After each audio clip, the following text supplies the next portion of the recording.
The Hound of the Baskervilles. Chapter 1. Mr. Sherlock Holmes. Mr. Sherlock Holmes, who was usually very late in the mornings, save upon those not infrequent occasions when he was up all night, was seated at the breakfast table. I stood upon the hearth-rug and picked up the stick which our visitor had left behind him the night before. It was a fine, thick piece of wood, bulbous-headed, of the sort which is known as a Penang lawyer. Just under the head was a broad silver band nearly an inch across. To James Mortimer, M.R.C.S., from his friends of the C.C.H., was engraved upon it, with the date, 1884. It was just such a stick as the old-fashioned family practitioner used to carry, dignified, solid, and reassuring. "Well, Watson, what do you make of it?" Holmes was sitting with his back to me, and I had given him no sign of my occupation. "How did you know what I was doing? I believe you have eyes in the back of your head." "I have, at least, a well-polished, silver-plated coffee-pot in front of me," said he. "But, tell me, Watson, what do you make of our visitor's stick? Since we have been so unfortunate as to miss him and have no notion of his errand, this accidental souvenir becomes of importance. Let me hear you reconstruct the man by an examination of it." "I think," said I, following as far as I could the methods of my companion, "that Dr. Mortimer is a successful, elderly medical man, well esteemed since those who know him give him this mark of their appreciation." "Good," said Holmes. "Excellent. I think also that the probability is in favor of his being a country practitioner who does a great deal of his visiting on foot." "Why so?" "Because this stick, though originally a very handsome one, has been so knocked about that I can hardly imagine a town practitioner carrying it. The thick iron ferrule is worn down, so it is evident that he has done a great amount of walking with it." "Perfectly sound," said Holmes. "And then again, there is the friends of the C.C.H. I should guess that to be the something hunt, the local hunt to whose members he has possibly given some surgical assistance, and which has made him a small presentation in return." "Really, Watson, you excel yourself," said Holmes, pushing back his chair and lighting a cigarette. "I am bound to say that in all the accounts which you have been so good as to give of my own small achievements you have habitually underrated your own abilities. It may be that you are not yourself luminous, but you are a conductor of light. Some people without possessing genius have a remarkable power of stimulating it. I confess, my dear fellow, that I am very much in your debt." He had never said as much before, and I must admit that his words gave me keen pleasure, for I had often been piqued by his indifference to my admiration and to the attempts which I had made to give publicity to his methods. I was proud, too, to think that I had so far mastered his system as to apply it in a way which earned his approval. He now took the stick from my hands and examined it for a few minutes with his naked eyes. Then with an expression of interest he laid down his cigarette, and carrying the cane to the window, he looked over it again with a convex lens. "Interesting, though elementary," said he as he returned to his favorite corner of the settee. "There are certainly one or two indications upon the stick. It gives us the basis for several deductions. Has anything escaped me?" I asked with some self-importance. "I trust that there is nothing of consequence which I have overlooked." "I am afraid, my dear Watson, that most of your conclusions were erroneous. When I said that you stimulated me, I meant, to be frank, that in noting your fallacies I was occasionally guided towards the truth. Not that you are entirely wrong in this instance. The man is certainly a country practitioner. And he walks a good deal. Then I was right. To that extent. But that was all. No, no, my dear Watson, not all, by no means all. I would suggest, for example, that a presentation to a doctor is more likely to come from a hospital than from a hunt, and that when the initials, C.C., are placed before that hospital the words, Charing Cross, very naturally suggest themselves. You may be right. The probability lies in that direction. And if we take this as a working hypothesis we have a fresh basis from which to start our construction of this unknown visitor. Well, then, supposing that C.C.H. does stand for Charing Cross Hospital, what further inferences may we draw? Do none suggest themselves? You know my methods. Apply them. I can only think of the obvious conclusion that the man has practiced in town before going to the country. I think that we might venture a little farther than this. Look at it in this light. On what occasion would it be most probable that such a presentation would be made? When would his friends unite to give him a pledge of their goodwill? Obviously at the moment when Dr. Mortimer withdrew from the service of the hospital in order to start in practice for himself. We know there has been a presentation. We believe there has been a change from a town hospital to a country practice. Is it, then, stretching our inference too far to say that the presentation was on the occasion of the change? It certainly seems probable. Now, you will observe that he could not have been on the staff of the hospital, since only a man well established in a London practice could hold such a position, and such a one would not drift into the country. What was he, then? If he was in the hospital and yet not on the staff, he could only have been a house surgeon or a house physician, little more than a senior student. And he left 5 years ago, the date is on the stick. So your grave, middle-aged family practitioner vanishes into thin air, my dear Watson, and there emerges a young fellow under 30, amiable, unambitious, absent-minded, and the possessor of a favorite dog, which I should describe roughly as being larger than a terrier and smaller than a mastiff. I laughed incredulously as Sherlock Holmes leaned back in his settee and blew little wavering rings of smoke up to the ceiling.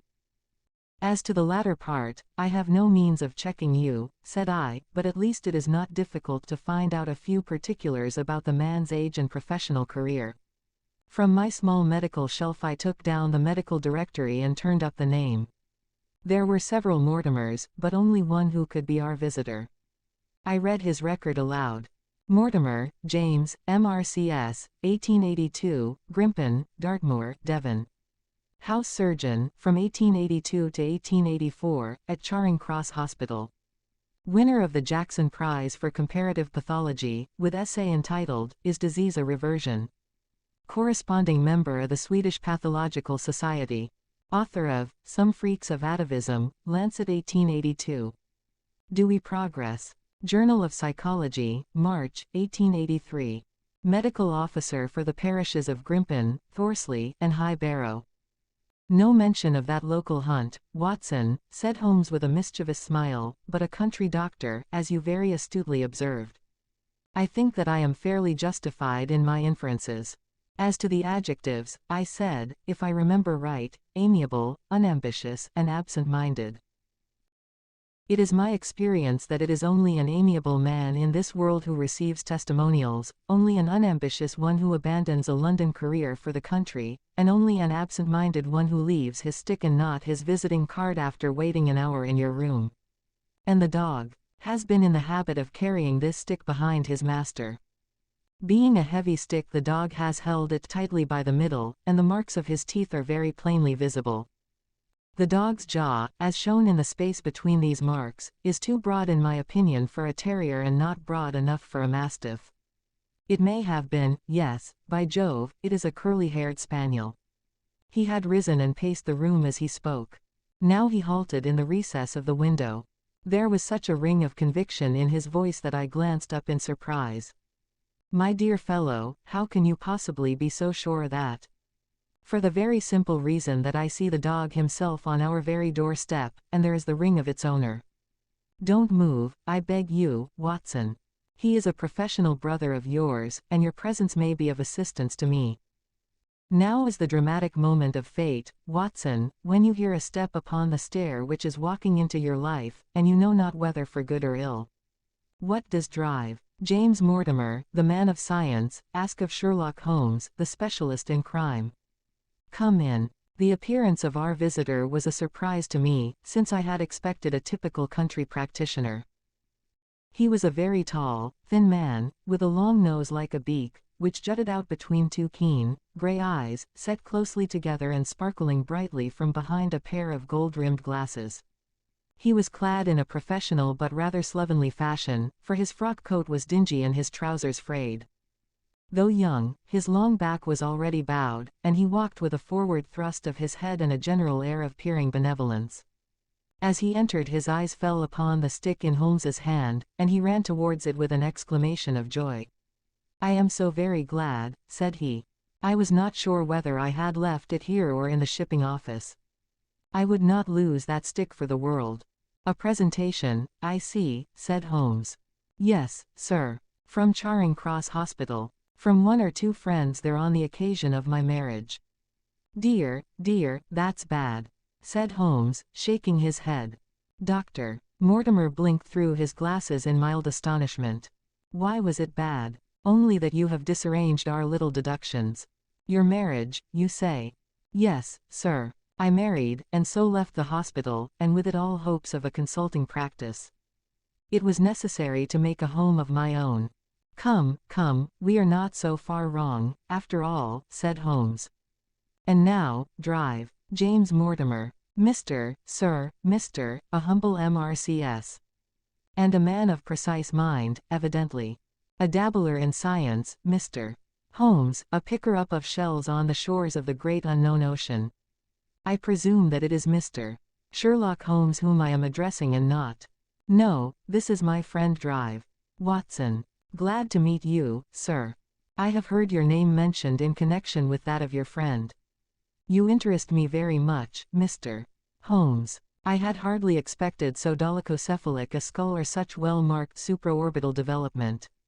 Would you have any objection to my running my finger along your parietal fissure? A cast of your skull, sir, until the original is available, would be an ornament to any anthropological museum. It is not my intention to be fulsome, but I confess that I covet your skull. Sherlock Holmes waved our strange visitor into a chair. You are an enthusiast in your line of thought, I perceive, sir, as I am in mine, said he. I observe from your forefinger that you make your own cigarettes. Have no hesitation in lighting one. The man drew out paper and tobacco and twirled the one up in the other with surprising dexterity. He had long, quivering fingers as agile and restless as the antennae of an insect. Holmes was silent, but his little darting glances showed me the interest which he took in our curious companion. I presume, sir, said he at last, that it was not merely for the purpose of examining my skull that you have done me the honor to call here last night and again today. No, sir, no, though I am happy to have had the opportunity of doing that as well. I came to you, Mr.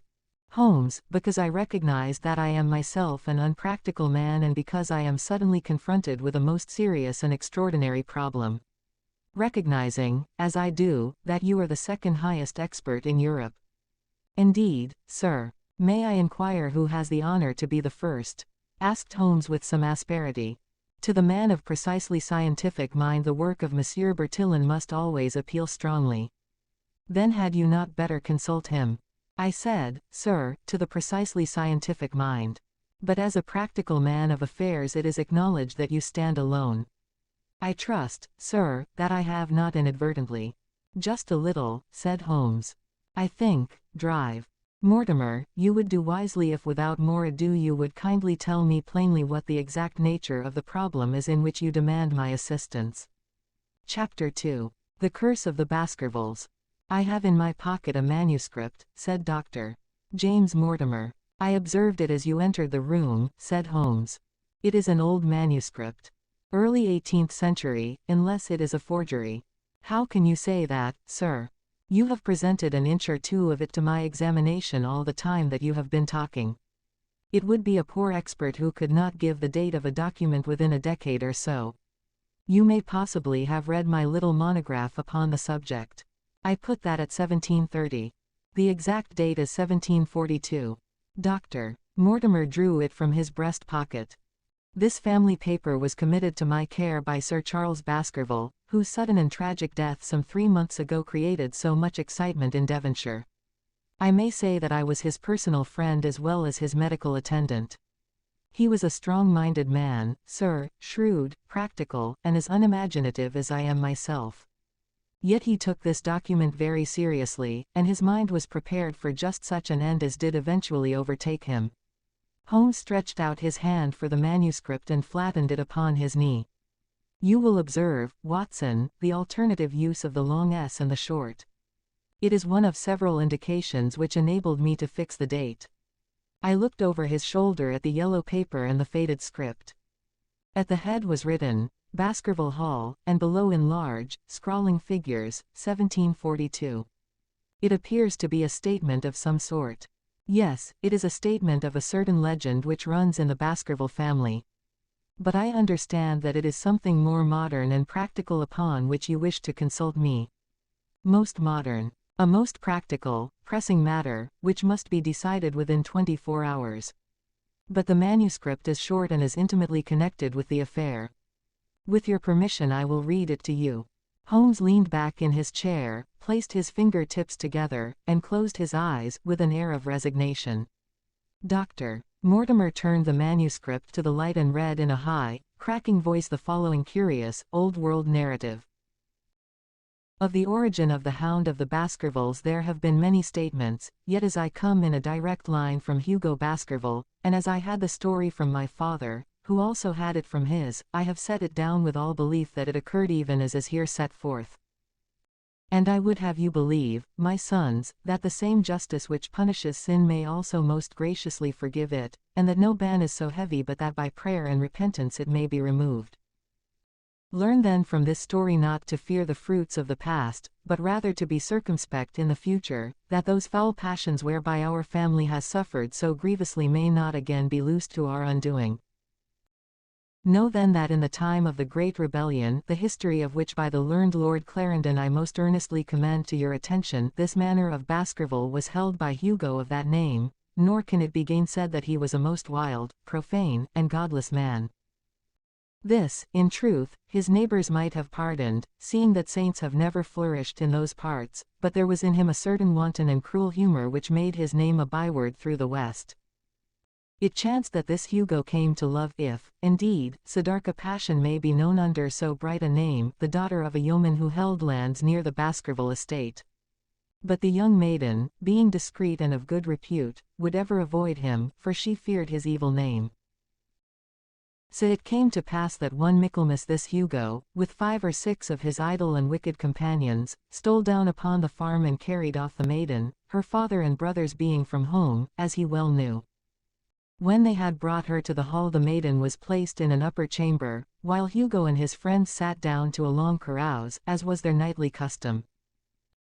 Now, the poor lass upstairs was like to have her wits turned at the singing and shouting and terrible oaths which came up to her from below, for they say that the words used by Hugo Baskerville, when he was in wine, were such as might blast the man who said them. At last in the stress of her fear she did that which might have daunted the bravest or most active man, for by the aid of the growth of ivy which covered, and still covers, the south wall she came down from under the eaves, and so homeward across the moor, there being 3 leagues betwixt the hall and her father's farm. It chanced that some little time later Hugo left his guests to carry food and drink, with other worse things, perchance, to his captive, and so found the cage empty and the bird escaped. Then, as it would seem, he became as one that hath a devil, for, rushing down the stairs into the dining hall, he sprang upon the great table, flagons and trenchers flying before him, and he cried aloud before all the company that he would that very night render his body and soul to the powers of evil if he might but overtake the wench. And while the revellers stood aghast at the fury of the man, one more wickeder, it may be, more drunken than the rest, cried out that they should put the hounds upon her. Whereat Hugo ran from the house, crying to his grooms that they should saddle his mare and unkennel the pack, and giving the hounds a kerchief of the maid's, he swung them to the line, and so off full cry in the moonlight over the moor. Now, for some space the revellers stood agape, unable to understand all that had been done in such haste. But anon their bemused wits awoke to the nature of the deed which was like to be done upon the moorlands. Everything was now in an uproar, some calling for their pistols, some for their horses, and some for another flask of wine. But at length some sense came back to their crazed minds, and the whole of them, 13 in number, took horse and started in pursuit. The moon shone clear above them, and they rode swiftly abreast, taking that course which the maid must needs have taken if she were to reach her own home. They had gone a mile or 2 when they passed one of the night shepherds upon the moorlands, and they cried to him to know if he had seen the hunt. And the man, as the story goes, was so crazed with fear that he could scarce speak, but at last he said that he had indeed seen the unhappy maiden, with the hounds upon her track. But I have seen more than that, said he, for Hugo Baskerville passed me upon his black mare, and there ran mute behind him such a hound of hell as God forbid should ever be at my heels. So the drunken squires cursed the shepherd and rode onward. But soon their skins turned cold, for there came a galloping across the moor, and the black mare, dabbled with white froth, went past with trailing bridle and empty saddle. Then the revellers rode close together, for a great fear was on them, but they still followed over the moor, though each, had he been alone, would have been right glad to have turned his horse's head. Riding slowly in this fashion they came at last upon the hounds. These, though known for their valor and their breed, were whimpering in a cluster at the head of a deep dip or goyle, as we call it, upon the moor, some slinking away and some, with starting hackles and staring eyes, gazing down the narrow valley before them. The company had come to a halt, more sober men, as you may guess, than when they started. The most of them would by no means advance, but 3 of them, the boldest, or it may be the most drunken, rode forward down the goyle. Now, it opened into a broad space in which stood 2 of those great stones, still to be seen there, which were set by certain forgotten peoples in the days of old. The moon was shining bright upon the clearing, and there in the center lay the unhappy maid where she had fallen, dead of fear and of fatigue. But it was not the sight of her body, nor yet was it that of the body of Hugo Baskerville lying near her, which raised the hair upon the heads of these 3 daredevil roisterers, but it was that, standing over Hugo, and plucking at his throat, there stood a foul thing, a great, black beast, shaped like a hound, yet larger than any hound that ever mortal eye has rested upon. And even as they looked the thing tore the throat out of Hugo Baskerville, on which, as it turned its blazing eyes and dripping jaws upon them, the 3 shrieked with fear and rode for dear life, still screaming, across the moor. One, it is said, died that very night of what he had seen, and the other 2 were but broken men for the rest of their days. Such is the tale, my sons, of the coming of the hound which is said to have plagued the family so sorely ever since. If I have set it down it is because that which is clearly known hath less terror than that which is but hinted at and guessed. Nor can it be denied that many of the family have been unhappy in their deaths, which have been sudden, bloody, and mysterious. Yet may we shelter ourselves in the infinite goodness of Providence, which would not forever punish the innocent beyond that 3rd or 4th generation which is threatened in Holy Writ. To that Providence, my sons, I hereby commend you, and I counsel you by way of caution to forbear from crossing the moor in those dark hours when the powers of evil are exalted. This from Hugo Baskerville to his sons Roger and John, with instructions that they say nothing thereof to their sister Elizabeth. When Dr. Mortimer had finished reading this singular narrative he pushed his spectacles up on his forehead and stared across at Mr. Sherlock Holmes. The latter yawned and tossed the end of his cigarette into the fire. "Well," said he, "do you not find it interesting? To a collector of fairy tales." Dr. Mortimer drew a folded newspaper out of his pocket. "Now, Mr. Holmes, we will give you something a little more recent. This is the Devon County Chronicle of May 14th of this year. It is a short account of the facts elicited at the death of Sir Charles Baskerville which occurred a few days before that date." My friend leaned a little forward and his expression became intent. Our visitor readjusted his glasses and began. The recent sudden death of Sir Charles Baskerville, whose name has been mentioned as the probable Liberal candidate for Mid-Devon at the next election, has cast a gloom over the county. Though Sir Charles had resided at Baskerville Hall for a comparatively short period, his amiability of character and extreme generosity had won the affection and respect of all who had been brought into contact with him.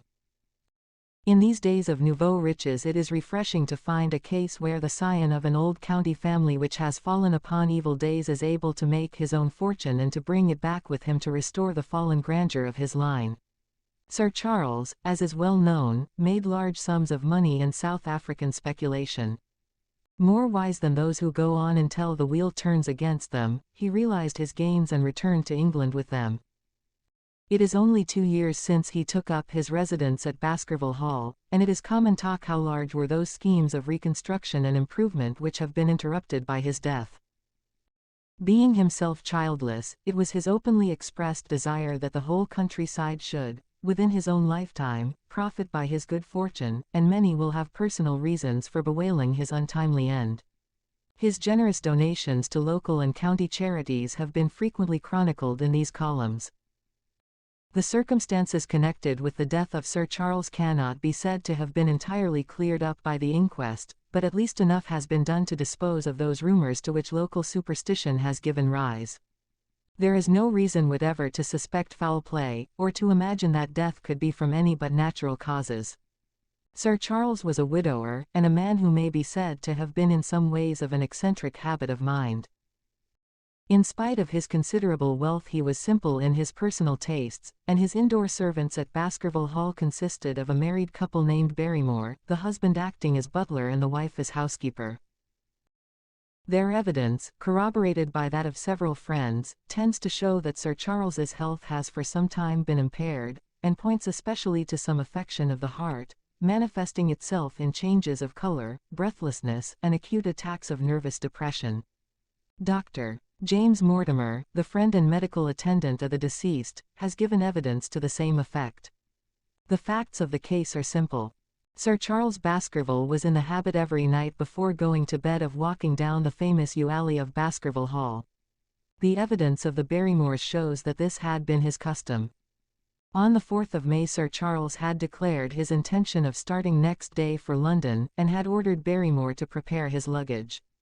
That night he went out as usual for his nocturnal walk, in the course of which he was in the habit of smoking a cigar.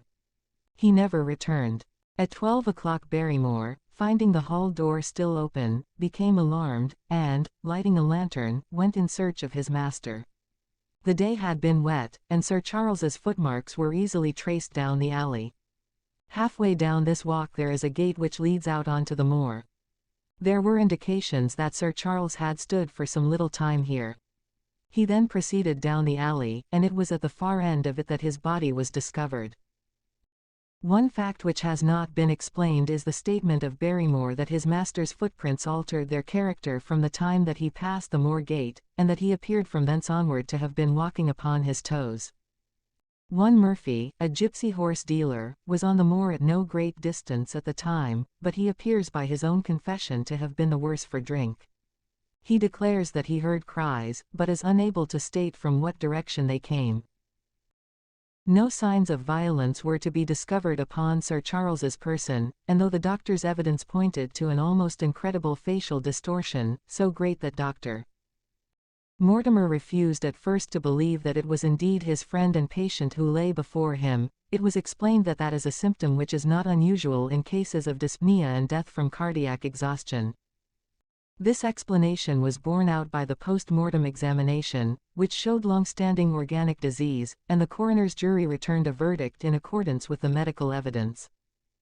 It is well that this is so, for it is obviously of the utmost importance that Sir Charles's heir should settle at the Hall and continue the good work which has been so sadly interrupted.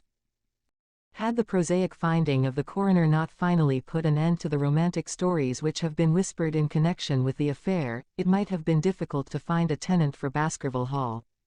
It is understood that the next of kin is Mr. Henry Baskerville, if he be still alive, the son of Sir Charles Baskerville's younger brother. The young man when last heard of was in America, and inquiries are being instituted with a view to informing him of his good fortune. Dr. Mortimer refolded his paper and replaced it in his pocket. Those are the public facts, Mr. Holmes, in connection with the death of Sir Charles Baskerville. I must thank you, said Sherlock Holmes, for calling my attention to a case which certainly presents some features of interest. I had observed some newspaper comment at the time, but I was exceedingly preoccupied by that little affair of the Vatican cameos, and in my anxiety to oblige the Pope I lost touch with several interesting English cases. This article, you say, contains all the public facts. It does. Then let me have the private ones. He leaned back, put his finger-tips together, and assumed his most impassive and judicial expression. In doing so, said Dr.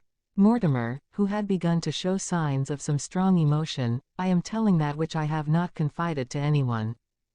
My motive for withholding it from the coroner's inquiry is that a man of science shrinks from placing himself in the public position of seeming to endorse a popular superstition. I had the further motive that Baskerville Hall, as the paper says, would certainly remain untenanted if anything were done to increase its already rather grim reputation. For both these reasons I thought that I was justified in telling rather less than I knew, since no practical good could result from it, but with you there is no reason why I should not be perfectly frank. The moor is very sparsely inhabited, and those who live near each other are thrown very much together. For this reason I saw a good deal of Sir Charles Baskerville. With the exception of Mr. Frankland, of Laughter Hall, and Mr. Stapleton, the naturalist, there are no other men of education within many miles. Sir Charles was a retiring man, but the chance of his illness brought us together, and a community of interests in science kept us so. He had brought back much scientific information from South Africa, and many a charming evening we have spent together discussing the comparative anatomy of the Bushman and the Hottentot. Within the last few months it became increasingly plain to me that Sir Charles's nervous system was strained to the breaking point. He had taken this legend which I have read you exceedingly to heart, so much so that, although he would walk in his own grounds, nothing would induce him to go out upon the moor at night. Incredible as it may appear to you, Mr. Holmes, he was honestly convinced that a dreadful fate overhung his family, and certainly the records which he was able to give of his ancestors were not encouraging. The idea of some ghastly presence constantly haunted him, and on more than one occasion he has asked me whether I had on my medical journeys at night ever seen any strange creature or heard the baying of a hound.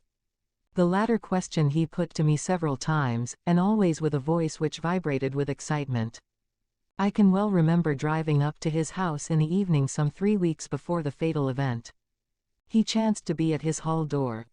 I had descended from my gig and was standing in front of him, when I saw his eyes fix themselves over my shoulder, and stare past me with an expression of the most dreadful horror. I whisked round and had just time to catch a glimpse of something which I took to be a large black calf passing at the head of the drive. So excited and alarmed was he that I was compelled to go down to the spot where the animal had been and look around for it. It was gone, however, and the incident appeared to make the worst impression upon his mind. I stayed with him all the evening, and it was on that occasion, to explain the emotion which he had shown, that he confided to my keeping that narrative which I read to you when first I came. I mention this small episode because it assumes some importance in view of the tragedy which followed, but I was convinced at the time that the matter was entirely trivial and that his excitement had no justification. It was at my advice that Sir Charles was about to go to London. His heart was, I knew, affected, and the constant anxiety in which he lived, however chimerical the cause of it might be, was evidently having a serious effect upon his health. I thought that a few months among the distractions of town would send him back a new man. Mr. Stapleton, a mutual friend who was much concerned at his state of health, was of the same opinion. At the last instant came this terrible catastrophe. On the night of Sir Charles's death Barrymore the butler, who made the discovery, sent Perkins the groom on horseback to me, and as I was sitting up late I was able to reach Baskerville Hall within an hour of the event. I checked and corroborated all the facts which were mentioned at the inquest. I followed the footsteps down the yew alley, I saw the spot at the moor gate where he seemed to have waited, I remarked the change in the shape of the prints after that point, I noted that there were no other footsteps save those of Barrymore on the soft gravel, and finally I carefully examined the body, which had not been touched until my arrival. Sir Charles lay on his face, his arms out, his fingers dug into the ground, and his features convulsed with some strong emotion to such an extent that I could hardly have sworn to his identity. There was certainly no physical injury of any kind. But one false statement was made by Barrymore at the inquest. He said that there were no traces upon the ground round the body. He did not observe any. But I did, some little distance off, but fresh and clear. Footprints. Footprints. A man's or a woman's. Dr. Mortimer looked strangely at us for an instant, and his voice sank almost to a whisper as he answered. Mr. Holmes, they were the footprints of a gigantic hound. Chapter 3. The Problem. I confess at these words a shudder passed through me. There was a thrill in the doctor's voice which showed that he was himself deeply moved by that which he told us. Holmes leaned forward in his excitement and his eyes had the hard, dry glitter which shot from them when he was keenly interested. You saw this. As clearly as I see you. And you said nothing. What was the use? How was it that no one else saw it? The marks were some 20 yards from the body and no one gave them a thought. I don't suppose I should have done so had I not known this legend. There are many sheep dogs on the moor. No doubt, but this was no sheep dog. You say it was large. Enormous. But it had not approached the body. No. What sort of night was it? Damp and raw, but not actually raining. No. What is the alley like? There are 2 lines of old yew hedge, 12 feet high and impenetrable. The walk in the center is about 8 feet across. Is there anything between the hedges and the walk? Yes, there is a strip of grass about 6 feet broad on either side. I understand that the yew hedge is penetrated at one point by a gate. Yes, the wicket gate which leads on to the moor. Is there any other opening? None. So that to reach the yew alley one either has to come down it from the house or else to enter it by the moor gate. There is an exit through a summer house at the far end. Had Sir Charles reached this? No, he lay about 50 yards from it. Now, tell me, drive. Mortimer, and this is important, the marks which you saw were on the path and not on the grass. No marks could show on the grass. Were they on the same side of the path as the moor gate? Yes, they were on the edge of the path on the same side as the moor gate. You interest me exceedingly. Another point. Was the wicket gate closed? Closed and padlocked. How high was it? About 4 feet high. Then anyone could have got over it. Yes. And what marks did you see by the wicket gate? None in particular. Good heaven. Did no one examine? Yes, I examined myself. And found nothing. It was all very confused. Sir Charles had evidently stood there for 5 or 10 minutes. How do you know that? Because the ash had twice dropped from his cigar. Excellent. This is a colleague, Watson, after our own heart. But the marks. He had left his own marks all over that small patch of gravel. I could discern no others.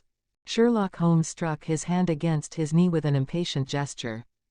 If I had only been there, he cried. It is evidently a case of extraordinary interest, and one which presented immense opportunities to the scientific expert. That gravel page upon which I might have read so much has been long ere this smudged by the rain and defaced by the clogs of curious peasants. Oh, drive, Mortimer, drive. Mortimer, to think that you should not have called me in. You have indeed much to answer for. I could not call you in, Mr. Holmes, without disclosing these facts to the world, and I have already given my reasons for not wishing to do so. Besides, why do you hesitate? There is a realm in which the most acute and most experienced of detectives is helpless. You mean that the thing is supernatural? I did not positively say so. No, but you evidently think it. Since the tragedy, Mr. Holmes, there have come to my ears several incidents which are hard to reconcile with the settled order of nature. For example, I find that before the terrible event occurred several people had seen a creature upon the moor which corresponds with this Baskerville demon, and which could not possibly be any animal known to science. They all agreed that it was a huge creature, luminous, ghastly, and spectral. I have cross-examined these men, one of them a hard-headed countryman, one a farrier, and one a moorland farmer, who all tell the same story of this dreadful apparition, exactly corresponding to the hell-hound of the legend. I assure you that there is a reign of terror in the district, and that it is a hardy man who will cross the moor at night. And you, a trained man of science, believe it to be supernatural. I do not know what to believe. Holmes shrugged his shoulders. I have hitherto confined my investigations to this world, said he. In a modest way I have combated evil, but to take on the father of evil himself would, perhaps, be too ambitious a task. Yet you must admit that the footmark is material. The original hound was material enough to tug a man's throat out, and yet he was diabolical as well. I see that you have quite gone over to the supernaturalists. But now, drive. Mortimer, tell me this. If you hold these views, why have you come to consult me at all? You tell me in the same breath that it is useless to investigate Sir Charles's death, and that you desire me to do it. I did not say that I desired you to do it. Then, how can I assist you? By advising me as to what I should do with Sir Henry Baskerville, who arrives at Waterloo Station, drive. Mortimer looked at his watch, in exactly 1 hour and a quarter. He being the heir. Yes.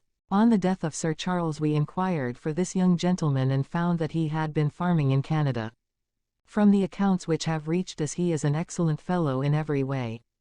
I speak not as a medical man but as a trustee and executor of Sir Charles's will. There is no other claimant, I presume. None. The only other kinsman whom we have been able to trace was Roger Baskerville, the youngest of 3 brothers of whom poor Sir Charles was the elder. The second brother, who died young, is the father of this lad Henry. The third, Roger, was the black sheep of the family. He came of the old masterful Baskerville strain, and was the very image, they tell me, of the family picture of old Hugo. He made England too hot to hold him, fled to Central America, and died there in 1876 of yellow fever. Henry is the last of the Baskervilles. In 1 hour and 5 minutes I meet him at Waterloo Station. I have had a wire that he arrived at Southampton this morning. Now, Mr. Holmes, what would you advise me to do with him? Why should he not go to the home of his fathers? It seems natural, does it not? And yet, consider that every Baskerville who goes there meets with an evil fate. I feel sure that if Sir Charles could have spoken with me before his death he would have warned me against bringing this, the last of the old race, and the heir to great wealth, to that deadly place. And yet it cannot be denied that the prosperity of the whole poor, bleak countryside depends upon his presence. All the good work which has been done by Sir Charles will crash to the ground if there is no tenant of the hall. I fear lest I should be swayed too much by my own obvious interest in the matter, and that is why I bring the case before you and ask for your advice. Holmes considered for a little time. Put into plain words, the matter is this, said he. In your opinion there is a diabolical agency which makes Dartmoor an unsafe abode for a Baskerville, that is your opinion. At least I might go the length of saying that there is some evidence that this may be so. Exactly. But surely, if your supernatural theory be correct, it could work the young man evil in London as easily as in Devonshire. A devil with merely local powers like a parish vestry would be too inconceivable a thing. You put the matter more flippantly, Mr. Holmes, than you would probably do if you were brought into personal contact with these things. Your advice, then, as I understand it, is that the young man will be as safe in Devonshire as in London. He comes in 50 minutes. What would you recommend? I recommend, sir, that you take a cab, call off your spaniel who is scratching at my front door, and proceed to Waterloo to meet Sir Henry Baskerville. And then you will say nothing to him at all until I have made up my mind about the matter. How long will it take you to make up your mind? 24 hours. At 10 o'clock tomorrow, drive. Mortimer, I will be much obliged to you if you will call upon me here, and it will be of help to me in my plans for the future if you will bring Sir Henry Baskerville with you. I will do so, Mr. Holmes. He scribbled the appointment on his shirt cuff and hurried off in his strange, peering, absent-minded fashion. Holmes stopped him at the head of the stair. Only one more question, drive. Mortimer. You say that before Sir Charles Baskerville's death several people saw this apparition upon the moor. 3 people did. Did any see it after? I have not heard of any. Thank you. Good morning. Holmes returned to his seat with that quiet look of inward satisfaction which meant that he had a congenial task before him. Going out, Watson? Unless I can help you. No, my dear fellow, it is at the hour of action that I turn to you for aid. But this is splendid, really unique from some points of view. When you pass Bradley's, would you ask him to send up a pound of the strongest shag tobacco? Thank you. It would be as well if you could make it convenient not to return before evening. Then I should be very glad to compare impressions as to this most interesting problem which has been submitted to us this morning. I knew that seclusion and solitude were very necessary for my friend in those hours of intense mental concentration during which he weighed every particle of evidence, constructed alternative theories, balanced one against the other, and made up his mind as to which points were essential and which immaterial. I therefore spent the day at my club and did not return to Baker Street until evening. It was nearly 9 o'clock when I found myself in the sitting-room once more. My first impression as I opened the door was that a fire had broken out, for the room was so filled with smoke that the light of the lamp upon the table was blurred by it. As I entered, however, my fears were set at rest, for it was the acrid fumes of strong coarse tobacco which took me by the throat and set me coughing. Through the haze I had a vague vision of Holmes in his dressing gown coiled up in an armchair with his black clay pipe between his lips. Several rolls of paper lay around him. "Caught cold, Watson," said he. "No, it's this poisonous atmosphere. I suppose it is pretty thick, now that you mention it." "Thick. It is intolerable. Open the window, then. You have been at your club all day, I perceive. My dear Holmes. Am I right?" "Certainly, but how?" He laughed at my bewildered expression. "There is a delightful freshness about you, Watson, which makes it a pleasure to exercise any small powers which I possess at your expense. A gentleman goes forth on a showery and miry day. He returns immaculate in the evening with the gloss still on his hat and his boots. He has been a fixture therefore all day. He is not a man with intimate friends. Where, then, could he have been? Is it not obvious? Well, it is rather obvious. The world is full of obvious things which nobody by any chance ever observes. Where do you think that I have been? A fixture also. On the contrary, I have been to Devonshire. In spirit. Exactly. My body has remained in this armchair and has, I regret to observe, consumed in my absence 2 large pots of coffee and an incredible amount of tobacco. After you left I sent down to Stamford's for the ordnance map of this portion of the moor, and my spirit has hovered over it all day.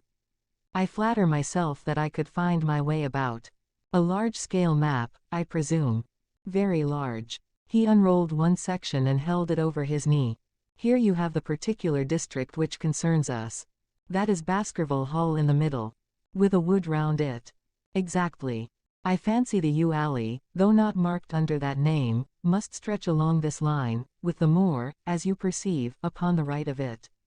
This small clump of buildings here is the hamlet of Grimpen, where our friend Drive Mortimer has his headquarters. Within a radius of 5 miles there are, as you see, only a very few scattered dwellings. Here is Laughter Hall, which was mentioned in the narrative. There is a house indicated here which may be the residence of the naturalist, Stapleton, if I remember right, was his name. Here are 2 moorland farm houses, High Tor and Fulmire. Then 14 miles away the great convict prison of Princetown. Between and around these scattered points extends the desolate, lifeless moor. This, then, is the stage upon which tragedy has been played, and upon which we may help to play it again. It must be a wild place. Yes, the setting is a worthy one. If the devil did desire to have a hand in the affairs of men, then you are yourself inclining to the supernatural explanation. The devil's agents may be of flesh and blood, may they not? There are 2 questions waiting for us at the outset. The one is whether any crime has been committed at all, the second is, what is the crime and how was it committed? Of course, if Dr. Mortimer's surmise should be correct, and we are dealing with forces outside the ordinary laws of nature, there is an end of our investigation. But we are bound to exhaust all other hypotheses before falling back upon this one. I think we'll shut that window again, if you don't mind. It is a singular thing, but I find that a concentrated atmosphere helps a concentration of thought. I have not pushed it to the length of getting into a box to think, but that is the logical outcome of my convictions. Have you turned the case over in your mind? Yes, I have thought a good deal of it in the course of the day. What do you make of it? It is very bewildering. It has certainly a character of its own. There are points of distinction about it. That change in the footprints, for example. What do you make of that? Mortimer said that the man had walked on tiptoe down that portion of the alley. He only repeated what some fool had said at the inquest. Why should a man walk on tiptoe down the alley? What then? He was running, Watson, running desperately, running for his life, running until he burst his heart and fell dead upon his face. Running from what? There lies our problem. There are indications that the man was crazed with fear before ever he began to run. How can you say that? I am presuming that the cause of his fears came to him across the moor. If that were so, and it seems most probable, only a man who had lost his wits would have run from the house instead of towards it. If the gypsy's evidence may be taken as true, he ran with cries for help in the direction where help was least likely to be. Then, again, whom was he waiting for that night, and why was he waiting for him in the yew alley rather than in his own house? You think that he was waiting for someone. The man was elderly and infirm. We can understand his taking an evening stroll, but the ground was damp and the night inclement. Is it natural that he should stand for 5 or 10 minutes, as Dr. Mortimer, with more practical sense than I should have given him credit for, deduced from the cigar ash? But he went out every evening. I think it unlikely that he waited at the moor gate every evening. On the contrary, the evidence is that he avoided the moor. That night he waited there. It was the night before he made his departure for London. The thing takes shape, Watson. It becomes coherent. Might I ask you to hand me my violin, and we will postpone all further thought upon this business until we have had the advantage of meeting Drive. Mortimer and Sir Henry Baskerville in the morning. Chapter 4. Sir Henry Baskerville. Our breakfast table was cleared early, and Holmes waited in his dressing gown for the promised interview. Our clients were punctual to their appointment, for the clock had just struck 10 when Dr. Mortimer was shown up, followed by the young baronet. The latter was a small, alert, dark-eyed man about 30 years of age, very sturdily built, with thick black eyebrows and a strong, pugnacious face. He wore a ruddy-tinted tweed suit and had the weather-beaten appearance of one who has spent most of his time in the open air, and yet there was something in his steady eye and the quiet assurance of his bearing which indicated the gentleman. "This is Sir Henry Baskerville," said Dr. Mortimer. "Why, yes," said he, "and the strange thing is, Mr. Sherlock Holmes, that if my friend here had not proposed coming round to you this morning I should have come on my own account. I understand that you think out little puzzles, and I've had one this morning which wants more thinking out than I am able to give it. Pray take a seat, Sir Henry. Do I understand you to say that you have yourself had some remarkable experience since you arrived in London?" "Nothing of much importance, Mr. Holmes. Only a joke, as like as not. It was this letter, if you can call it a letter, which reached me this morning." He laid an envelope upon the table, and we all bent over it. It was of common quality, greyish in colour. The address, Sir Henry Baskerville, Northumberland Hotel, was printed in rough characters, the postmark, Charing Cross, and the date of posting the preceding evening. "Who knew that you were going to the Northumberland Hotel?" asked Holmes, glancing keenly across at our visitor. "No one could have known. We only decided after I met Drive. Mortimer." "But Drive Mortimer was no doubt already stopping there." "No, I had been staying with a friend," said the doctor. "There was no possible indication that we intended to go to this hotel." Someone seems to be very deeply interested in your movements." Out of the envelope he took a half sheet of foolscap paper folded into 4. This he opened and spread flat upon the table. Across the middle of it a single sentence had been formed by the expedient of pasting printed words upon it. It ran, "As you value your life or your reason, keep away from the moor." The word, moor, only was printed in ink. "Now," said Sir Henry Baskerville, "perhaps you will tell me, Mr. Holmes, what in thunder is the meaning of that, and who it is that takes so much interest in my affairs? What do you make of it, Drive Mortimer? You must allow that there is nothing supernatural about this, at any rate." "No, sir, but it might very well come from someone who was convinced that the business is supernatural." "What business?" asked Sir Henry sharply. "It seems to me that all you gentlemen know a great deal more than I do about my own affairs." "You shall share our knowledge before you leave this room, Sir Henry." "I promise you that," said Sherlock Holmes. "We will confine ourselves for the present with your permission to this very interesting document, which must have been put together and posted yesterday evening. Have you yesterday's Times, Watson? It is here in the corner. Might I trouble you for it, the inside page, please, with the leading articles?" He glanced swiftly over it, running his eyes up and down the columns. "Capital article this on free trade. Permit me to give you an extract from it. You may be cajoled into imagining that your own special trade or your own industry will be encouraged by a protective tariff, but it stands to reason that such legislation must in the long run keep away wealth from the country, diminish the value of our imports, and lower the general conditions of life in this island. What do you think of that, Watson?" cried Holmes in high glee, rubbing his hands together with satisfaction. Don't you think that is an admirable sentiment? Dr. Mortimer looked at Holmes with an air of professional interest, and Sir Henry Baskerville turned a pair of puzzled dark eyes upon me. I don't know much about the tariff and things of that kind, said he, but it seems to me we've got a bit off the trail so far as that note is concerned. On the contrary, I think we are particularly hot upon the trail, Sir Henry. Watson here knows more about my methods than you do, but I fear that even he has not quite grasped the significance of this sentence. No, I confess that I see no connection. And yet, my dear Watson, there is so very close a connection that the one is extracted out of the other. You, your, life, reason, value, keep away from the. Don't you see now whence these words have been taken? By thunder, you're right. Well, if that isn't smart, cried Sir Henry. If any possible doubt remained, it is settled by the fact that, keep away, and, from the, are cut out in one piece. Well, now, so it is. Really, Mr. Holmes, this exceeds anything which I could have imagined, said Dr.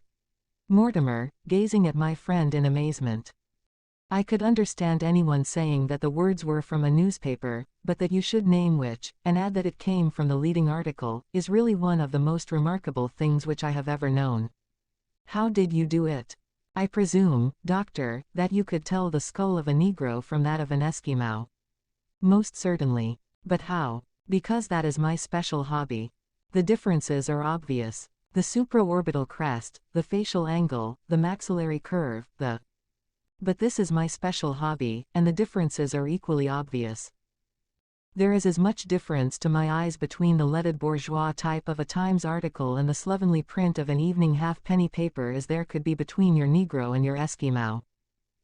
The detection of types is one of the most elementary branches of knowledge to the special expert in crime, though I confess that once when I was very young I confused the Leeds Mercury with the Western Morning News. But a Times leader is entirely distinctive, and these words could have been taken from nothing else. As it was done yesterday, the strong probability was that we should find the words in yesterday's issue. So far as I can follow you, then, Mr. Holmes, said Sir Henry Baskerville, someone cut out this message with a scissors. Nail scissors, said Holmes. You can see that it was a very short-bladed scissors, since the cutter had to take 2 snips over, keep away. That is so. Someone, then, cut out the message with a pair of short-bladed scissors, pasted it with paste. Gum, said Holmes. With gum onto the paper. But I want to know why the word, more, should have been written. Because he could not find it in print. The other words were all simple and might be found in any issue, but, more, would be less common. Why, of course, that would explain it. Have you read anything else in this message, Mr. Holmes? There are 1 or 2 indications, and yet the utmost pains have been taken to remove all clues. The address, you observe, is printed in rough characters. But the Times is a paper which is seldom found in any hands but those of the highly educated. We may take it, therefore, that the letter was composed by an educated man who wished to pose as an uneducated one, and his effort to conceal his own writing suggests that that writing might be known, or come to be known, by you. Again, you will observe that the words are not gummed on in an accurate line, but that some are much higher than others. Life, for example, is quite out of its proper place. That may point to carelessness, or it may point to agitation and hurry upon the part of the cutter. On the whole, I incline to the latter view, since the matter was evidently important, and it is unlikely that the composer of such a letter would be careless. If he were in a hurry, it opens up the interesting question why he should be in a hurry, since any letter posted up to early morning would reach Sir Henry before he would leave his hotel. Did the composer fear an interruption, and from whom? We are coming now rather into the region of guesswork, said Dr. Mortimer. Say, rather, into the region where we balance probabilities and choose the most likely. It is the scientific use of the imagination, but we have always some material basis on which to start our speculation. Now, you would call it a guess, no doubt, but I am almost certain that this address has been written in a hotel. How in the world can you say that? If you examine it carefully, you will see that both the pen and the ink have given the writer trouble. The pen has spluttered twice in a single word, and has run dry 3 times in a short address, showing that there was very little ink in the bottle. Now, a private pen or ink bottle is seldom allowed to be in such a state, and the combination of the two must be quite rare. But you know the hotel ink and the hotel pen, where it is rare to get anything else. Yes, I have very little hesitation in saying that could we examine the waste paper baskets of the hotels around Charing Cross until we found the remains of the mutilated Times leader, we could lay our hands straight upon the person who sent this singular message. Halloa, halloa, what's this? He was carefully examining the fool's cap, upon which the words were pasted, holding it only an inch or two from his eyes. Well, nothing, said he, throwing it down. It is a blank half sheet of paper, without even a watermark upon it. I think we have drawn as much as we can from this curious letter, and now, Sir Henry, has anything else of interest happened to you since you have been in London? Why, no, Mr. Holmes. I think not. You have not observed anyone follow or watch you. I seem to have walked right into the thick of a dime novel, said our visitor. Why in thunder should anyone follow or watch me? We are coming to that. You have nothing else to report to us before we go into this matter. Well, it depends upon what you think worth reporting. I think anything out of the ordinary routine of life well worth reporting. Sir Henry smiled. I don't know much of British life yet, for I have spent nearly all my time in the States and in Canada. But I hope that to lose one of your boots is not part of the ordinary routine of life over here. You have lost one of your boots. My dear sir, cried Drive. Mortimer, it is only mislaid. You will find it when you return to the hotel. What is the use of troubling Mr. Holmes with trifles of this kind? Well, he asked me for anything outside the ordinary routine. Exactly, said Holmes, however foolish the incident may seem. You have lost one of your boots, you say. Well, mislaid it, anyhow. I put them both outside my door last night, and there was only one in the morning. I could get no sense out of the chap who cleans them. The worst of it is that I only bought the pair last night in the Strand, and I have never had them on. If you have never worn them, why did you put them out to be cleaned? They were tan boots and had never been varnished. That was why I put them out. Then I understand that on your arrival in London yesterday you went out at once and bought a pair of boots. I did a good deal of shopping. Dr. Mortimer here went round with me. You see, if I am to be squire down there I must dress the part, and it may be that I have got a little careless in my ways out west. Among other things I bought these brown boots, gave $6 for them, and had one stolen before ever I had them on my feet. It seems a singularly useless thing to steal, said Sherlock Holmes. I confess that I share Drive Mortimer's belief that it will not be long before the missing boot is found. And, now, gentlemen, said the baronet with decision, it seems to me that I have spoken quite enough about the little that I know. It is time that you kept your promise and gave me a full account of what we are all driving at. Your request is a very reasonable one, Holmes answered. Dr. Mortimer, I think you could not do better than to tell your story as you told it to us. Thus encouraged, our scientific friend drew his papers from his pocket, and presented the whole case as he had done upon the morning before. Sir Henry Baskerville listened with the deepest attention, and with an occasional exclamation of surprise. Well, I seem to have come into an inheritance with a vengeance, said he when the long narrative was finished. Of course, I've heard of the Hound ever since I was in the nursery. It's the pet story of the family, though I never thought of taking it seriously before. But as to my uncle's death, well, it all seems boiling up in my head, and I can't get it clear yet. You don't seem quite to have made up your mind whether it's a case for a policeman or a clergyman. Precisely. And now there's this affair of the letter to me at the hotel. I suppose that fits into its place. It seems to show that someone knows more than we do about what goes on upon the moor, said Dr.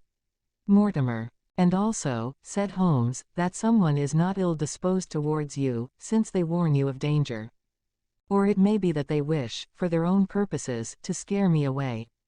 Well, of course, that is possible also. I am very much indebted to you, Drive Mortimer, for introducing me to a problem which presents several interesting alternatives. But the practical point which we now have to decide, Sir Henry, is whether it is or is not advisable for you to go to Baskerville Hall. Why should I not go? There seems to be danger. Do you mean danger from this family fiend, or do you mean danger from human beings? Well, that is what we have to find out. Whichever it is, my answer is fixed. There is no devil in hell, Mr.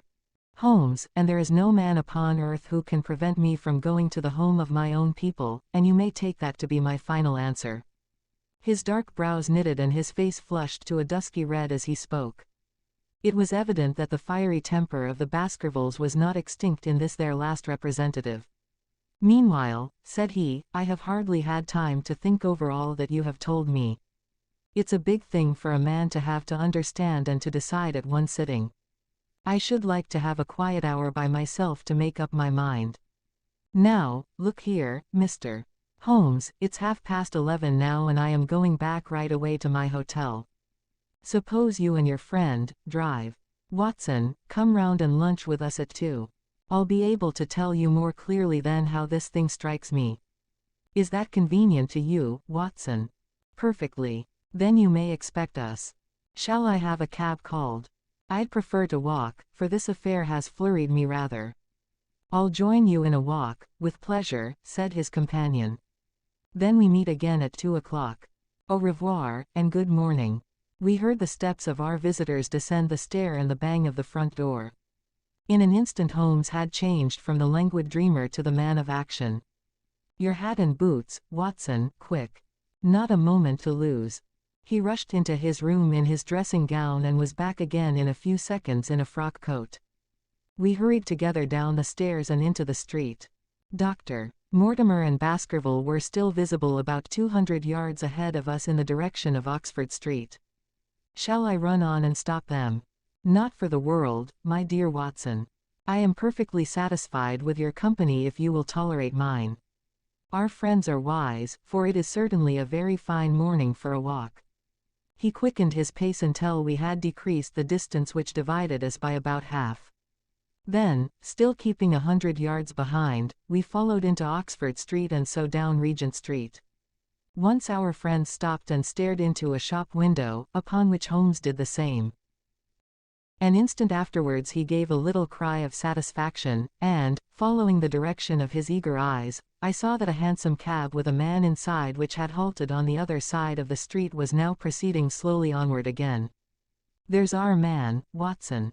Come along. We'll have a good look at him, if we can do no more. At that instant I was aware of a bushy black beard and a pair of piercing eyes turned upon us through the side window of the cab. Instantly the trapdoor at the top flew up, something was screamed to the driver, and the cab flew madly off down Regent Street. Holmes looked eagerly round for another, but no empty one was in sight. Then he dashed in wild pursuit amid the stream of the traffic, but the start was too great, and already the cab was out of sight. There now, said Holmes bitterly as he emerged panting and white with vexation from the tide of vehicles. Was ever such bad luck and such bad management, too? Watson, Watson, if you are an honest man you will record this also and set it against my successes. Who was the man? I have not an idea. A spy. Well, it was evident from what we have heard that Baskerville has been very closely shadowed by someone since he has been in town. How else could it be known so quickly that it was the Northumberland Hotel which he had chosen? If they had followed him the first day I argued that they would follow him also the second. You may have observed that I twice strolled over to the window while drive. Mortimer was reading his legend. Yes, I remember. I was looking out for loiterers in the street, but I saw none. We are dealing with a clever man, Watson. This matter cuts very deep, and though I have not finally made up my mind whether it is a benevolent or a malevolent agency which is in touch with us, I am conscious always of power and design. When our friends left I at once followed them in the hopes of marking down their invisible attendant.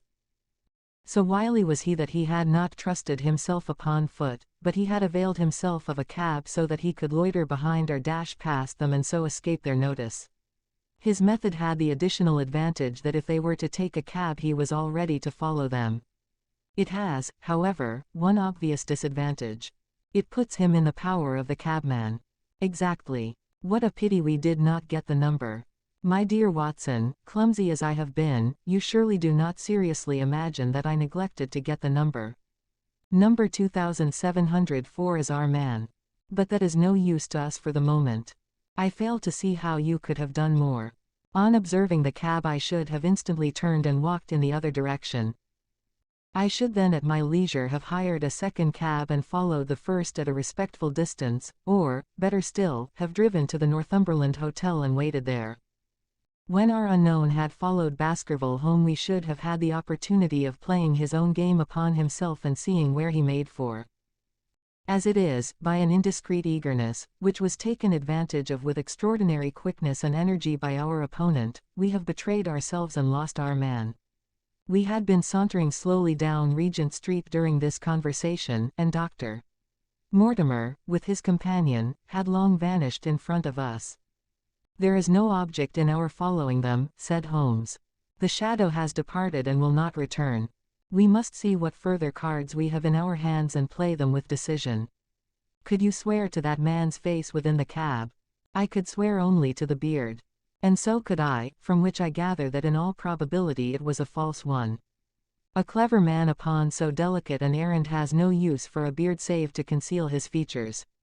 Come in here, Watson. He turned into one of the district messenger offices, where he was warmly greeted by the manager. Ah, Wilson, I see you have not forgotten the little case in which I had the good fortune to help you. No, sir, indeed I have not. You saved my good name, and perhaps my life. My dear fellow, you exaggerate. I have some recollection, Wilson, that you had among your boys a lad named Cartwright, who showed some ability during the investigation. Yes, sir, he is still with us. Could you ring him up? Thank you. And I should be glad to have change of this £5 note. A lad of 14, with a bright, keen face, had obeyed the summons of the manager. He stood now gazing with great reverence at the famous detective. Let me have the hotel directory, said Holmes. Thank you. Now, Cartwright, there are the names of 23 hotels here, all in the immediate neighborhood of Charing Cross. Do you see? Yes, sir. You will visit each of these in turn.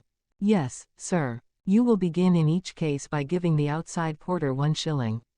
Here are 23 shillings. Yes, sir. You will tell him that you want to see the waste paper of yesterday. You will say that an important telegram has miscarried and that you are looking for it. You understand? Yes, sir. But what you are really looking for is the center page of the Times with some holes cut in it with scissors. Here is a copy of the Times. It is this page. You could easily recognize it, could you not? Yes, sir. In each case the outside porter will send for the hall porter, to whom also you will give 1 shilling. Here are 23 shillings. You will then learn in possibly 20 cases out of the 23 that the waste of the day before has been burned or removed. In the 3 other cases you will be shown a heap of paper and you will look for this page of the Times among it. The odds are enormously against your finding it. There are 10 shillings over in case of emergencies. Let me have a report by wire at Baker Street before evening. And now, Watson, it only remains for us to find out by wire the identity of the cabman, number 2704, and then we will drop into one of the Bond Street picture galleries and fill in the time until we are due at the hotel. Chapter 5. 3 Broken Threads. Sherlock Holmes had, in a very remarkable degree, the power of detaching his mind at will. For 2 hours the strange business in which we had been involved appeared to be forgotten, and he was entirely absorbed in the pictures of the modern Belgian masters. He would talk of nothing but art, of which he had the crudest ideas, from our leaving the gallery until we found ourselves at the Northumberland Hotel. Sir Henry Baskerville is upstairs expecting you, said the clerk. He asked me to show you up at once when you came. Have you any objection to my looking at your register? Said Holmes. Not in the least. The book showed that 2 names had been added after that of Baskerville. One was Theophilus Johnson and family, of Newcastle, the other Mrs. Oldmore and maid, of High Lodge, Alton. Surely that must be the same Johnson whom I used to know, said Holmes to the porter. A lawyer, is he not, grey-headed, and walks with a limp? No, sir, this is Mr. Johnson, the coal owner, a very active gentleman, not older than yourself. Surely you were mistaken about his trade. No, sir. He has used this hotel for many years, and he is very well known to us. Ah, that settles it. Mrs. Oldmore, too, I seem to remember the name. Excuse my curiosity, but often in calling upon one friend one finds another. She is an invalid lady, sir. Her husband was once mayor of Gloucester. She always comes to us when she is in town. Thank you, I am afraid I cannot claim her acquaintance. We have established a most important fact by these questions, Watson, he continued in a low voice as we went upstairs together. We know now that the people who are so interested in our friend have not settled down in his own hotel. That means that while they are, as we have seen, very anxious to watch him, they are equally anxious that he should not see them. Now, this is a most suggestive fact. What does it suggest? It suggests, halloa, my dear fellow, what on earth is the matter? As we came round the top of the stairs we had run up against Sir Henry Baskerville himself. His face was flushed with anger, and he held an old and dusty boot in one of his hands. So furious was he that he was hardly articulate, and when he did speak it was in a much broader and more western dialect than any which we had heard from him in the morning. Seems to me they are playing me for a sucker in this hotel, he cried. They'll find they've started into monkey with the wrong man unless they are careful. By thunder, if that chap can't find my missing boot there will be trouble. I can take a joke with the best, Mr. Holmes, but they've got a bit over the mark this time. Still looking for your boot? Yes, sir, and mean to find it. But, surely, you said that it was a new brown boot. So it was, sir. And now it's an old black one. What? You don't mean to say? That's just what I do mean to say. I only had 3 pairs in the world, the new brown, the old black, and the patent leathers, which I am wearing. Last night they took one of my brown ones, and today they have sneaked one of the black. Well, have you got it? Speak out, man, and don't stand staring. An agitated German waiter had appeared upon the scene. No, sir, I have made inquiry all over the hotel, but I can hear no word of it. Well, either that boot comes back before sundown or I'll see the manager and tell him that I go right straight out of this hotel. It shall be found, sir, I promise you that if you will have a little patience it will be found. Mind it is, for it's the last thing of mine that I'll lose in this den of thieves. Well, well, Mr. Holmes, you'll excuse my troubling you about such a trifle. I think it's well worth troubling about. Why, you look very serious over it. How do you explain it? I just don't attempt to explain it. It seems the very maddest, queerest thing that ever happened to me. The queerest perhaps, said Holmes, thoughtfully. What do you make of it yourself? Well, I don't profess to understand it yet. This case of yours is very complex, Sir Henry. When taken in conjunction with your uncle's death I am not sure that of all the 500 cases of capital importance which I have handled there is one which cuts so deep. But we hold several threads in our hands, and the odds are that one or other of them guides us to the truth. We may waste time in following the wrong one, but sooner or later we must come upon the right. We had a pleasant luncheon in which little was said of the business which had brought us together. It was in the private sitting room to which we afterwards repaired that Holmes asked Baskerville what were his intentions. To go to Baskerville Hall. And when? At the end of the week. On the whole, said Holmes, I think that your decision is a wise one. I have ample evidence that you are being dogged in London, and amid the millions of this great city it is difficult to discover who these people are or what their object can be. If their intentions are evil they might do you a mischief, and we should be powerless to prevent it. You did not know, Mortimer, that you were followed this morning from my house. Dr. Mortimer started violently. Followed? By whom? That, unfortunately, is what I cannot tell you. Have you among your neighbors or acquaintances on Dartmoor any man with a black, full beard? No, or, let me see, why, yes. Barrymore, Sir Charles's butler, is a man with a full, black beard. Ha! Where is Barrymore? He is in charge of the hall. We had best ascertain if he is really there, or if by any possibility he might be in London. How can you do that? Give me a telegraph form. Is all ready for Sir Henry?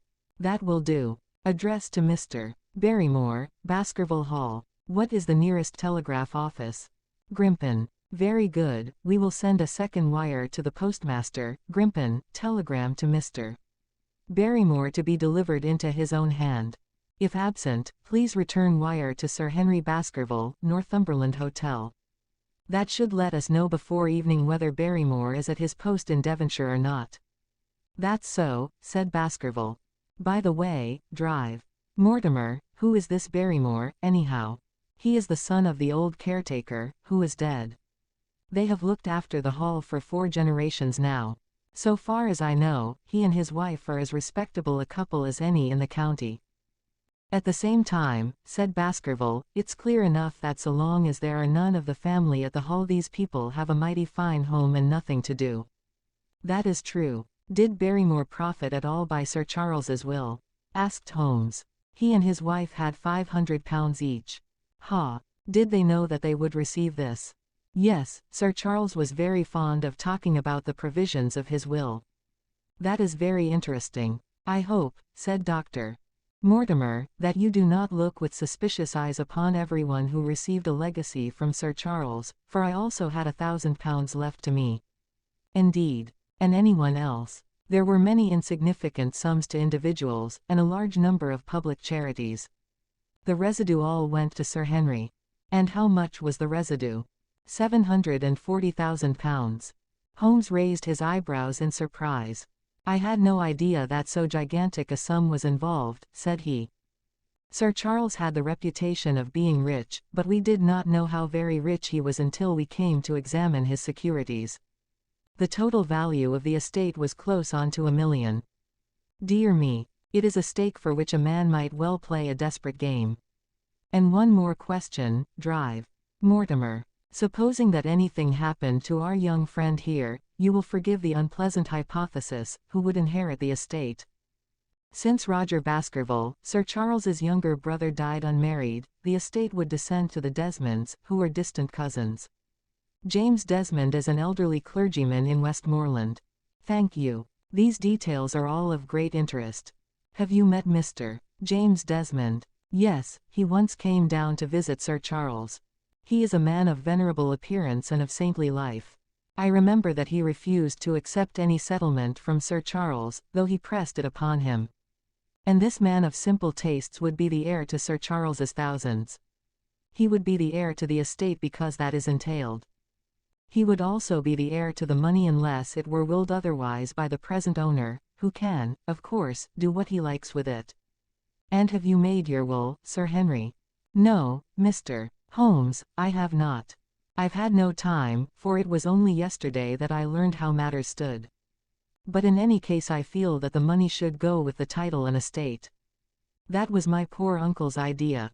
How is the owner going to restore the glories of the Baskervilles if he has not money enough to keep up the property? House, land, and dollars must go together. Quite so. Well, Sir Henry, I am of one mind with you as to the advisability of your going down to Devonshire without delay. There is only one provision which I must make. You certainly must not go alone. Dr. Mortimer returns with me. But drive. Mortimer has his practice to attend to, and his house is miles away from yours. With all the goodwill in the world he may be unable to help you. No, Sir Henry, you must take with you someone, a trusty man, who will be always by your side. Is it possible that you could come yourself, Mr. Holmes? If matters came to a crisis I should endeavor to be present in person, but you can understand that, with my extensive consulting practice and with the constant appeals which reach me from many quarters, it is impossible for me to be absent from London for an indefinite time. At the present instant one of the most revered names in England is being besmirched by a blackmailer, and only I can stop a disastrous scandal. You will see how impossible it is for me to go to Dartmoor. Whom would you recommend, then? Holmes laid his hand upon my arm. If my friend would undertake it, there is no man who is better worth having at your side when you are in a tight place. No one can say so more confidently than I. The proposition took me completely by surprise, but before I had time to answer, Baskerville seized me by the hand and wrung it heartily.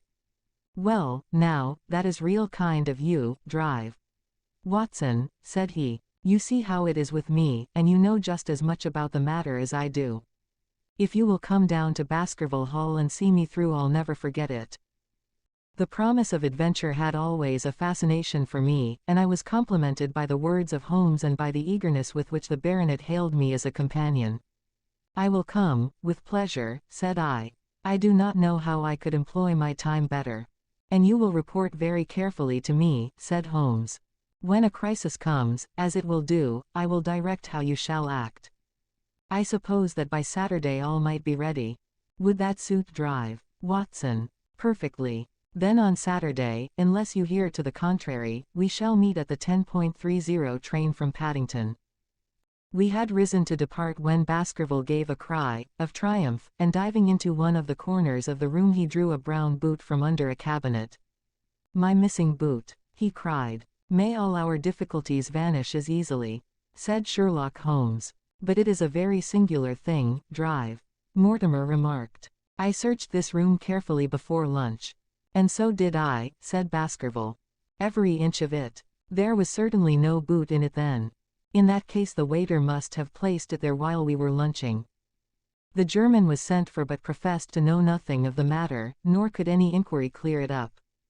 Another item had been added to that constant and apparently purposeless series of small mysteries which had succeeded each other so rapidly. Setting aside the whole grim story of Sir Charles's death, we had a line of inexplicable incidents all within the limits of 2 days, which included the receipt of the printed letter, the black-bearded spy in the hansom, the loss of the new brown boot, the loss of the old black boot, and now the return of the new brown boot.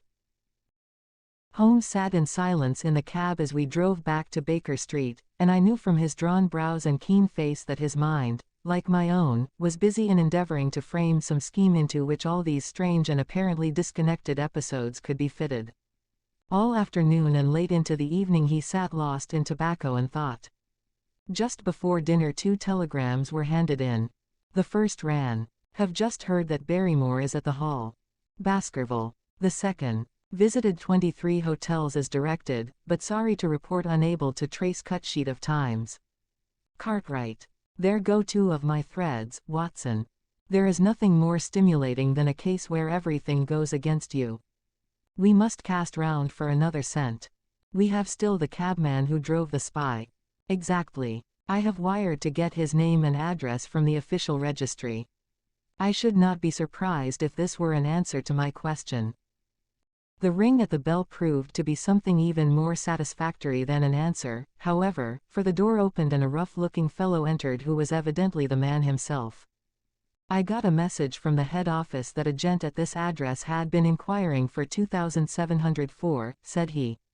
"I've driven my cab this 7 years and never a word of complaint. I came here straight from the yard to ask you to your face what you had against me." "I have nothing in the world against you, my good man," said Holmes. "On the contrary, I have half a sovereign for you if you will give me a clear answer to my questions." "Well, I've had a good day and no mistake," said the cabman, with a grin.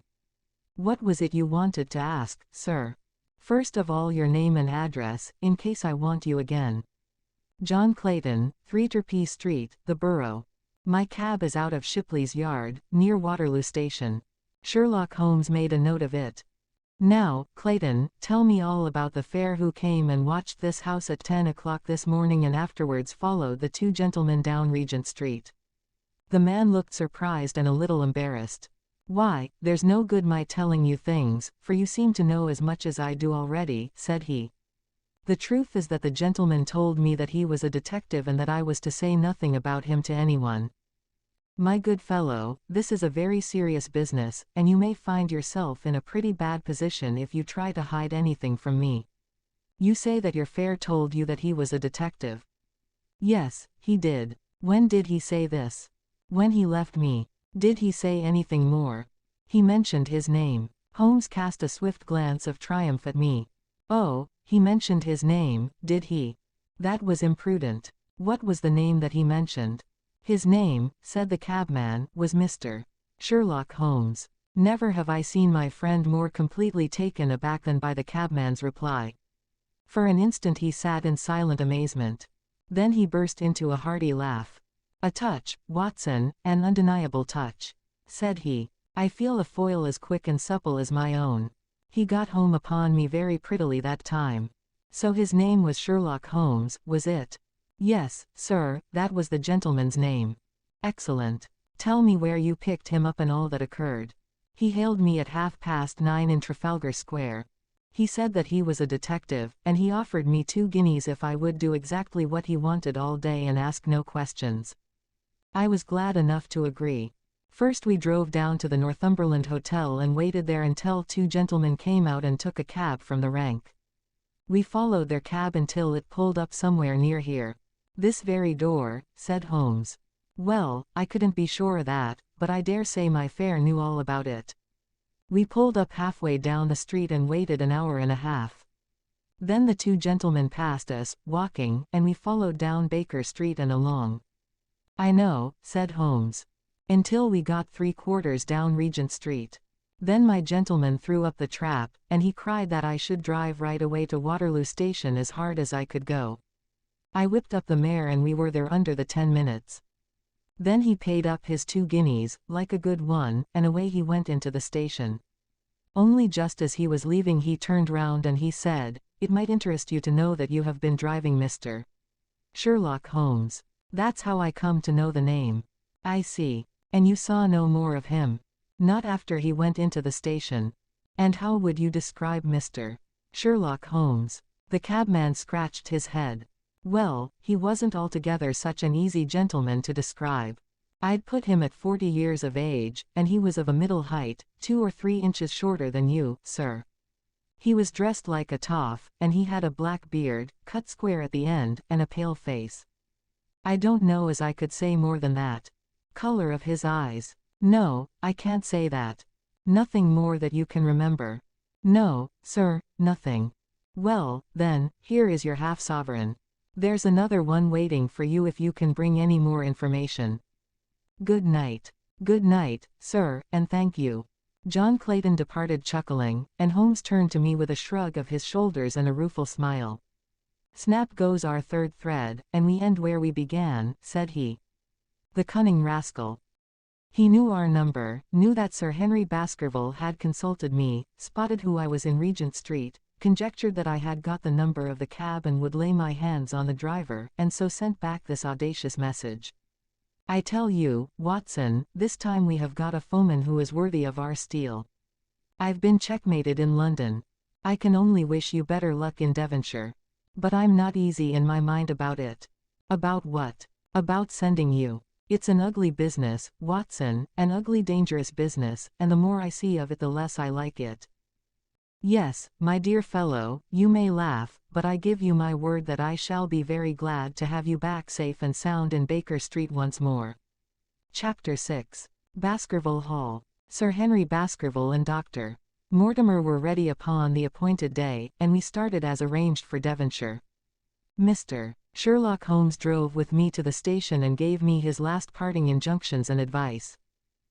I will not bias your mind by suggesting theories or suspicions, Watson, said he. I wish you simply to report facts in the fullest possible manner to me, and you can leave me to do the theorizing.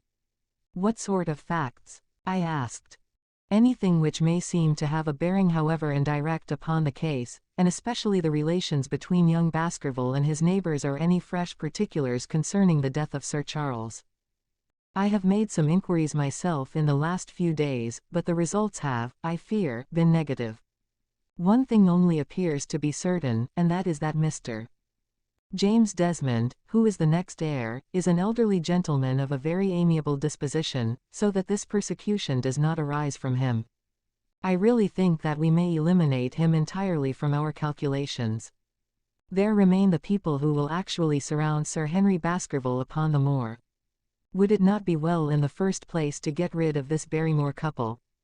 By no means. You could not make a greater mistake. If they are innocent it would be a cruel injustice, and if they are guilty we should be giving up all chance of bringing it home to them.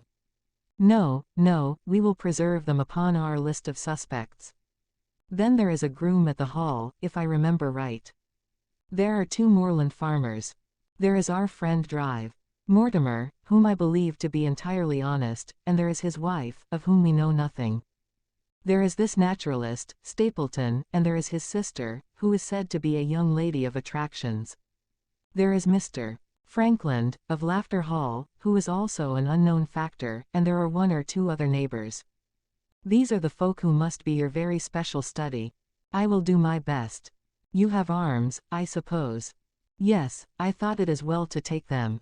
Most certainly. Keep your revolver near you night and day, and never relax your precautions. Our friends had already secured a first-class carriage and were waiting for us upon the platform. No, we have no news of any kind, said Dr. Mortimer in answer to my friend's questions. I can swear to one thing, and that is that we have not been shadowed during the last 2 days. We have never gone out without keeping a sharp watch, and no one could have escaped our notice. You have always kept together, I presume. Except yesterday afternoon. I usually give up one day to pure amusement when I come to town, so I spent it at the Museum of the College of Surgeons. And I went to look at the folk in the park, said Baskerville. But we had no trouble of any kind. It was imprudent, all the same, said Holmes, shaking his head and looking very grave. I beg, Sir Henry, that you will not go about alone. Some great misfortune will befall you if you do. Did you get your other boot? No, sir, it is gone forever. Indeed. That is very interesting. Well, goodbye, he added as the train began to glide down the platform. Bear in mind, Sir Henry, one of the phrases in that queer old legend which Dr. Mortimer has read to us, and avoid the moor in those hours of darkness when the powers of evil are exalted. I looked back at the platform when we had left it far behind, and saw the tall, austere figure of Holmes standing motionless and gazing after us. The journey was a swift and pleasant one, and I spent it in making the more intimate acquaintance of my 2 companions and in playing with Dr. Mortimer's spaniel. In a very few hours the brown earth had become ruddy, the brick had changed to granite, and red cows grazed in well-hedged fields where the lush grasses and more luxuriant vegetation spoke of a richer, if a damper, climate. Young Baskerville stared eagerly out of the window, and cried aloud with delight as he recognized the familiar features of the Devon scenery. I've been over a good part of the world since I left it, Drive. Watson, said he, but I have never seen a place to compare with it. I never saw a Devonshire man who did not swear by his county, I remarked. It depends upon the breed of men quite as much as on the county, said Dr. Mortimer. A glance at our friend here reveals the rounded head of the Celt, which carries inside it the Celtic enthusiasm and power of attachment. Poor Sir Charles's head was of a very rare type, half Gaelic, half Ivernian in its characteristics. But you were very young when you last saw Baskerville Hall, were you not? I was a boy in my teens at the time of my father's death, and had never seen the hall, for he lived in a little cottage on the south coast. Thence I went straight to a friend in America. I tell you it is all as new to me as it is to Dr. Watson, and I'm as keen as possible to see the moor. Are you? Then your wish is easily granted, for there is your first sight of the moor, said Dr. Mortimer, pointing out of the carriage window. Over the green squares of the fields and the low curve of a wood there rose in the distance a grey, melancholy hill, with a strange jagged summit, dim and vague in the distance, like some fantastic landscape in a dream. Baskerville sat for a long time, his eyes fixed upon it, and I read upon his eager face how much it meant to him, this first sight of that strange spot where the men of his blood had held sway so long and left their marks so deep. There he sat, with his tweed suit and his American accent, in the corner of a prosaic railway carriage, and yet as I looked at his dark and expressive face I felt more than ever how true a descendant he was of that long line of high-blooded, fiery, and masterful men. There were pride, valor, and strength in his thick brows, his sensitive nostrils, and his large hazel eyes. If on that forbidding moor a difficult and dangerous quest should lie before us, this was at least a comrade for whom one might venture to take a risk with the certainty that he would bravely share it. The train pulled up at a small wayside station and we all descended. Outside, beyond the low, white fence, a wagonette with a pair of cobs was waiting. Our coming was evidently a great event, for station master and porters clustered round us to carry out our luggage. It was a sweet, simple country spot, but I was surprised to observe that by the gate there stood 2 soldierly men in dark uniforms, who leaned upon their short rifles and glanced keenly at us as we passed. The coachman, a hard-faced, gnarled little fellow, saluted Sir Henry Baskerville, and in a few minutes we were flying swiftly down the broad, white road.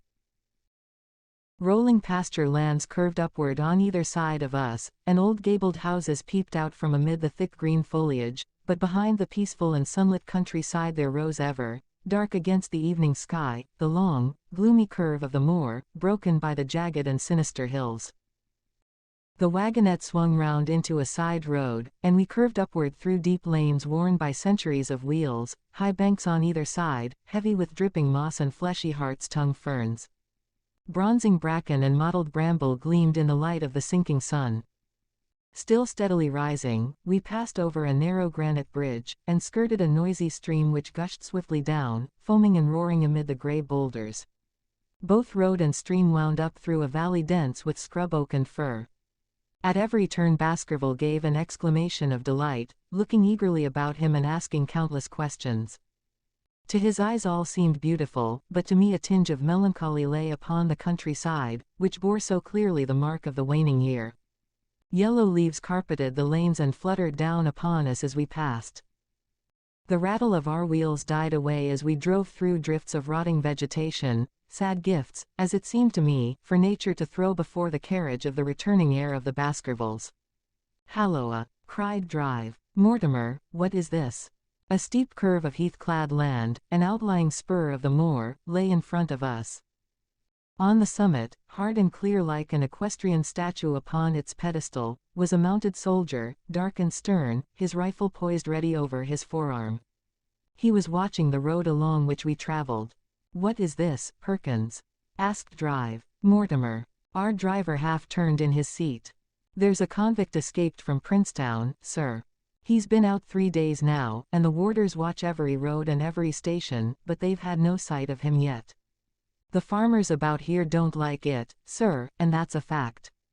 Well, I understand that they get £5 if they can give information." "Yes, sir, but the chance of £5 is but a poor thing compared to the chance of having your throat cut. You see, it isn't like any ordinary convict. This is a man that would stick at nothing." "Who is he, then?" "It is Selden, the Notting Hill murderer."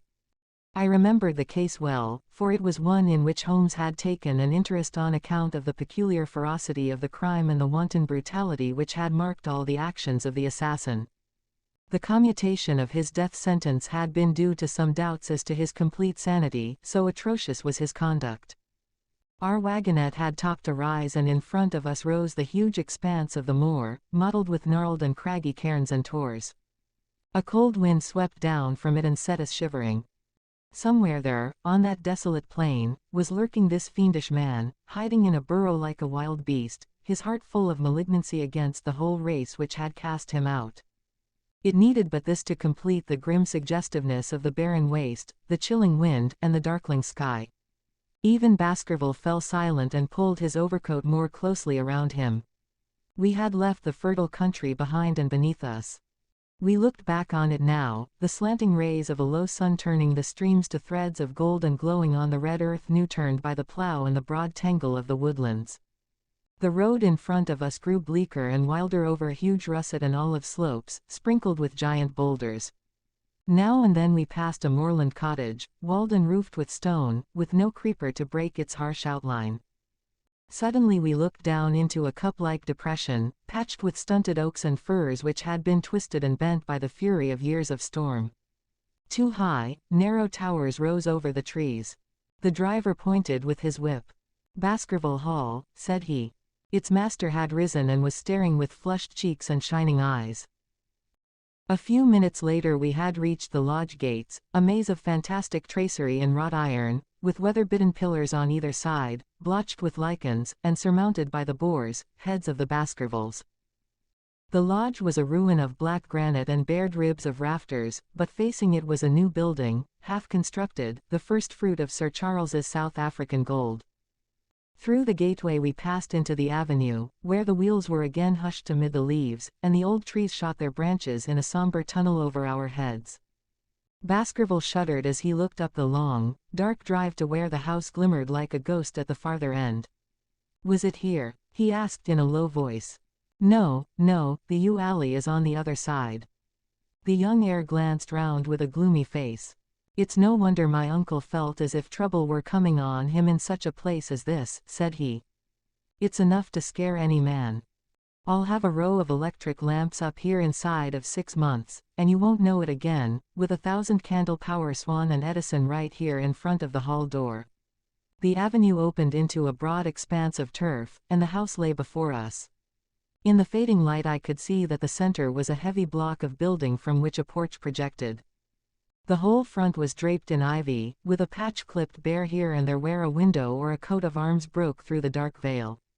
From this central block rose the twin towers, ancient, crenellated, and pierced with many loopholes. To right and left of the turrets were more modern wings of black granite. A dull light shone through heavy mullioned windows, and from the high chimneys which rose from the steep, high-angled roof there sprang a single black column of smoke. Welcome, Sir Henry. Welcome to Baskerville Hall. A tall man had stepped from the shadow of the porch to open the door of the wagonette. The figure of a woman was silhouetted against the yellow light of the hall. She came out and helped the man to hand down our bags. You don't mind my driving straight home, Sir Henry? Said Dr. Mortimer. My wife is expecting me. Surely you will stay and have some dinner. No, I must go. I shall probably find some work awaiting me. I would stay to show you over the house, but Barrymore will be a better guide than I. Goodbye, and never hesitate night or day to send for me if I can be of service. The wheels died away down the drive while Sir Henry and I turned into the hall, and the door clanged heavily behind us. It was a fine apartment in which we found ourselves, large, lofty, and heavily raftered with huge blocks of age-blackened oak. In the great old-fashioned fireplace behind the high iron dogs a log fire crackled and snapped. Sir Henry and I held out our hands to it, for we were numb from our long drive. Then we gazed round us at the high, thin window of old stained glass, the oak paneling, the stags' heads, the coats of arms upon the walls, all dim and somber in the subdued light of the central lamp. It's just as I imagined it, said Sir Henry. Is it not the very picture of an old family home? To think that this should be the same hall in which for 500 years my people have lived. It strikes me solemn to think of it. I saw his dark face lit up with a boyish enthusiasm as he gazed about him.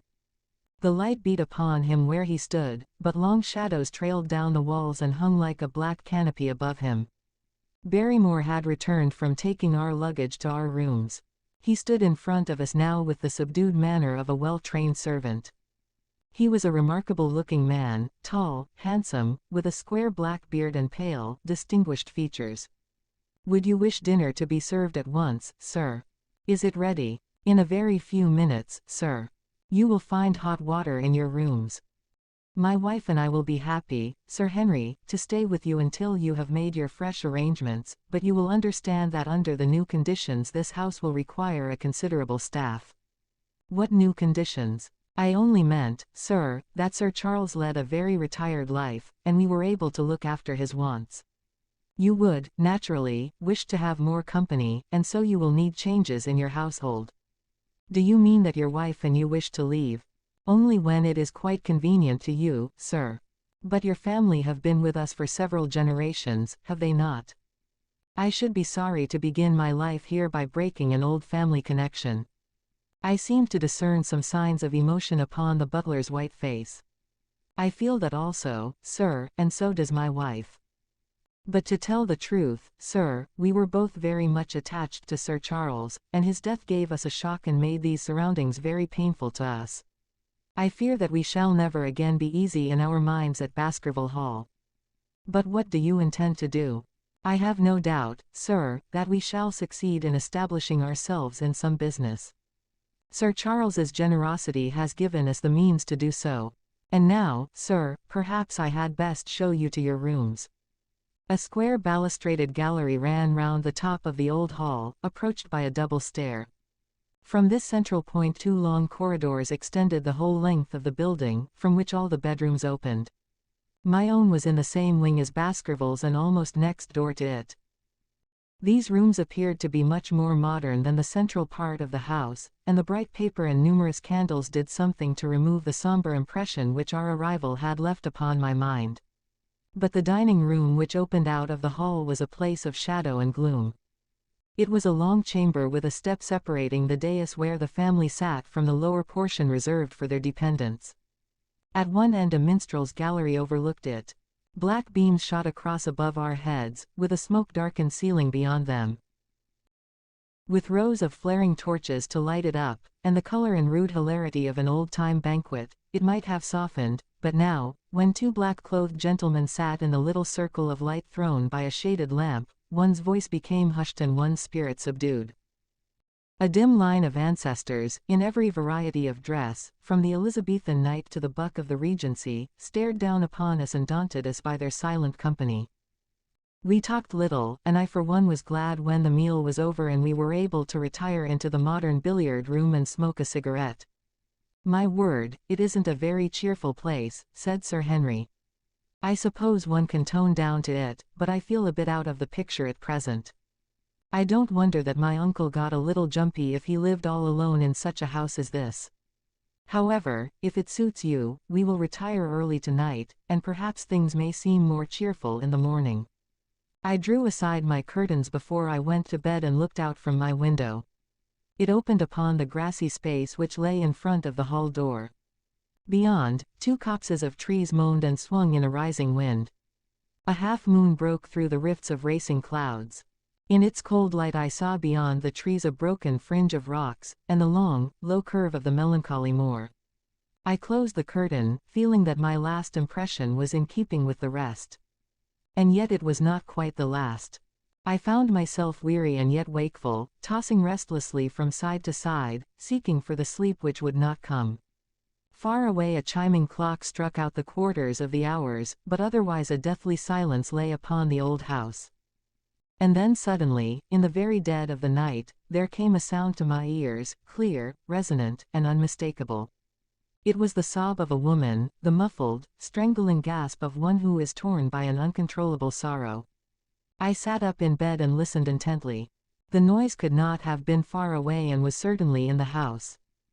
For half an hour I waited with every nerve on the alert, but there came no other sound save the chiming clock and the rustle of the ivy on the wall. Chapter 7. The Stapletons of Merripit House. The fresh beauty of the following morning did something to efface from our minds the grim and grey impression which had been left upon both of us by our first experience of Baskerville Hall. As Sir Henry and I sat at breakfast, the sunlight flooded in through the high mullioned windows, throwing watery patches of color from the coats of arms which covered them. The dark paneling glowed like bronze in the golden rays, and it was hard to realize that this was indeed the chamber which had struck such a gloom into our souls upon the evening before.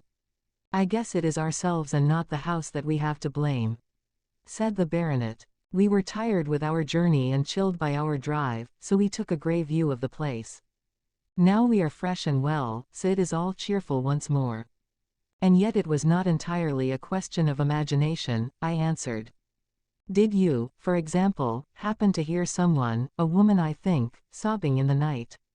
"That is curious, for I did when I was half asleep fancy that I heard something of the sort. I waited quite a time, but there was no more of it, so I concluded that it was all a dream. I heard it distinctly, and I am sure that it was really the sob of a woman. We must ask about this right away." He rang the bell and asked Barrymore whether he could account for our experience. It seemed to me that the pallid features of the butler turned a shade paler still as he listened to his master's question. "There are only two women in the house, Sir Henry," he answered. "One is the scullery maid, who sleeps in the other wing. The other is my wife, and I can answer for it that the sound could not have come from her." And yet he lied as he said it, for it chanced that after breakfast I met Mrs. Barrymore in the long corridor with the sun full upon her face. She was a large, impassive, heavy-featured woman with a stern-set expression of mouth. But her tell-tale eyes were red and glanced at me from between swollen lids. It was she, then, who wept in the night, and if she did so her husband must know it. Yet he had taken the obvious risk of discovery in declaring that it was not so. Why had he done this? And why did she weep so bitterly? Already round this pale-faced, handsome, black-bearded man there was gathering an atmosphere of mystery and of gloom. It was he who had been the first to discover the body of Sir Charles, and we had only his word for all the circumstances which led up to the old man's death. Was it possible that it was Barrymore after all whom we had seen in the cab in Regent Street? The beard might well have been the same. The cabman had described a somewhat shorter man, but such an impression might easily have been erroneous. How could I settle the point forever? Obviously the first thing to do was to see the Grimpen postmaster, and find whether the test telegram had really been placed in Barrymore's own hands. Be the answer what it might, I should at least have something to report to Sherlock Holmes. Sir Henry had numerous papers to examine after breakfast, so that the time was propitious for my excursion. It was a pleasant walk of 4 miles along the edge of the moor, leading me at last to a small grey hamlet, in which 2 larger buildings, which proved to be the inn and the house of Dr. Mortimer, stood high above the rest. The postmaster, who was also the village grocer, had a clear recollection of the telegram. "Certainly, sir," said he, "I had the telegram delivered to Mr. Barrymore exactly as directed." "Who delivered it?" "My boy here." "James, you delivered that telegram to Mr. Barrymore at the Hall last week, did you not?" "Yes, father, I delivered it." "Into his own hands?" I asked. "Well, he was up in the loft at the time, so that I could not put it into his own hands, but I gave it into Mrs. Barrymore's hands, and she promised to deliver it at once." "Did you see Mr. Barrymore?" "No, sir, I tell you he was in the loft." "If you didn't see him, how do you know he was in the loft?" "Well, surely his own wife ought to know where he is," said the postmaster testily. "Didn't he get the telegram? If there is any mistake it is for Mr. Barrymore himself to complain." It seemed hopeless to pursue the inquiry any farther, but it was clear that in spite of Holmes's ruse we had no proof that Barrymore had not been in London all the time. Suppose that it were so, suppose that the same man had been the last who had seen Sir Charles alive, and the first to dog the new heir when he returned to England. What then? Was he the agent of others, or had he some sinister design of his own? What interest could he have in persecuting the Baskerville family? I thought of the strange warning clipped out of the leading article of the Times. Was that his work, or was it possibly the doing of someone who was bent upon counteracting his schemes? The only conceivable motive was that which had been suggested by Sir Henry, that if the family could be scared away a comfortable and permanent home would be secured for the Barrymores. But surely such an explanation as that would be quite inadequate to account for the deep and subtle scheming which seemed to be weaving an invisible net round the young baronet. Holmes himself had said that no more complex case had come to him in all the long series of his sensational investigations. I prayed, as I walked back along the grey, lonely road, that my friend might soon be freed from his preoccupations and able to come down to take this heavy burden of responsibility from my shoulders. Suddenly my thoughts were interrupted by the sound of running feet behind me and by a voice which called me by name. I turned, expecting to see Dr. Mortimer, but to my surprise it was a stranger who was pursuing me. He was a small, slim, clean-shaven, prim-faced man, flaxen-haired and lean-jawed, between 30 and 40 years of age, dressed in a grey suit and wearing a straw hat. A tin box for botanical specimens hung over his shoulder, and he carried a green butterfly net in one of his hands. "You will, I am sure, excuse my presumption, drive. Watson," said he, as he came panting up to where I stood. "Here on the moor we are homely folk and do not wait for formal introductions. You may possibly have heard my name from our mutual friend, Mortimer. I am Stapleton, of Merripit House." "Your net and box would have told me as much," said I, for I knew that Mr. Stapleton was a naturalist. "But how did you know me?" "I have been calling on Mortimer, and he pointed you out to me from the window of his surgery as you passed. As our road lay the same way I thought that I would overtake you and introduce myself. I trust that Sir Henry is none the worse for his journey." "He is very well, thank you. We were all rather afraid that after the sad death of Sir Charles the new baronet might refuse to live here. It is asking much a wealthy man to come down and bury himself in a place of this kind, but I need not tell you that it means a very great deal to the countryside. Sir Henry has, I suppose, no superstitious fears in the matter. I do not think that it is likely. Of course you know the legend of the fiend dog which haunts the family. I have heard it. It is extraordinary how credulous the peasants are about here. Any number of them are ready to swear that they have seen such a creature upon the moor. He spoke with a smile, but I seemed to read in his eyes that he took the matter more seriously. The story took a great hold upon the imagination of Sir Charles, and I have no doubt that it led to his tragic end. But how? His nerves were so worked up that the appearance of any dog might have had a fatal effect upon his diseased heart. I fancy that he really did see something of the kind upon that last night in the yew alley. I feared that some disaster might occur, for I was very fond of the old man, and I knew that his heart was weak. How did you know that? My friend Mortimer told me. You think, then, that some dog pursued Sir Charles, and that he died of fright in consequence. Have you any better explanation? I have not come to any conclusion. Has Mr. Sherlock Holmes? The words took away my breath for an instant, but a glance at the placid face and steadfast eyes of my companion showed that no surprise was intended. It is useless for us to pretend that we do not know you, Drive. Watson, said he. The records of your detective have reached us here, and you could not celebrate him without being known yourself. When Mortimer told me your name he could not deny your identity. If you are here, then it follows that Mr. Sherlock Holmes is interesting himself in the matter, and I am naturally curious to know what view he may take. I am afraid that I cannot answer that question. May I ask if he is going to honor us with a visit himself? He cannot leave town at present. He has other cases which engage his attention. What a pity. He might throw some light on that which is so dark to us. But as to your own researches, if there is any possible way in which I can be of service to you, I trust that you will command me. If I had any indication of the nature of your suspicions or how you propose to investigate the case, I might perhaps even now give you some aid or advice. I assure you that I am simply here upon a visit to my friend, Sir Henry, and that I need no help of any kind. Excellent, said Stapleton. You were perfectly right to be wary and discreet. I am justly reproved for what I feel was an unjustifiable intrusion, and I promise you that I will not mention the matter again. We had come to a point where a narrow grassy path struck off from the road and wound away across the moor. A steep, boulder-sprinkled hill lay upon the right which had in bygone days been cut into a granite quarry. The face which was turned towards us formed a dark cliff, with ferns and brambles growing in its niches. From over a distant rise there floated a grey plume of smoke. A moderate walk along this moor path brings us to Merripit House, said he. Perhaps you will spare an hour that I may have the pleasure of introducing you to my sister. My first thought was that I should be by Sir Henry's side. But then I remembered the pile of papers and bills with which his study table was littered. It was certain that I could not help with those.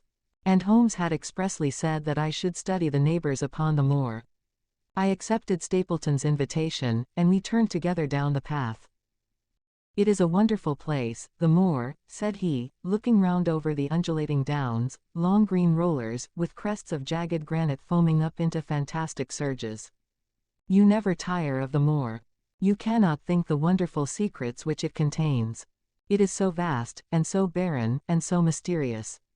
You know it well, then. I have only been here 2 years.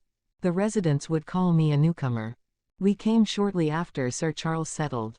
But my tastes led me to explore every part of the country round, and I should think that there are few men who know it better than I do. Is it hard to know?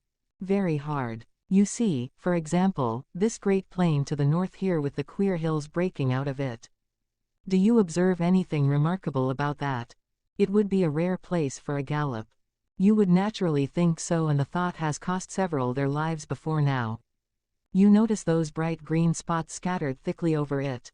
Yes, they seem more fertile than the rest. Stapleton laughed. That is the great Grimpen Mire, said he. A false step yonder means death to man or beast. Only yesterday I saw one of the moor ponies wander into it. He never came out. I saw his head for quite a long time craning out of the bog hole, but it sucked him down at last. Even in dry seasons it is a danger to cross it, but after these autumn rains it is an awful place. And yet I can find my way to the very heart of it and return alive. By George, there is another of those miserable ponies. Something brown was rolling and tossing among the green sedges. Then a long, agonized, writhing neck shot upward and a dreadful cry echoed over the moor. It turned me cold with horror, but my companion's nerves seemed to be stronger than mine. "It's gone," said he. "The mire has him. 2 in 2 days, and many more, perhaps, for they get in the way of going there in the dry weather, and never know the difference until the mire has them in its clutches. It's a bad place, the Great Grimpen Mire. And you say you can penetrate it?" "Yes, there are 1 or 2 paths which a very active man can take. I have found them out."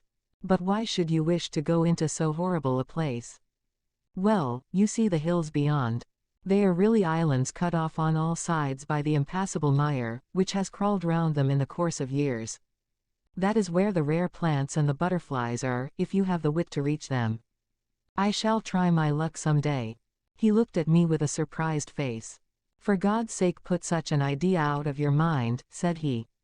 "Your blood would be upon my head. I assure you that there would not be the least chance of your coming back alive.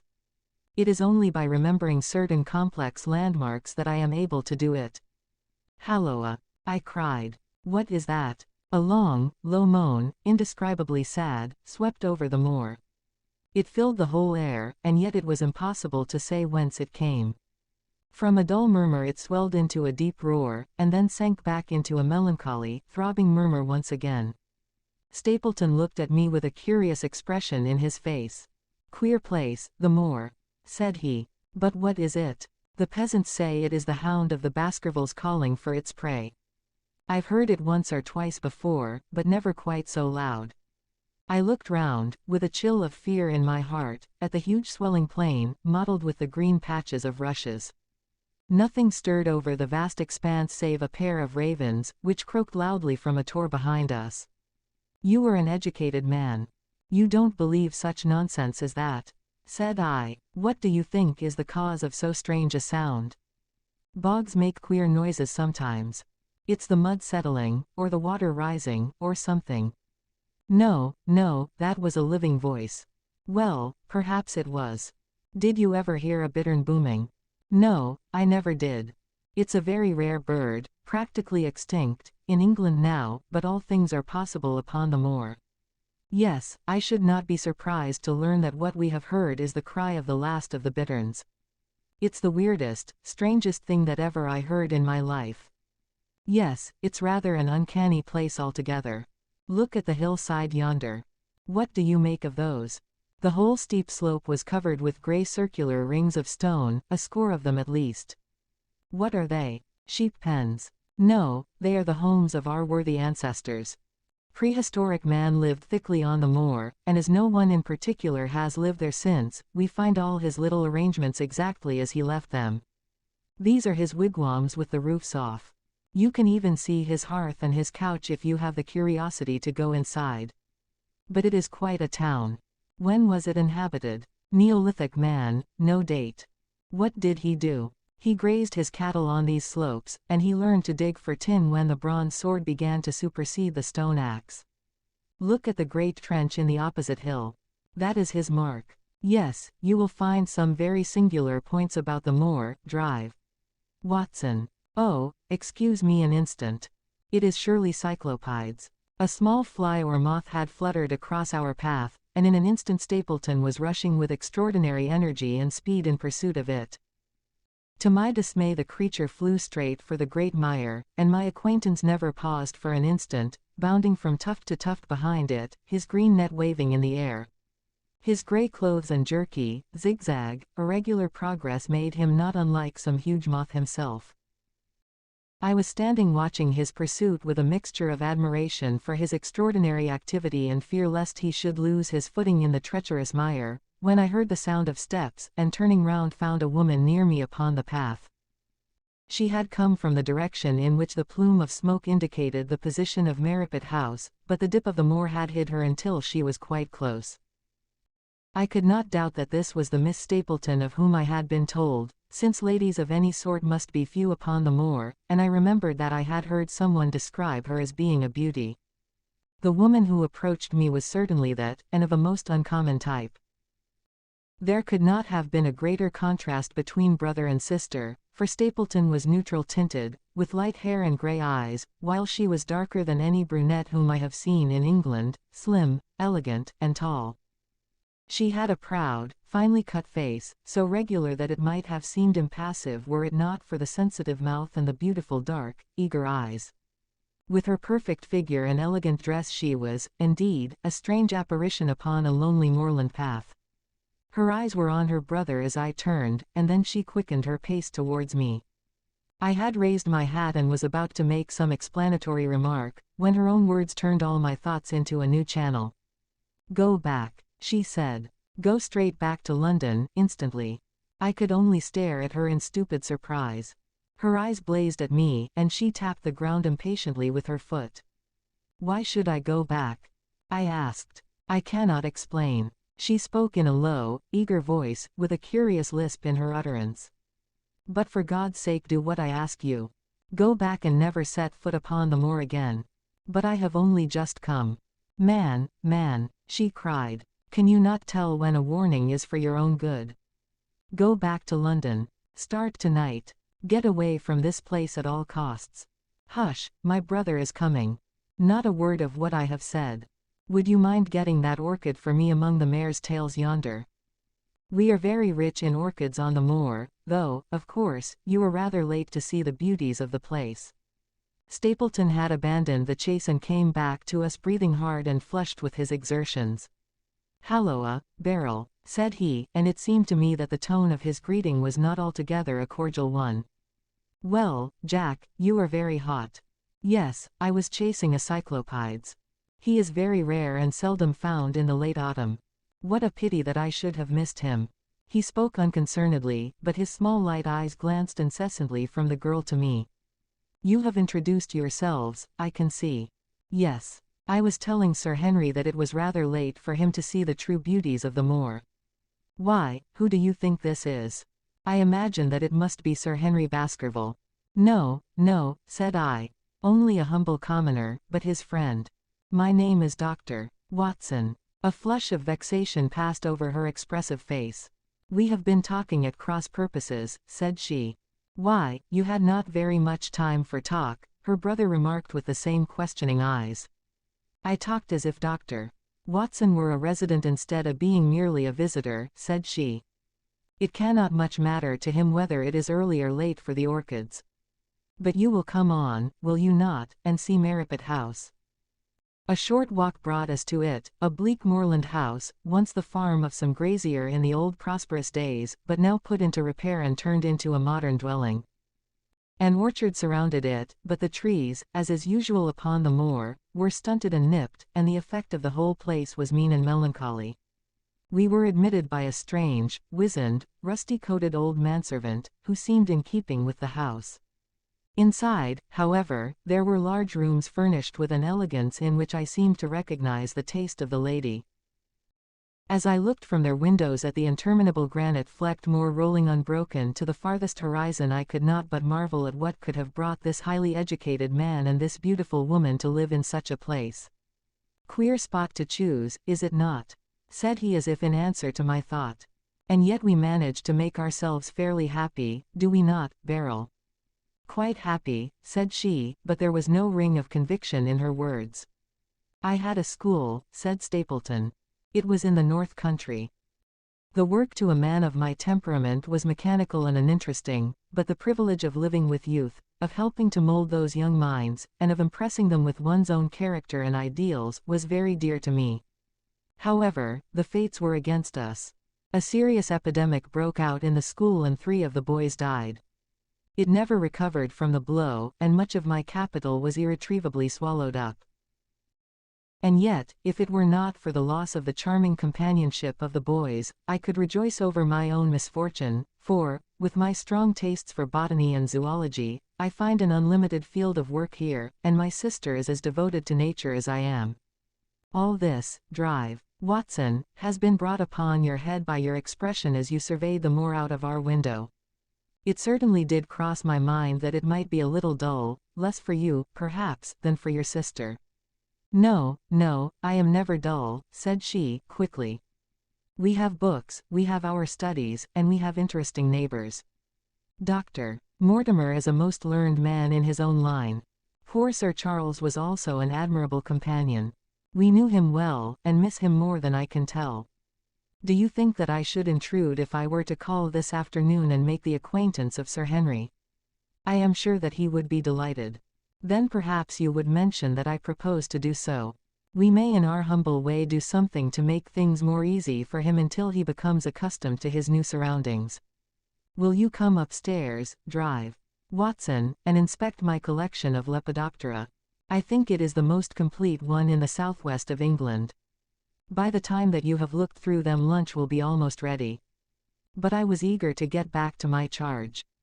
The melancholy of the moor, the death of the unfortunate pony, the weird sound which had been associated with the grim legend of the Baskervilles, all these things tinged my thoughts with sadness.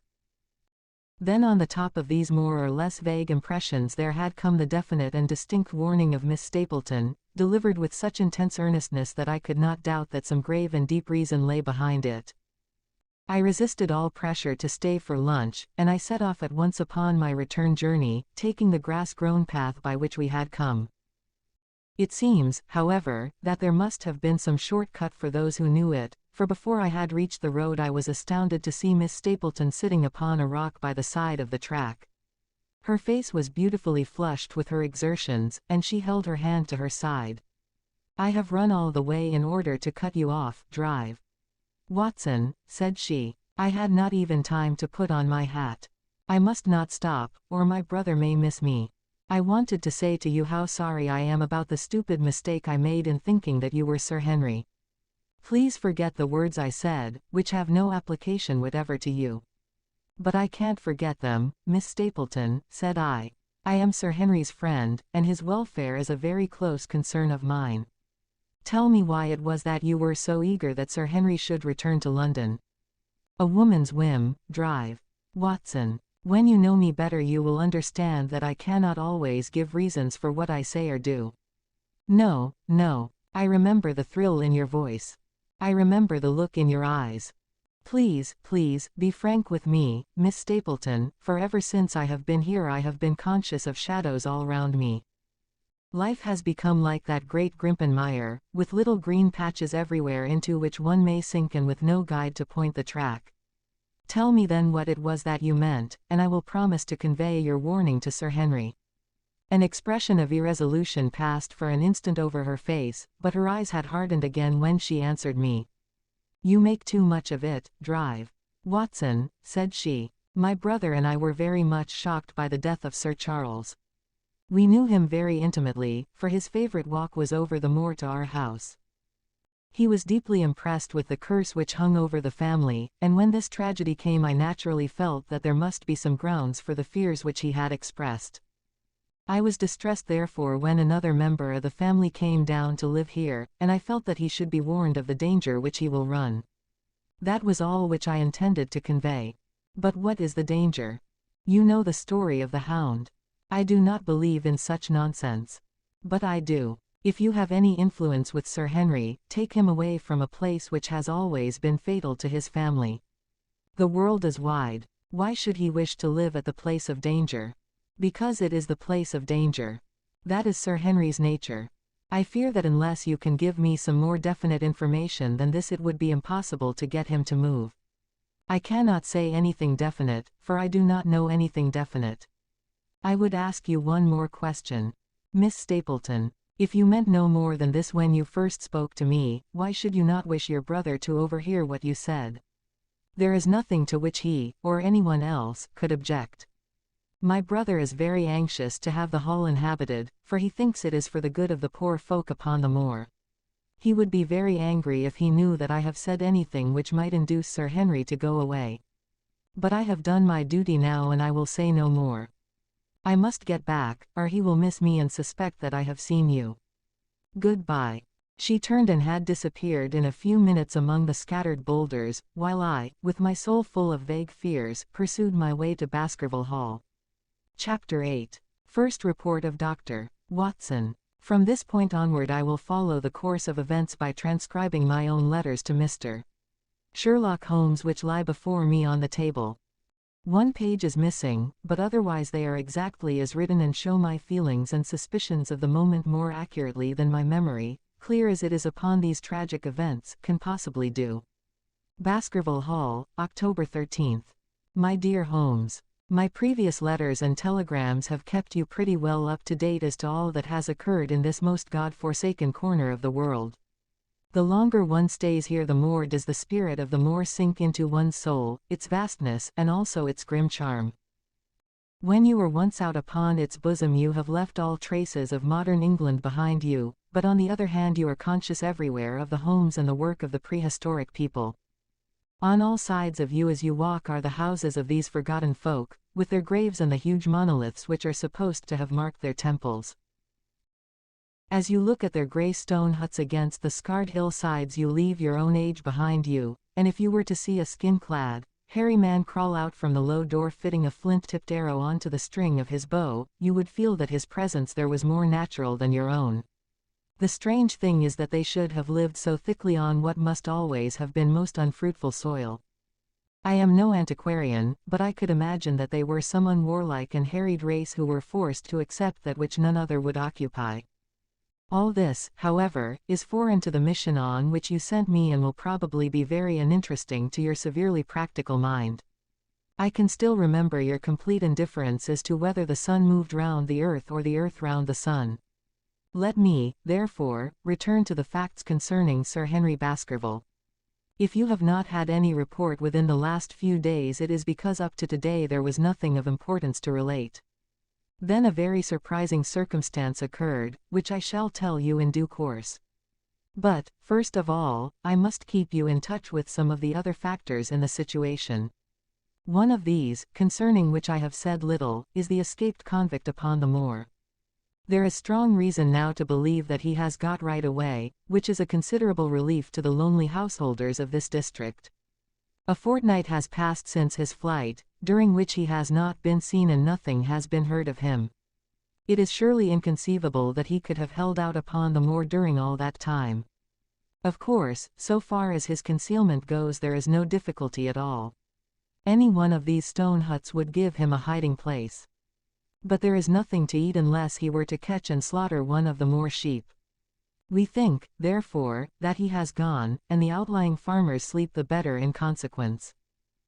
We are 4 able-bodied men in this household, so that we could take good care of ourselves, but I confess that I have had uneasy moments when I have thought of the Stapletons.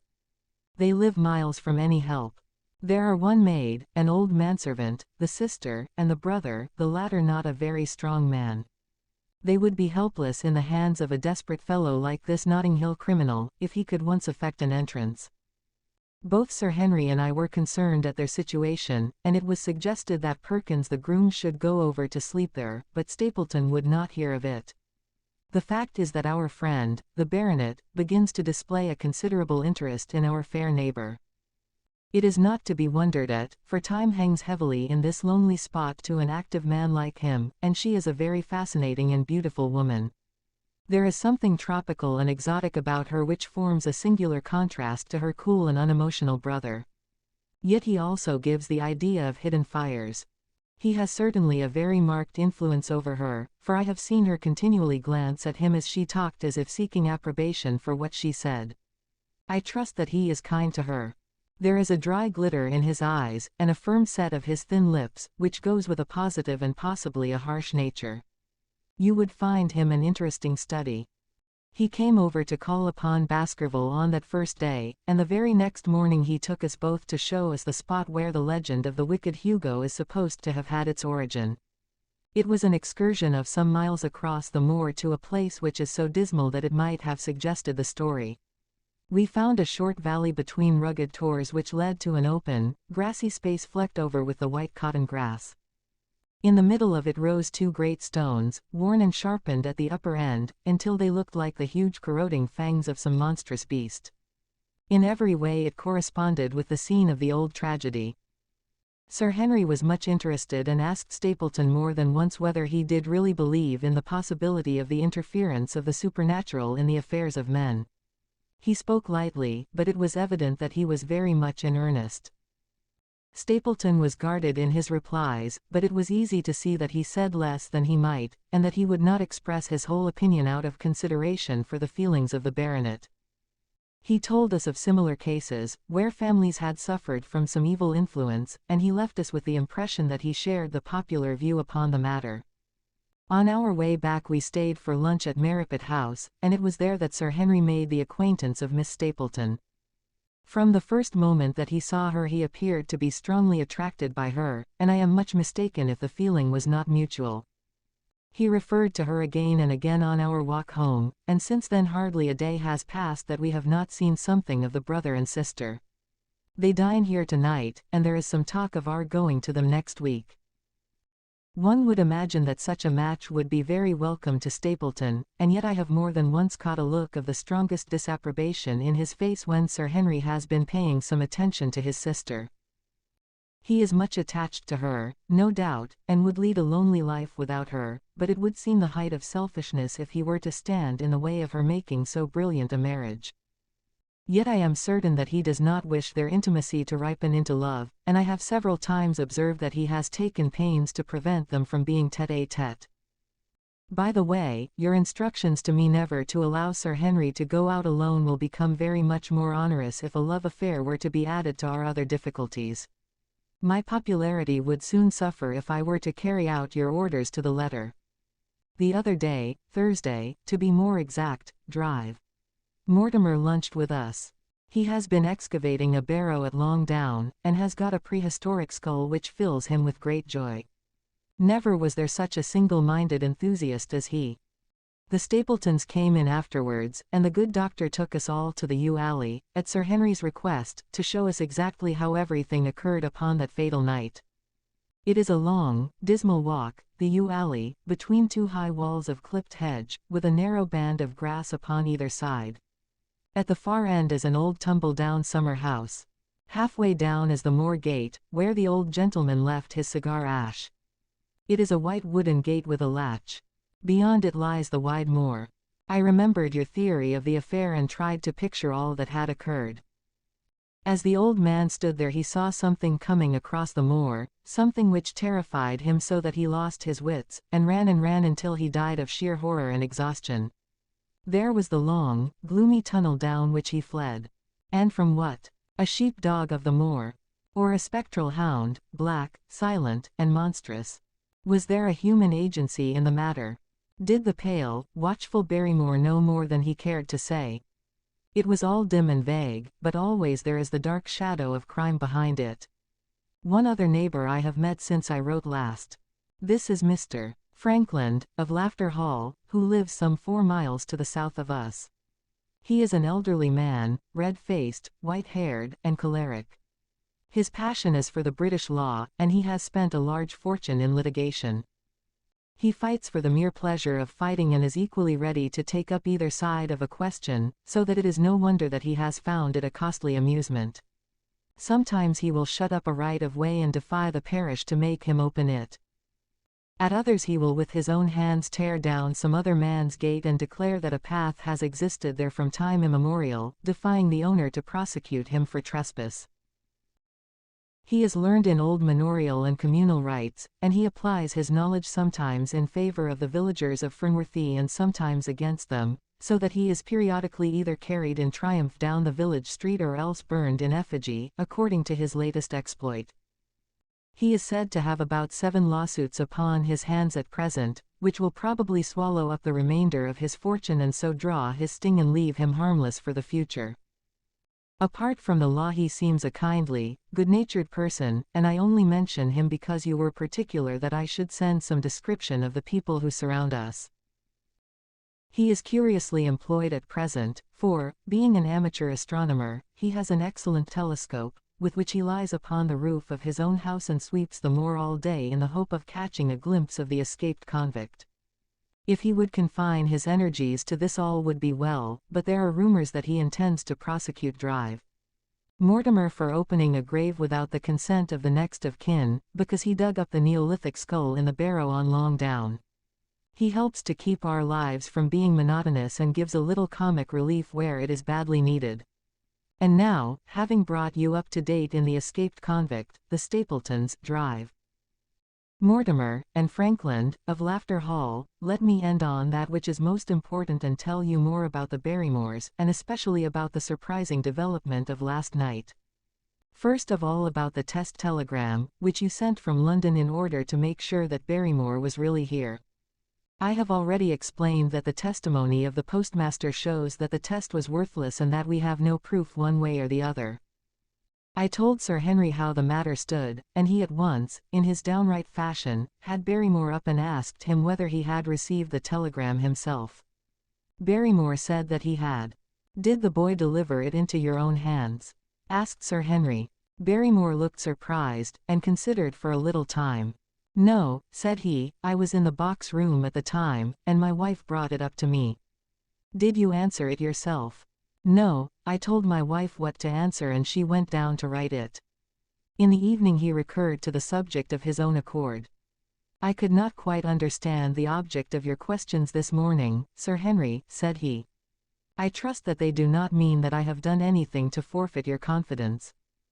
Sir Henry had to assure him that it was not so and pacify him by giving him a considerable part of his old wardrobe, the London outfit having now all arrived. "Mrs. Barrymore is of interest to me. She is a heavy, solid person, very limited, intensely respectable, and inclined to be puritanical.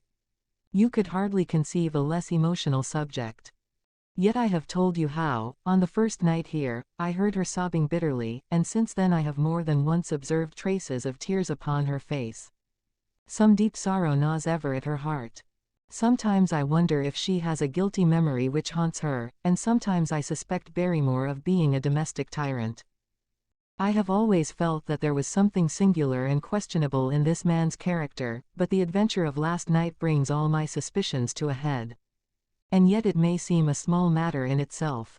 You are aware that I am not a very sound sleeper, and since I have been on guard in this house my slumbers have been lighter than ever. Last night, about 2 in the morning, I was aroused by a stealthy step passing my room. I rose, opened my door, and peeped out. A long black shadow was trailing down the corridor. It was thrown by a man who walked softly down the passage with a candle held in his hand. He was in shirt and trousers, with no covering to his feet. I could merely see the outline, but his height told me that it was Barrymore. He walked very slowly and circumspectly, and there was something indescribably guilty and furtive in his whole appearance. I have told you that the corridor is broken by the balcony which runs round the hall, but that it is resumed upon the farther side. I waited until he had passed out of sight and then I followed him. When I came round the balcony he had reached the end of the farther corridor, and I could see from the glimmer of light through an open door that he had entered one of the rooms. Now, all these rooms are unfurnished and unoccupied, so that his expedition became more mysterious than ever. The light shone steadily as if he were standing motionless. I crept down the passage as noiselessly as I could and peeped round the corner of the door. Barrymore was crouching at the window with the candle held against the glass. His profile was half turned towards me, and his face seemed to be rigid with expectation as he stared out into the blackness of the moor. For some minutes he stood watching intently. Then he gave a deep groan and with an impatient gesture he put out the light. Instantly I made my way back to my room, and very shortly came the stealthy steps passing once more upon their return journey. Long afterwards when I had fallen into a light sleep I heard a key turn somewhere in a lock, but I could not tell whence the sound came. What it all means I cannot guess, but there is some secret business going on in this house of gloom which sooner or later we shall get to the bottom of. I do not trouble you with my theories, for you asked me to furnish you only with facts. I have had a long talk with Sir Henry this morning, and we have made a plan of campaign founded upon my observations of last night. I will not speak about it just now, but it should make my next report interesting reading. Chapter 9. Second Report of Dr. Watson. The Light Upon the Moor. Baskerville Hall, October 15th. My dear Holmes. If I was compelled to leave you without much news during the early days of my mission you must acknowledge that I am making up for lost time, and that events are now crowding thick and fast upon us. In my last report I ended upon my top note with Barrymore at the window, and now I have quite a budget already which will, unless I am much mistaken, considerably surprise you. Things have taken a turn which I could not have anticipated. In some ways they have within the last 48 hours become much clearer, and in some ways they have become more complicated. But I will tell you all and you shall judge for yourself. Before breakfast on the morning following my adventure I went down the corridor and examined the room in which Barrymore had been on the night before. The western window through which he had stared so intently has, I noticed, one peculiarity above all other windows in the house: it commands the nearest outlook on the moor. There is an opening between two trees which enables one from this point of view to look right down upon it, while from all the other windows it is only a distant glimpse which can be obtained. It follows, therefore, that Barrymore, since only this window would serve the purpose, must have been looking out for something or somebody upon the moor. The night was very dark, so that I can hardly imagine how he could have hoped to see anyone.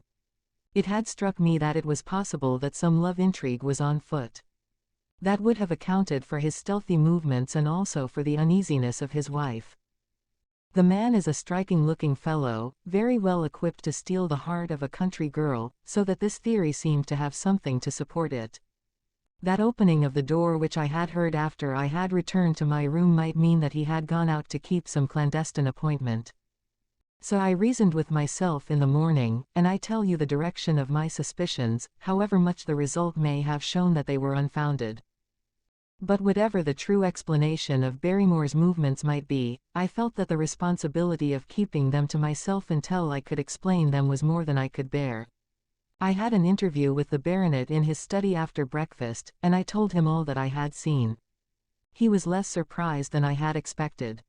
I knew that Barrymore walked about nights, and I had a mind to speak to him about it, said he. 2 or 3 times I have heard his steps in the passage, coming and going, just about the hour you name. Perhaps then he pays a visit every night to that particular window, I suggested. Perhaps he does. If so, we should be able to shadow him, and see what it is that he is after. I wonder what your friend Holmes would do, if he were here. I believe that he would do exactly what you now suggest, said I. He would follow Barrymore and see what he did. Then we shall do it together. But surely he would hear us. The man is rather deaf, and in any case we must take our chance of that. We'll sit up in my room tonight and wait until he passes. Sir Henry rubbed his hands with pleasure, and it was evident that he hailed the adventure as a relief to his somewhat quiet life upon the moor. The baronet has been in communication with the architect who prepared the plans for Sir Charles, and with a contractor from London, so that we may expect great changes to begin here soon. There have been decorators and furnishers up from Plymouth, and it is evident that our friend has large ideas, and means to spare no pains or expense to restore the grandeur of his family. When the house is renovated and refurnished, all that he will need will be a wife to make it complete. Between ourselves there are pretty clear signs that this will not be wanting if the lady is willing, for I have seldom seen a man more infatuated with a woman than he is with our beautiful neighbor, Miss Stapleton. And yet the course of true love does not run quite as smoothly as one would under the circumstances expect. Today, for example, its surface was broken by a very unexpected ripple, which has caused our friend considerable perplexity and annoyance. After the conversation which I have quoted about Barrymore, Sir Henry put on his hat and prepared to go out. As a matter of course I did the same. "What, are you coming, Watson?" he asked, looking at me in a curious way. "That depends on whether you are going on the moor," said I. "Yes, I am." "Well, you know what my instructions are. I am sorry to intrude, but you heard how earnestly Holmes insisted that I should not leave you, and especially that you should not go alone upon the moor." Sir Henry put his hand upon my shoulder with a pleasant smile. "My dear fellow," said he, "Holmes, with all his wisdom, did not foresee some things which have happened since I have been on the moor. You understand me. I am sure that you are the last man in the world who would wish to be a spoil sport. I must go out alone. It put me in a most awkward position. I was at a loss what to say or what to do, and before I had made up my mind he picked up his cane and was gone. But when I came to think the matter over, my conscience reproached me bitterly for having on any pretext allowed him to go out of my sight. I imagined what my feelings would be if I had to return to you and to confess that some misfortune had occurred through my disregard for your instructions. I assure you my cheeks flushed at the very thought. It might not even now be too late to overtake him, so I set off at once in the direction of Merripit House. I hurried along the road at the top of my speed without seeing anything of Sir Henry, until I came to the point where the moor path branches off. There, fearing that perhaps I had come in the wrong direction after all, I mounted a hill from which I could command a view, the same hill which is cut into the dark quarry. Thence I saw him at once. He was on the moor path, about a quarter of a mile off, and a lady was by his side who could only be Miss Stapleton. It was clear that there was already an understanding between them and that they had met by appointment. They were walking slowly along in deep conversation, and I saw her making quick little movements of her hands as if she were very earnest in what she was saying, while he listened intently, and once or twice shook his head in strong dissent.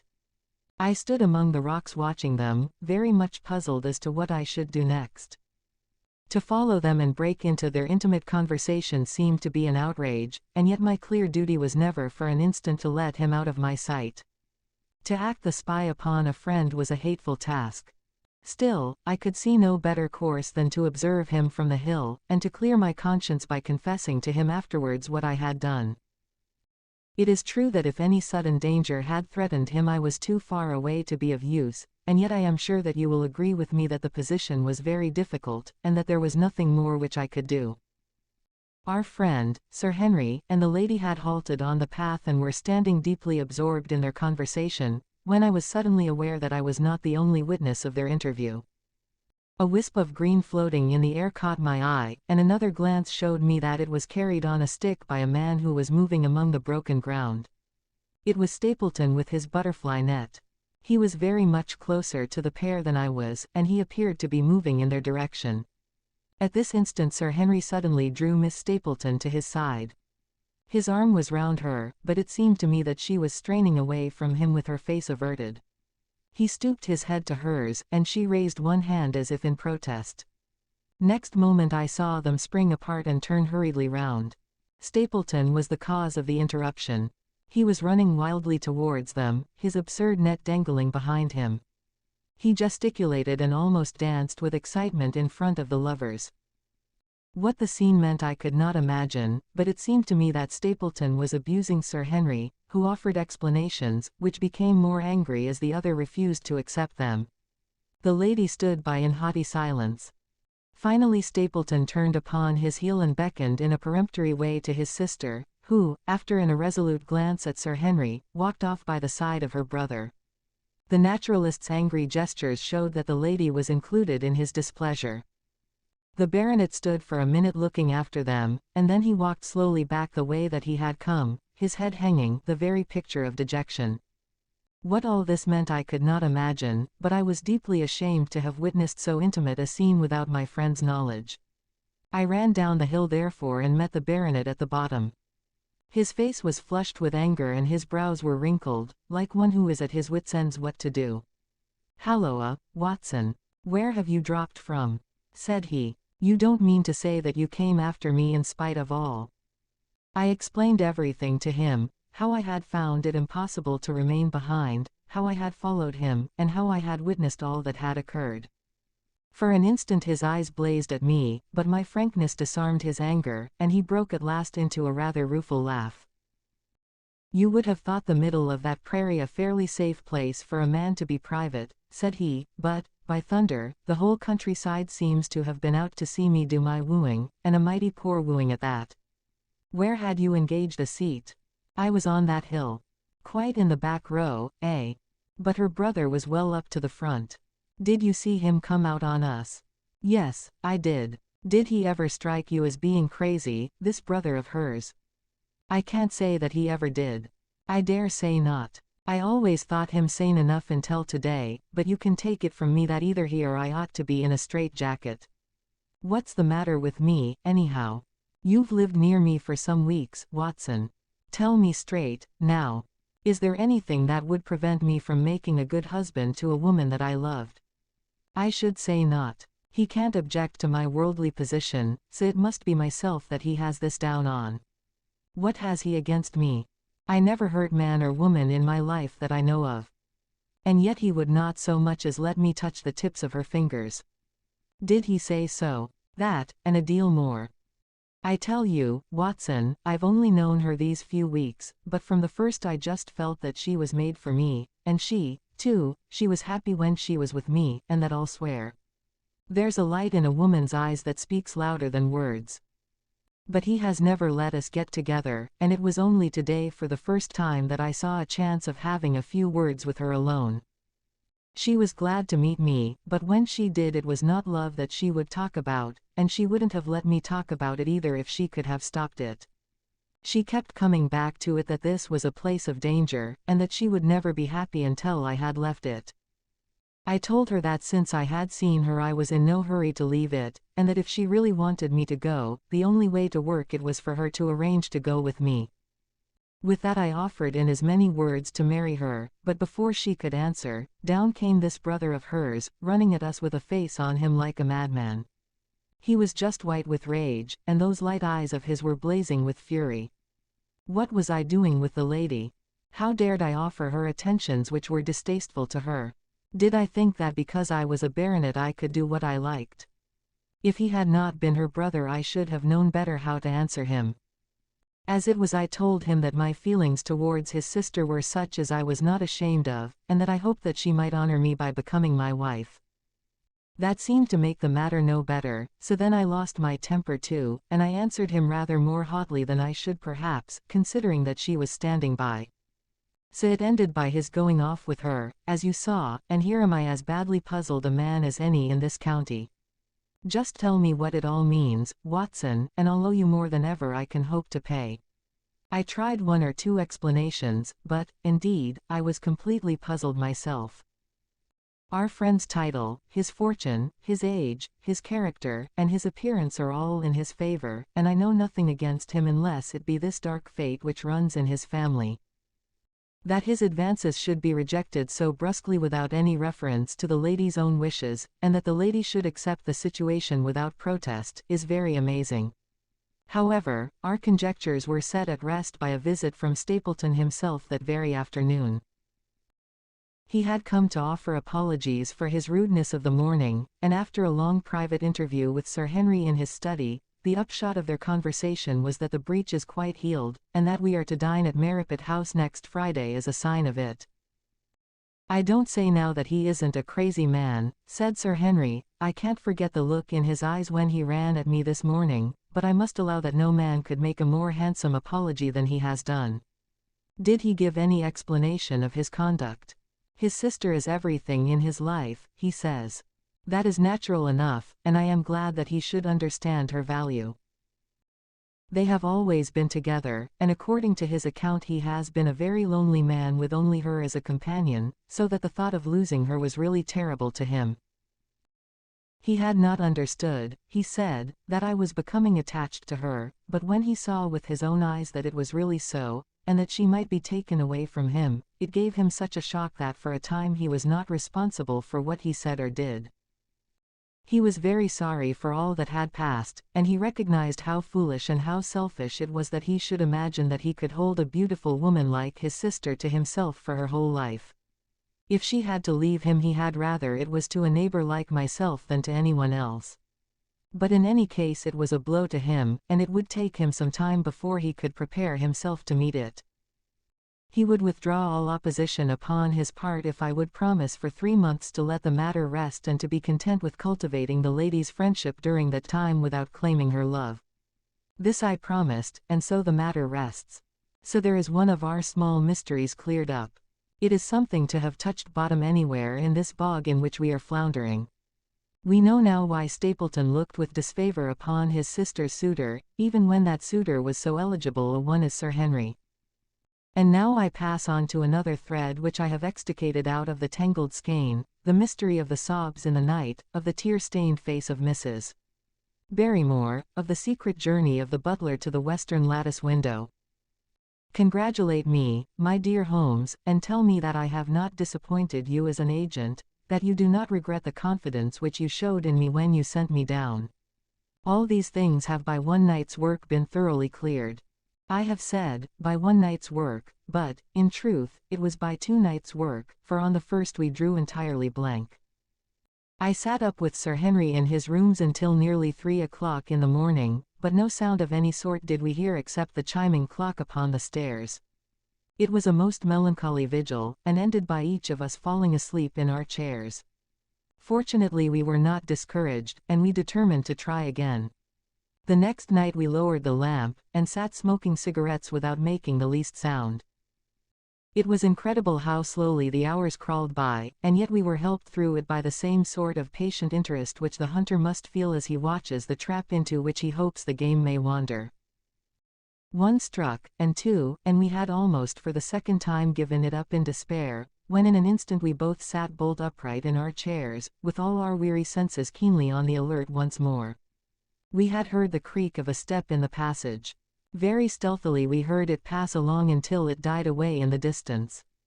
Then the baronet gently opened his door and we set out in pursuit. Already our man had gone round the gallery, and the corridor was all in darkness. Softly we stole along until we had come into the other wing. We were just in time to catch a glimpse of the tall, black-bearded figure, his shoulders rounded, as he tiptoed down the passage. Then he passed through the same door as before, and the light of the candle framed it in the darkness and shot one single yellow beam across the gloom of the corridor. We shuffled cautiously towards it, trying every plank before we dared to put our whole weight upon it.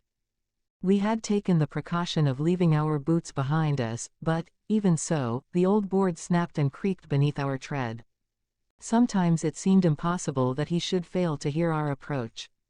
However, the man is fortunately rather deaf, and he was entirely preoccupied in that which he was doing. When at last we reached the door and peeped through, we found him crouching at the window, candle in hand, his white, intent face pressed against the pane, exactly as I had seen him 2 nights before. We had arranged no plan of campaign, but the baronet is a man to whom the most direct way is always the most natural. He walked into the room, and as he did so Barrymore sprang up from the window with a sharp hiss of his breath and stood, livid and trembling, before us. His dark eyes, glaring out of the white mask of his face, were full of horror and astonishment as he gazed from Sir Henry to me. "What are you doing here, Barrymore?" "Nothing, sir." His agitation was so great that he could hardly speak, and the shadows sprang up and down from the shaking of his candle. "It was the window, sir. I go round at night to see that they are fastened." "On the 2nd floor?" "Yes, sir, all the windows." "Look here, Barrymore," said Sir Henry, sternly, "we have made up our minds to have the truth out of you, so it will save you trouble to tell it sooner rather than later. Come, now, no lies. What were you doing at that window?" The fellow looked at us in a helpless way, and he wrung his hands together like one who is in the last extremity of doubt and misery. "I was doing no harm, sir. I was holding a candle to the window." "And why were you holding a candle to the window?" "Don't ask me, Sir Henry, don't ask me. I give you my word, sir, that it is not my secret, and that I cannot tell it. If it concerned no one but myself I would not try to keep it from you." A sudden idea occurred to me, and I took the candle from the trembling hand of the butler. "He must have been holding it as a signal," said I. "Let us see if there is any answer." I held it as he had done, and stared out into the darkness of the night. Vaguely I could discern the black bank of the trees and the lighter expanse of the moor, for the moon was behind the clouds. And then I gave a cry of exultation, for a tiny pinpoint of yellow light had suddenly transfixed the dark veil, and glowed steadily in the center of the black square framed by the window. "There it is," I cried. "No, no, sir, it is nothing, nothing at all." The butler broke in, "I assure you, sir." "Move your light across the window, Watson," cried the baronet. "See, the other moves also.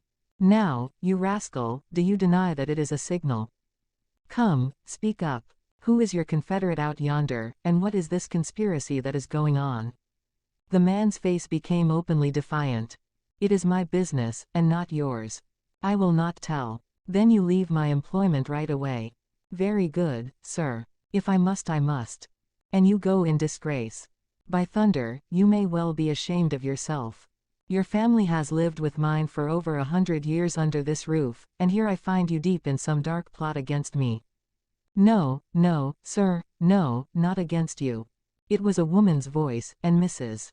Barrymore, paler and more horror-struck than her husband, was standing at the door. Her bulky figure in a shawl and skirt might have been comic were it not for the intensity of feeling upon her face. "We have to go, Eliza. This is the end of it. You can pack our things," said the butler. "Oh, John, John, have I brought you to this? It is my doing, Sir Henry, all mine. He has done nothing except for my sake and because I asked him." "Speak out, then. What does it mean?" "My unhappy brother is starving on the moor. We cannot let him perish at our very gates. The light is a signal to him that food is ready for him, and his light out yonder is to show the spot to which to bring it." "Then your brother is the escaped convict, Sir, Selden, the criminal." "That's the truth, sir," said Barrymore. "I said that it was not my secret and that I could not tell it to you. But now you have heard it, and you will see that if there was a plot it was not against you." This, then, was the explanation of the stealthy expeditions at night and the light at the window. Sir Henry and I both stared at the woman in amazement. Was it possible that this stolidly respectable person was of the same blood as one of the most notorious criminals in the country? "Yes, sir, my name was Selden, and he is my younger brother. We humored him too much when he was a lad, and gave him his own way in everything until he came to think that the world was made for his pleasure, and that he could do what he liked in it. Then as he grew older he met wicked companions, and the devil entered into him until he broke my mother's heart and dragged our name in the dirt. From crime to crime he sank lower and lower, until it is only the mercy of God which has snatched him from the scaffold. But to me, sir, he was always the little curly-headed boy that I had nursed and played with, as an elder sister would. That was why he broke prison, sir. He knew that I was here and that we could not refuse to help him. When he dragged himself here one night, weary and starving, with the warders hard at his heels, what could we do? We took him in and fed him and cared for him. Then you returned, sir, and my brother thought he would be safer on the moor than anywhere else until the hue and cry was over, so he lay in hiding there. But every second night we made sure if he was still there by putting a light in the window, and if there was an answer my husband took out some bread and meat to him. Every day we hoped that he was gone, but as long as he was there we could not desert him. That is the whole truth, as I am an honest Christian woman, and you will see that if there is blame in the matter it does not lie with my husband, but with me, for whose sake he has done all that he has." The woman's words came with an intense earnestness which carried conviction with them. "Is this true, Barrymore?" "Yes, Sir Henry. Every word of it." "Well, I cannot blame you for standing by your own wife. Forget what I have said. Go to your room, you two, and we shall talk further about this matter in the morning." When they were gone we looked out of the window again. Sir Henry had flung it open, and the cold night wind beat in upon our faces. Far away in the black distance there still glowed that one tiny point of yellow light. "I wonder he dares," said Sir Henry. "It may be so placed as to be only visible from here." "Very likely. How far do you think it is?" "Out by the cleft tor, I think. Not more than a mile or two off." "Hardly that. Well, it cannot be far if Barrymore had to carry out the food to it. And he is waiting, this villain, beside that candle. By thunder, Watson, I am going out to take that man." The same thought had crossed my own mind. It was not as if the Barrymores had taken us into their confidence. Their secret had been forced from them. The man was a danger to the community, an unmitigated scoundrel for whom there was neither pity nor excuse.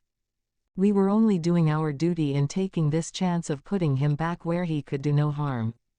With his brutal and violent nature, others would have to pay the price if we held our hands. Any night, for example, our neighbors the Stapletons might be attacked by him, and it may have been the thought of this which made Sir Henry so keen upon the adventure. "I will come," said I. "Then get your revolver and put on your boots. The sooner we start the better, as the fellow may put out his light and be off." In 5 minutes we were outside the door, starting upon our expedition. We hurried through the dark shrubbery, amid the dull moaning of the autumn wind and the rustle of the falling leaves. The night air was heavy with the smell of damp and decay. Now and again the moon peeped out for an instant, but clouds were driving over the face of the sky, and just as we came out on the moor a thin rain began to fall. The light still burned steadily in front. "Are you armed?" I asked. "I have a hunting crop. We must close in on him rapidly, for he is said to be a desperate fellow. We shall take him by surprise and have him at our mercy before he can resist." "I say, Watson," said the baronet, "what would Holmes say to this? How about that hour of darkness in which the power of evil is exalted?" As if in answer to his words there rose suddenly out of the vast gloom of the moor that strange cry which I had already heard upon the borders of the great Grimpen Mire. It came with the wind through the silence of the night, a long, deep mutter, then a rising howl, and then the sad moan in which it died away. Again and again it sounded, the whole air throbbing with it, strident, wild, and menacing. The baronet caught my sleeve and his face glimmered white through the darkness. "My God, what's that, Watson?" "I don't know. It's a sound they have on the moor. I heard it once before." It died away, and an absolute silence closed in upon us. We stood straining our ears, but nothing came. "Watson," said the baronet, "it was the cry of a hound." My blood ran cold in my veins, for there was a break in his voice which told of the sudden horror which had seized him. "What do they call this sound?" he asked. "Who?" "The folk on the countryside." "Oh, they are ignorant people. Why should you mind what they call it? Tell me, Watson, what do they say of it?" I hesitated but could not escape the question. "They say it is the cry of the hound of the Baskervilles." He groaned and was silent for a few moments. "A hound it was," he said, at last, "but it seemed to come from miles away, over yonder, I think. It was hard to say whence it came. It rose and fell with the wind. Isn't that the direction of the great Grimpen Mire?" "Yes, it is." "Well, it was up there. Come now, Watson, didn't you think yourself that it was the cry of a hound?" "I am not a child. You need not fear to speak the truth. Stapleton was with me when I heard it last. He said that it might be the calling of a strange bird." "No, no, it was a hound. My God, can there be some truth in all these stories? Is it possible that I am really in danger from so dark a cause? You don't believe it, do you, Watson?" "No, no. And yet it was one thing to laugh about it in London, and it is another to stand out here in the darkness of the moor and to hear such a cry as that. And my uncle, there was the footprint of the hound beside him as he lay. It all fits together. I don't think that I am a coward, Watson, but that sound seemed to freeze my very blood. Feel my hand. It was as cold as a block of marble. You'll be all right tomorrow. I don't think I'll get that cry out of my head. What do you advise that we do now? Shall we turn back?" "No, by thunder, we have come out to get our man, and we will do it. We after the convict, and a hell hound, as likely as not, after us. Come on. We'll see it through if all the fiends of the pit were loose upon the moor." We stumbled slowly along in the darkness, with the black loom of the craggy hills around us, and the yellow speck of light burning steadily in front. There is nothing so deceptive as the distance of a light upon a pitch-dark night, and sometimes the glimmer seemed to be far away upon the horizon and sometimes it might have been within a few yards of us. But at last we could see whence it came, and then we knew that we were indeed very close. A guttering candle was stuck in a crevice of the rocks which flanked it on each side so as to keep the wind from it and also to prevent it from being visible, save in the direction of Baskerville Hall. A boulder of granite concealed our approach, and crouching behind it we gazed over it at the signal light. It was strange to see this single candle burning there in the middle of the moor, with no sign of life near it, just the one straight yellow flame and the gleam of the rock on each side of it. "What shall we do now?" whispered Sir Henry. "Wait here. He must be near his light. Let us see if we can get a glimpse of him." The words were hardly out of my mouth when we both saw him. Over the rocks, in the crevice of which the candle burned, there was thrust out an evil yellow face, a terrible animal face, all seamed and scored with vile passions. Foul with mire, with a bristling beard, and hung with matted hair, it might well have belonged to one of those old savages who dwelt in the burrows on the hillsides. The light beneath him was reflected in his small, cunning eyes which peered fiercely to right and left through the darkness, like a crafty and savage animal who has heard the steps of the hunters. Something had evidently aroused his suspicions. It may have been that Barrymore had some private signal which we had neglected to give, or the fellow may have had some other reason for thinking that all was not well, but I could read his fears upon his wicked face.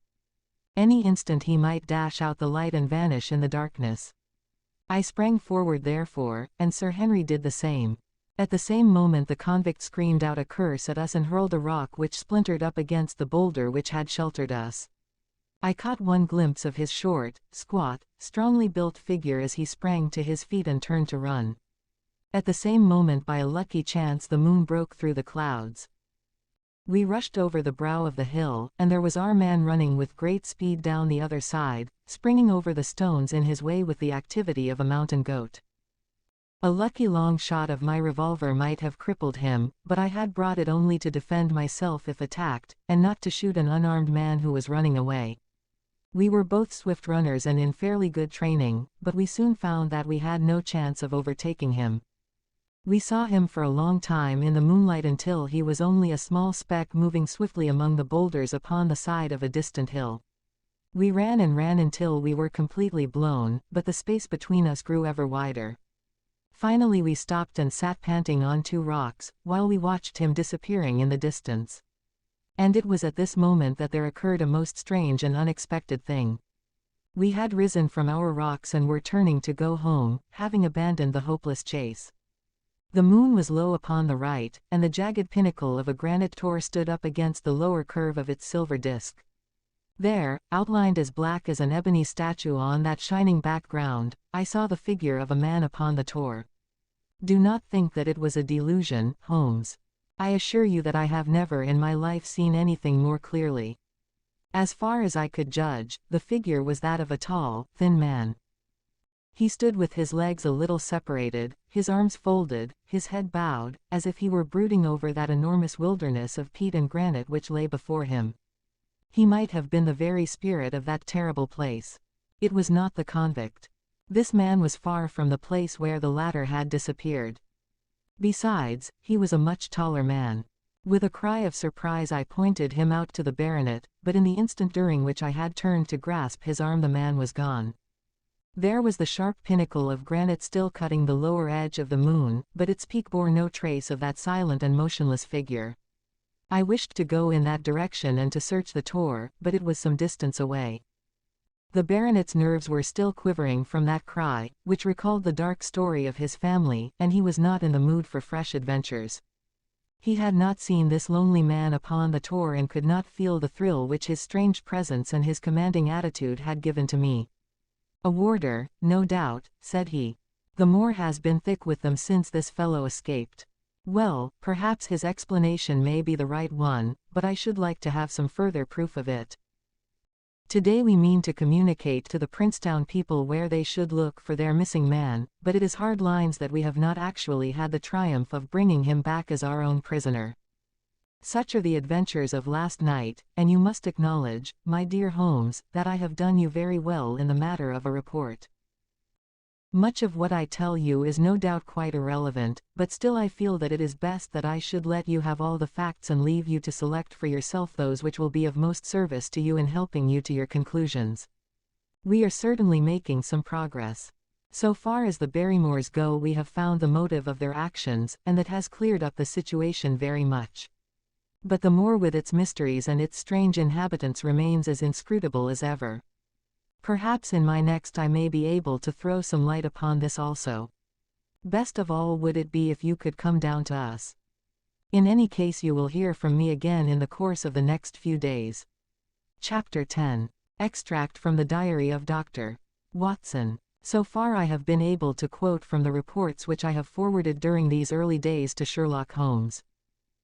Now, however, I have arrived at a point in my narrative where I am compelled to abandon this method and to trust once more to my recollections, aided by the diary which I kept at the time. A few extracts from the latter will carry me on to those scenes which are indelibly fixed in every detail upon my memory. I proceed, then, from the morning which followed our abortive chase of the convict and our other strange experiences upon the moor. October 16th. A dull and foggy day with a drizzle of rain. The house is banked in with rolling clouds, which rise now and then to show the dreary curves of the moor, with thin, silver veins upon the sides of the hills, and the distant boulders gleaming where the light strikes upon their wet faces. It is melancholy outside and in. The baronet is in a black reaction after the excitements of the night. I am conscious myself of a weight at my heart and a feeling of impending danger, ever-present danger, which is the more terrible because I am unable to define it. And have I not cause for such a feeling? Consider the long sequence of incidents which have all pointed to some sinister influence which is at work around us. There is the death of the last occupant of the hall, fulfilling so exactly the conditions of the family legend, and there are the repeated reports from peasants of the appearance of a strange creature upon the moor. Twice I have with my own ears heard the sound which resembled the distant baying of a hound. It is incredible, impossible, that it should really be outside the ordinary laws of nature. A spectral hound which leaves material footmarks and fills the air with its howling is surely not to be thought of. Stapleton may fall in with such a superstition, and Mortimer also, but if I have one quality upon earth it is common sense, and nothing will persuade me to believe in such a thing. To do so would be to descend to the level of these poor peasants, who are not content with a mere fiend dog but must needs describe him with hell-fire shooting from his mouth and eyes. Holmes would not listen to such fancies, and I am his agent. But facts are facts, and I have twice heard this crying upon the moor. Suppose that there were really some huge hound loose upon it, that would go far to explain everything. But where could such a hound lie concealed? Where did it get its food? Where did it come from? How was it that no one saw it by day? It must be confessed that the natural explanation offers almost as many difficulties as the other. And always, apart from the hound, there is the fact of the human agency in London, the man in the cab, and the letter which warned Sir Henry against the moor. This at least was real, but it might have been the work of a protecting friend as easily as of an enemy. Where is that friend or enemy now? Has he remained in London, or has he followed us down here? Could he be the stranger whom I saw upon the Tor? It is true that I have had only the one glance at him, and yet there are some things to which I am ready to swear. He is no one whom I have seen down here, and I have now met all the neighbors. The figure was far taller than that of Stapleton, far thinner than that of Frankland. Barrymore it might possibly have been, but we had left him behind us, and I am certain that he could not have followed us. A stranger then is still dogging us, just as a stranger dogged us in London. We have never shaken him off. If I could lay my hands upon that man, then at last we might find ourselves at the end of all our difficulties. To this one purpose I must now devote all my energies.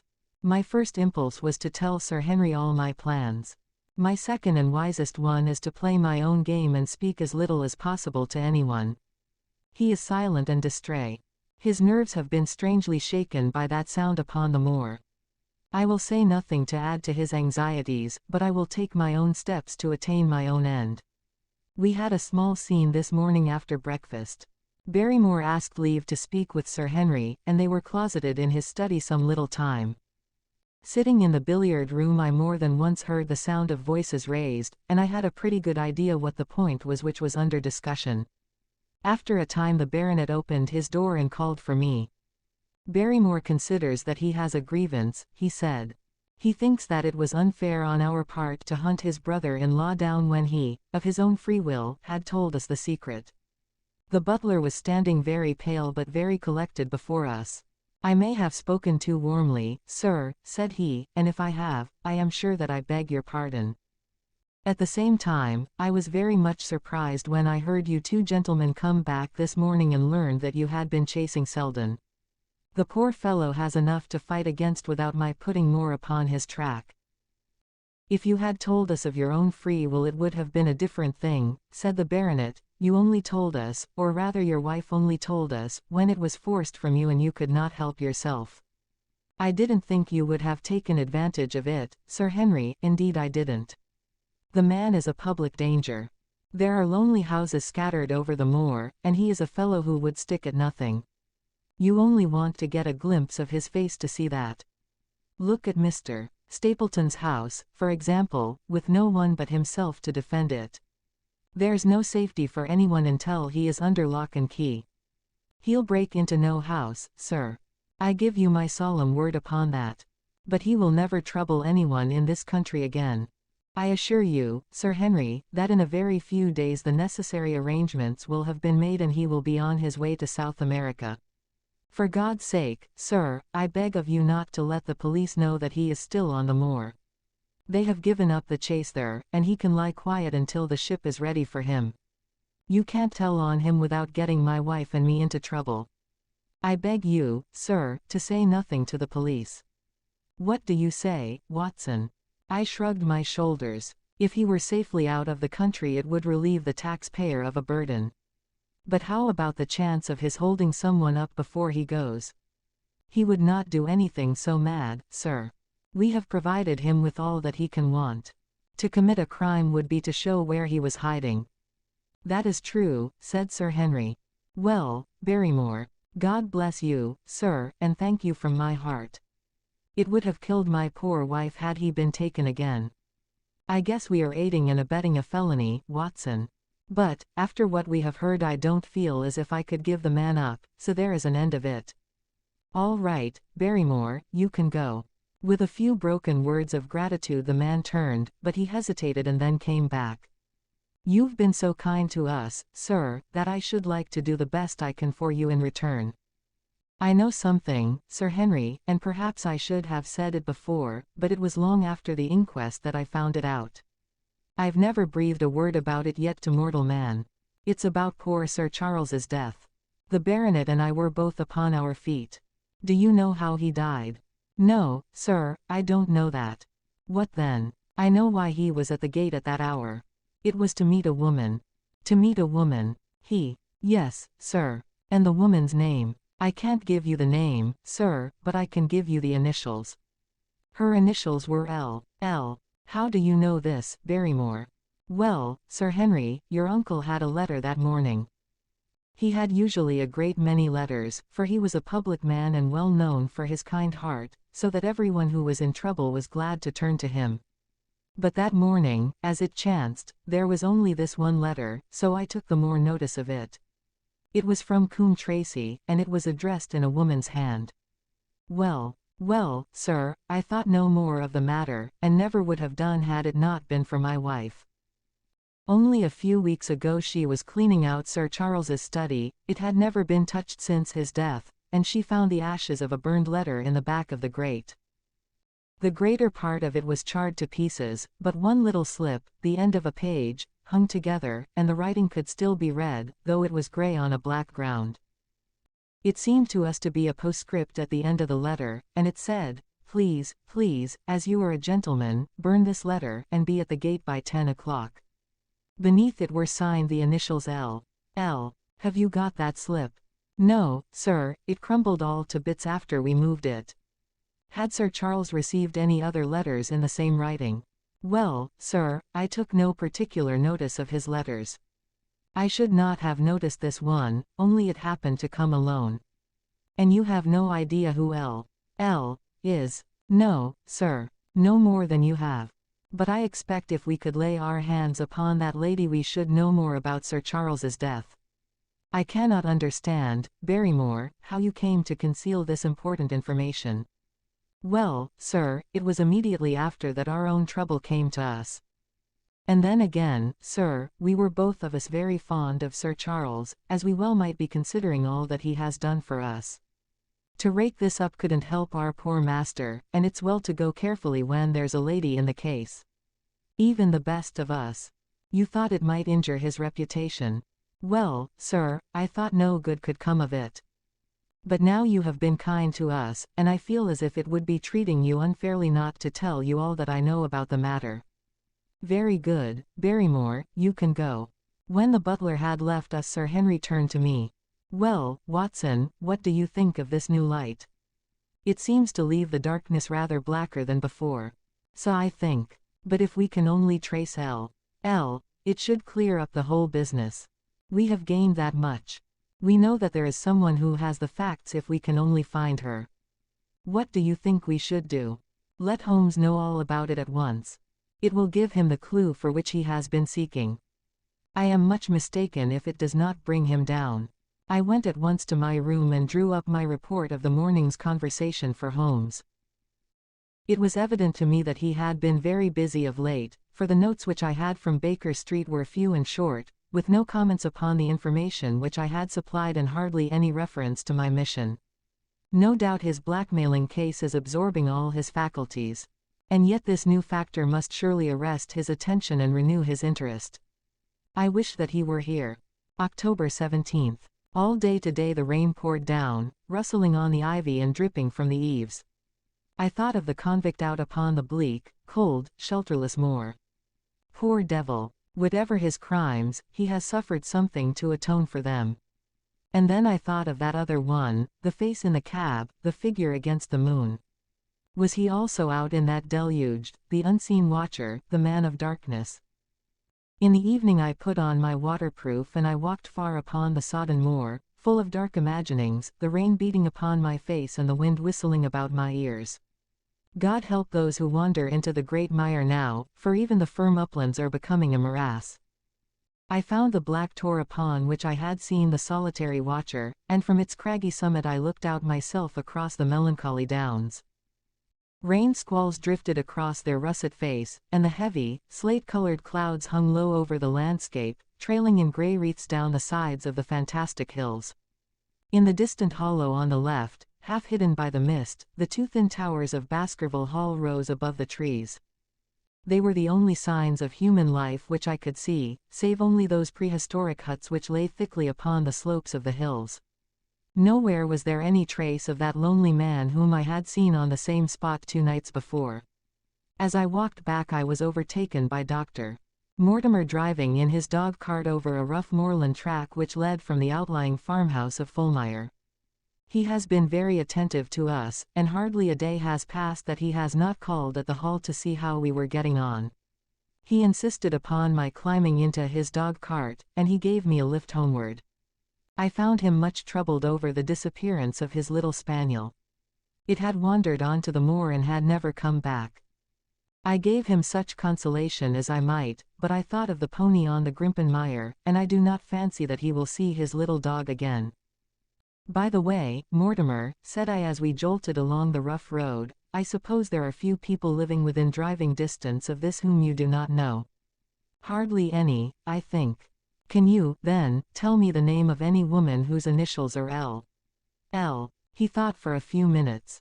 No, said he. There are a few gypsies and laboring folk for whom I can't answer, but among the farmers or gentry there is no one whose initials are those. Wait a bit though, he added after a pause. There is Laura Lyons, her initials are L. L, but she lives in Coombe Tracey. Who is she? I asked. She is Franklin's daughter. What? Old Franklin the crank? Exactly. She married an artist named Lyons, who came sketching on the moor. He proved to be a blackguard and deserted her. The fault from what I hear may not have been entirely on one side. Her father refused to have anything to do with her because she had married without his consent, and perhaps for 1 or 2 other reasons as well. So, between the old sinner and the young one the girl has had a pretty bad time. How does she live? I fancy old Franklin allows her a pittance, but it cannot be more, for his own affairs are considerably involved. Whatever she may have deserved one could not allow her to go hopelessly to the bad. Her story got about, and several of the people here did something to enable her to earn an honest living. Stapleton did for one, and Sir Charles for another. I gave a trifle myself. It was to set her up in a typewriting business. He wanted to know the object of my inquiries, but I managed to satisfy his curiosity without telling him too much, for there is no reason why we should take anyone into our confidence. Tomorrow morning I shall find my way to Coombe Tracey, and if I can see this Mrs. Laura Lyons, of equivocal reputation, a long step will have been made towards clearing one incident in this chain of mysteries. I am certainly developing the wisdom of the serpent, for when Mortimer pressed his questions to an inconvenient extent I asked him casually to what type Franklin's skull belonged, and so heard nothing but craniology for the rest of our drive. I have not lived for years with Sherlock Holmes for nothing. I have only one other incident to record upon this tempestuous and melancholy day. This was my conversation with Barrymore just now, which gives me one more strong card which I can play in due time. Mortimer had stayed to dinner, and he and the baronet played écarté afterwards. The butler brought me my coffee into the library, and I took the chance to ask him a few questions. "Well," said I, "has this precious relation of yours departed, or is he still lurking out yonder?" "I don't know, sir. I hope to heaven that he has gone, for he has brought nothing but trouble here. I've not heard of him since I left out food for him last, and that was 3 days ago." "Did you see him then?" "No, sir, but the food was gone when next I went that way." "Then he was certainly there." "So you would think, sir, unless it was the other man who took it." I sat with my coffee cup halfway to my lips and stared at Barrymore. "You know that there is another man then?"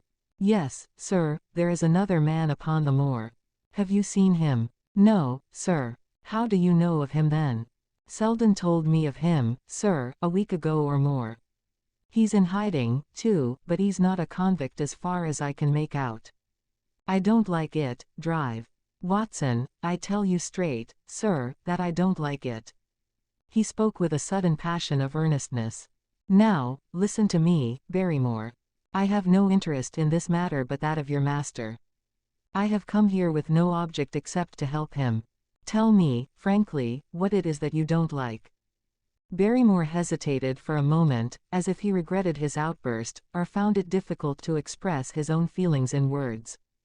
"It's all these goings-on, sir," he cried at last, waving his hand towards the rain-lashed window which faced the moor. "There's foul play somewhere, and there's black villainy brewing, to that I'll swear.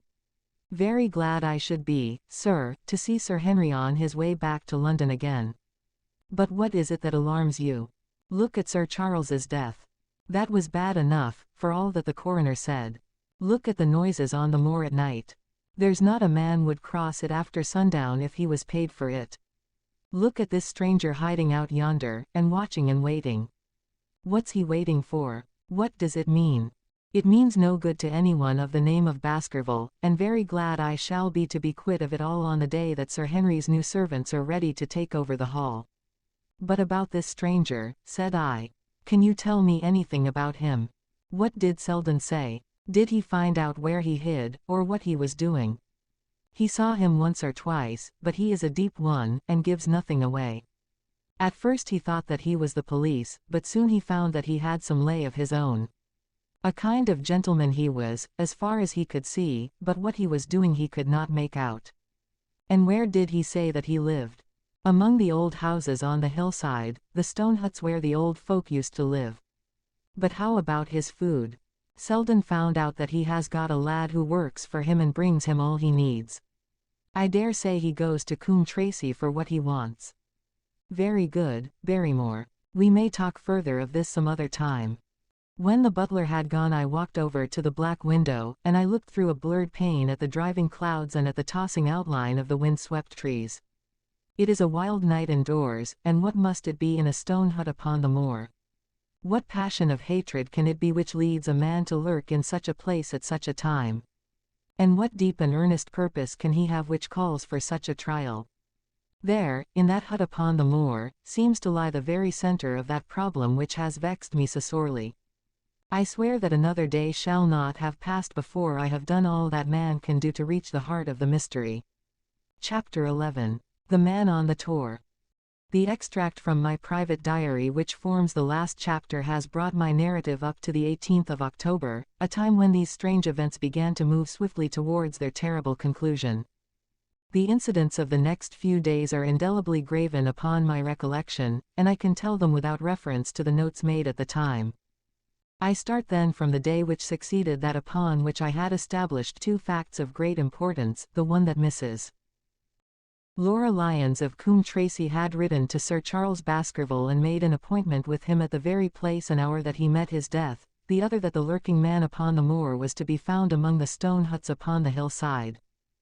With these two facts in my possession I felt that either my intelligence or my courage must be deficient if I could not throw some further light upon these dark places. I had no opportunity to tell the baronet what I had learned about Mrs. Lyons upon the evening before, for Dr. Mortimer remained with him at cards until it was very late. At breakfast, however, I informed him about my discovery, and asked him whether he would care to accompany me to Coombe Tracey. At first he was very eager to come, but on second thoughts it seemed to both of us that if I went alone the results might be better. The more formal we made the visit the less information we might obtain. I left Sir Henry behind, therefore, not without some prickings of conscience, and drove off upon my new quest. When I reached Coombe Tracey I told Perkins to put up the horses, and I made inquiries for the lady whom I had come to interrogate. I had no difficulty in finding her rooms, which were central and well appointed.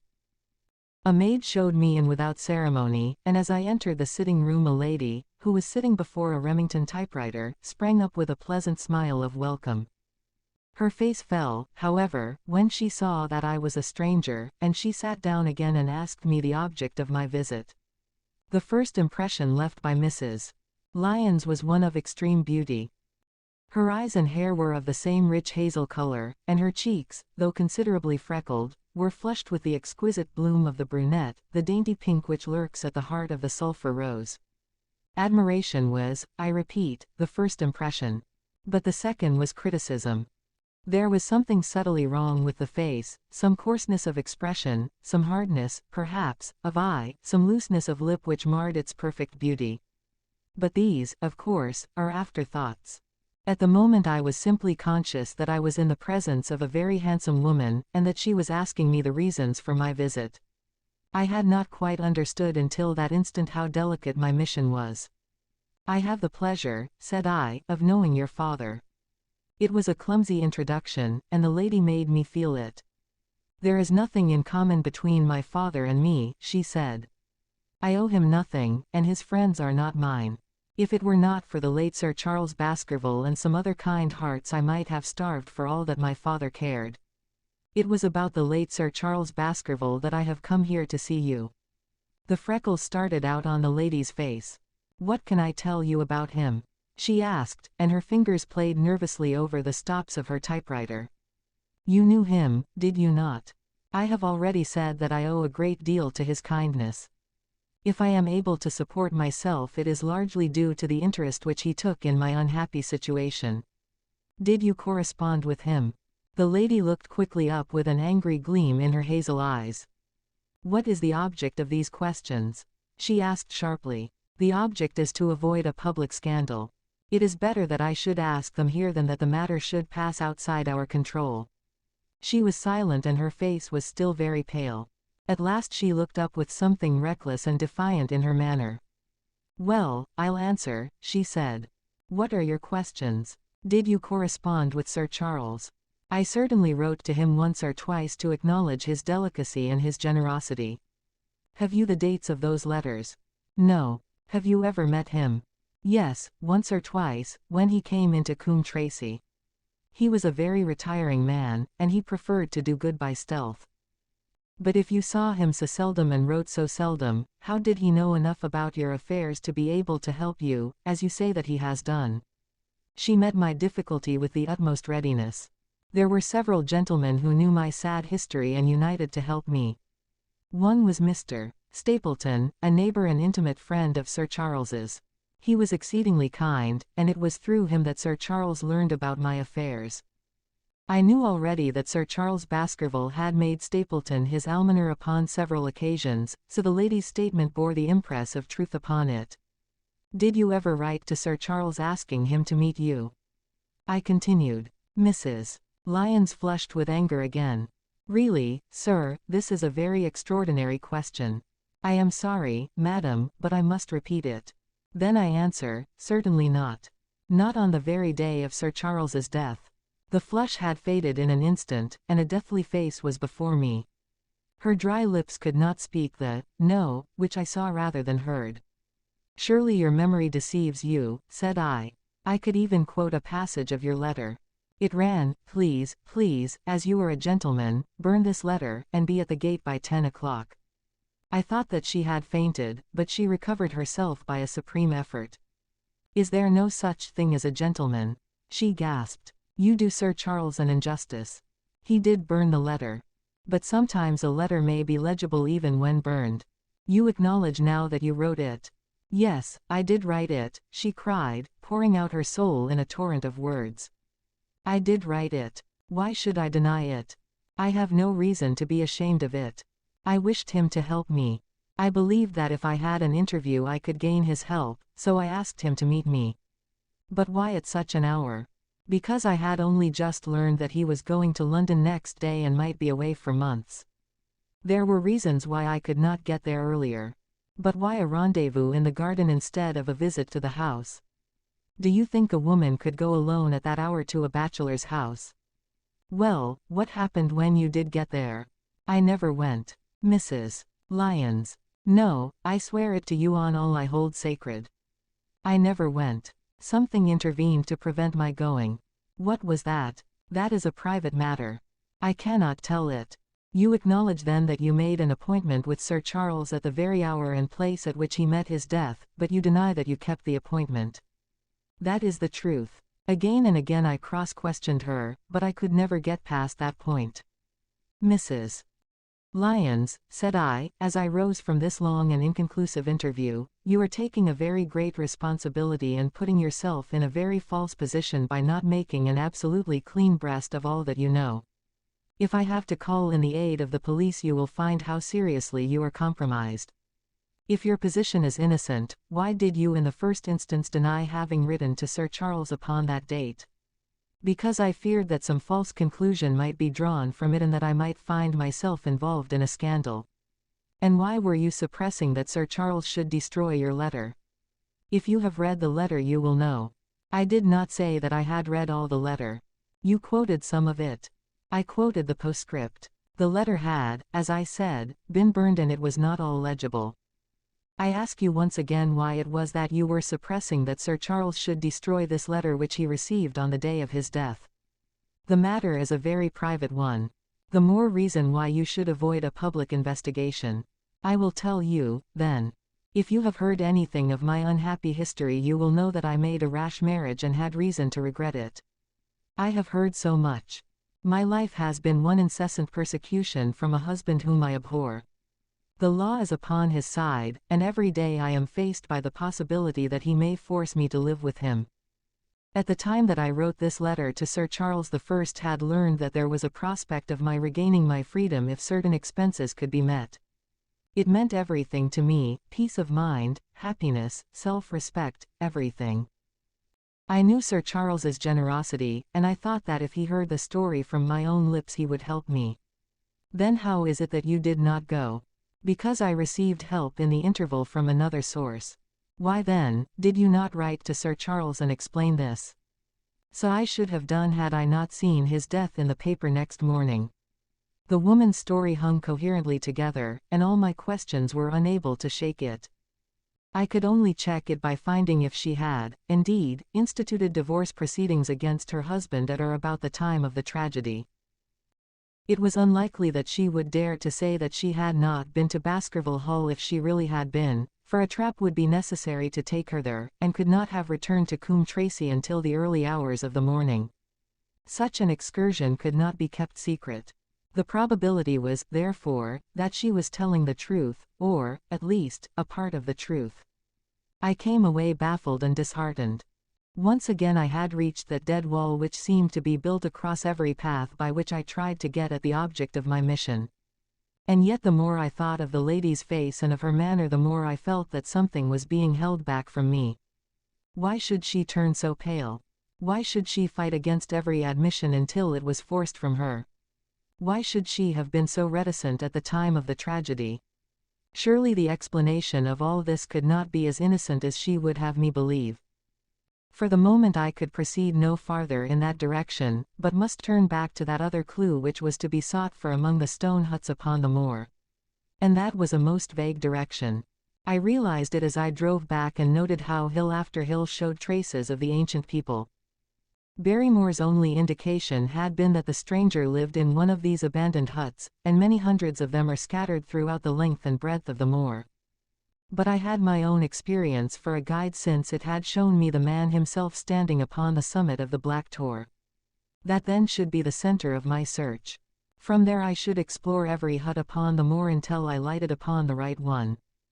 If this man were inside it I should find out from his own lips, at the point of my revolver if necessary, who he was and why he had dogged us so long.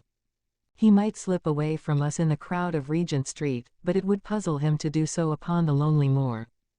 On the other hand, if I should find the hut and its tenant should not be within it I must remain there, however long the vigil, until he returned. Holmes had missed him in London. It would indeed be a triumph for me if I could run him to earth, where my master had failed. Luck had been against us again and again in this inquiry, but now at last it came to my aid. And the messenger of good fortune was none other than Mr. Frankland, who was standing, grey-whiskered and red-faced, outside the gate of his garden, which opened onto the high road along which I travelled. "Good day, drive. Watson," cried he with unwonted good humor, "you must really give your horses a rest, and come in to have a glass of wine and to congratulate me." My feelings towards him were very far from being friendly after what I had heard of his treatment of his daughter, but I was anxious to send Perkins and the wagonette home, and the opportunity was a good one. I alighted and sent a message to Sir Henry that I should walk over in time for dinner. Then I followed Frankland into his dining room. "It is a great day for me, sir, one of the red-letter days of my life," he cried with many chuckles. "I have brought off a double event. I mean to teach them in these parts that law is law, and that there is a man here who does not fear to invoke it. I have established a right-of-way through the center of Old Middleton's Park, slap across it, sir, within 100 yards of his own front door. What do you think of that? We'll teach these magnates that they cannot ride roughshod over the rights of the commoners, confound them. And I've closed the wood where the Fernworthy folk used to picnic. These infernal people seem to think that there are no rights of property, and that they can swarm where they like with their papers and their bottles. Both cases decided, drive. Watson, and both in my favor. I haven't had such a day since I had Sir John Morland for trespass, because he shot in his own warren. How on earth did you do that? Look it up in the books, sir. It will repay reading. Frankland v. Morland, Court of Queen's Bench. It cost me £200, but I got my verdict. Did it do you any good? None, sir, none. I am proud to say that I had no interest in the matter. I act entirely from a sense of public duty. I have no doubt, for example, that the Fernworthy people will burn me in effigy tonight. I told the police last time they did it that they should stop these disgraceful exhibitions. The county constabulary is in a scandalous state, sir, and it has not afforded me the protection to which I am entitled. The case of Frankland v. Regina will bring the matter before the attention of the public. I told them that they would have occasion to regret their treatment of me, and already my words have come true. How so? I asked. The old man put on a very knowing expression. Because I could tell them what they are dying to know, but nothing would induce me to help the rascals in any way. I had been casting round for some excuse by which I could get away from his gossip, but now I began to wish to hear more of it. I had seen enough of the contrary nature of the old sinner to understand that any strong sign of interest would be the surest way to stop his confidences. Some poaching case, no doubt, said I, with an indifferent manner. Ha, ha, my boy, a very much more important matter than that. What about the convict on the moor? I started. You don't mean that you know where he is? Said I. I may not know exactly where he is, but I am quite sure that I could help the police to lay their hands on him. Has it never struck you that the way to catch that man was to find out where he got his food, and so trace it to him? He certainly seemed to be getting uncomfortably near the truth. No doubt, said I, but how do you know that he is anywhere upon the moor? I know it because I have seen with my own eyes the messenger who takes him his food. My heart sank for Barrymore. It was a serious thing to be in the power of this spiteful old busybody. But his next remark took a weight from my mind. You'll be surprised to hear that his food is taken to him by a child. I see him every day through my telescope upon the roof. He passes along the same path at the same hour, and to whom should he be going except to the convict? Here was luck indeed, and yet I suppressed all appearance of interest. A child. Barrymore had said that our unknown was supplied by a boy. It was on his track, and not upon the convicts, that Frankland had stumbled. If I could get his knowledge it might save me a long and weary hunt. But incredulity and indifference were evidently my strongest cards. I should say that it was much more likely that it was the son of one of the moorland shepherds taking out his father's dinner. The least appearance of opposition struck fire out of the old autocrat.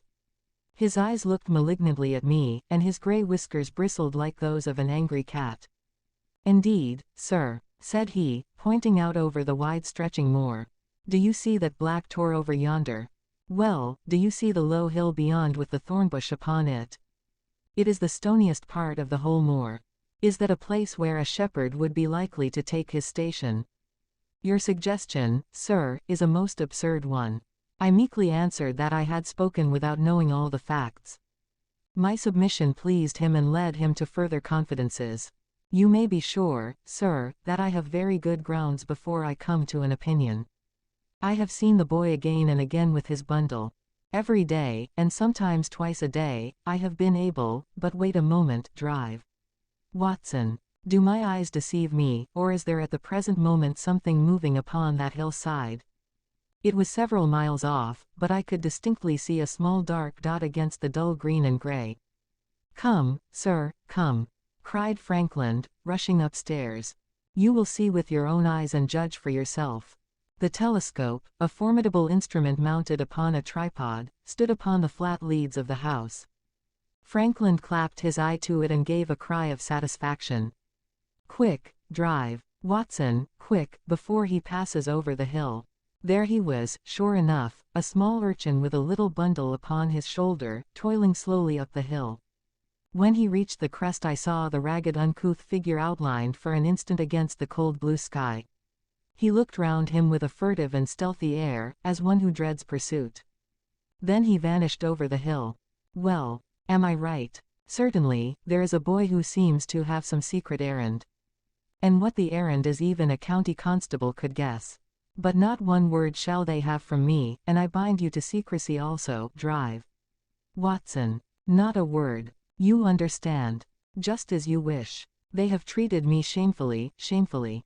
When the facts come out in Frankland v. Regina, I venture to think that a thrill of indignation will run through the country. Nothing would induce me to help the police in any way. For all they cared it might have been me, instead of my effigy, which these rascals burned at the stake. Surely you are not going. You will help me to empty the decanter in honor of this great occasion. But I resisted all his solicitations and succeeded in dissuading him from his announced intention of walking home with me. I kept the road as long as his eye was on me, and then I struck off across the moor and made for the stony hill over which the boy had disappeared. Everything was working in my favor, and I swore that it should not be through lack of energy or perseverance that I should miss the chance which fortune had thrown in my way. The sun was already sinking when I reached the summit of the hill, and the long slopes beneath me were all golden green on one side and grey shadow on the other. A haze lay low upon the farthest sky line, out of which jutted the fantastic shapes of Believer and Vixen Tor. Over the wide expanse there was no sound and no movement. One great grey bird, a gull or curlew, soared aloft in the blue heaven.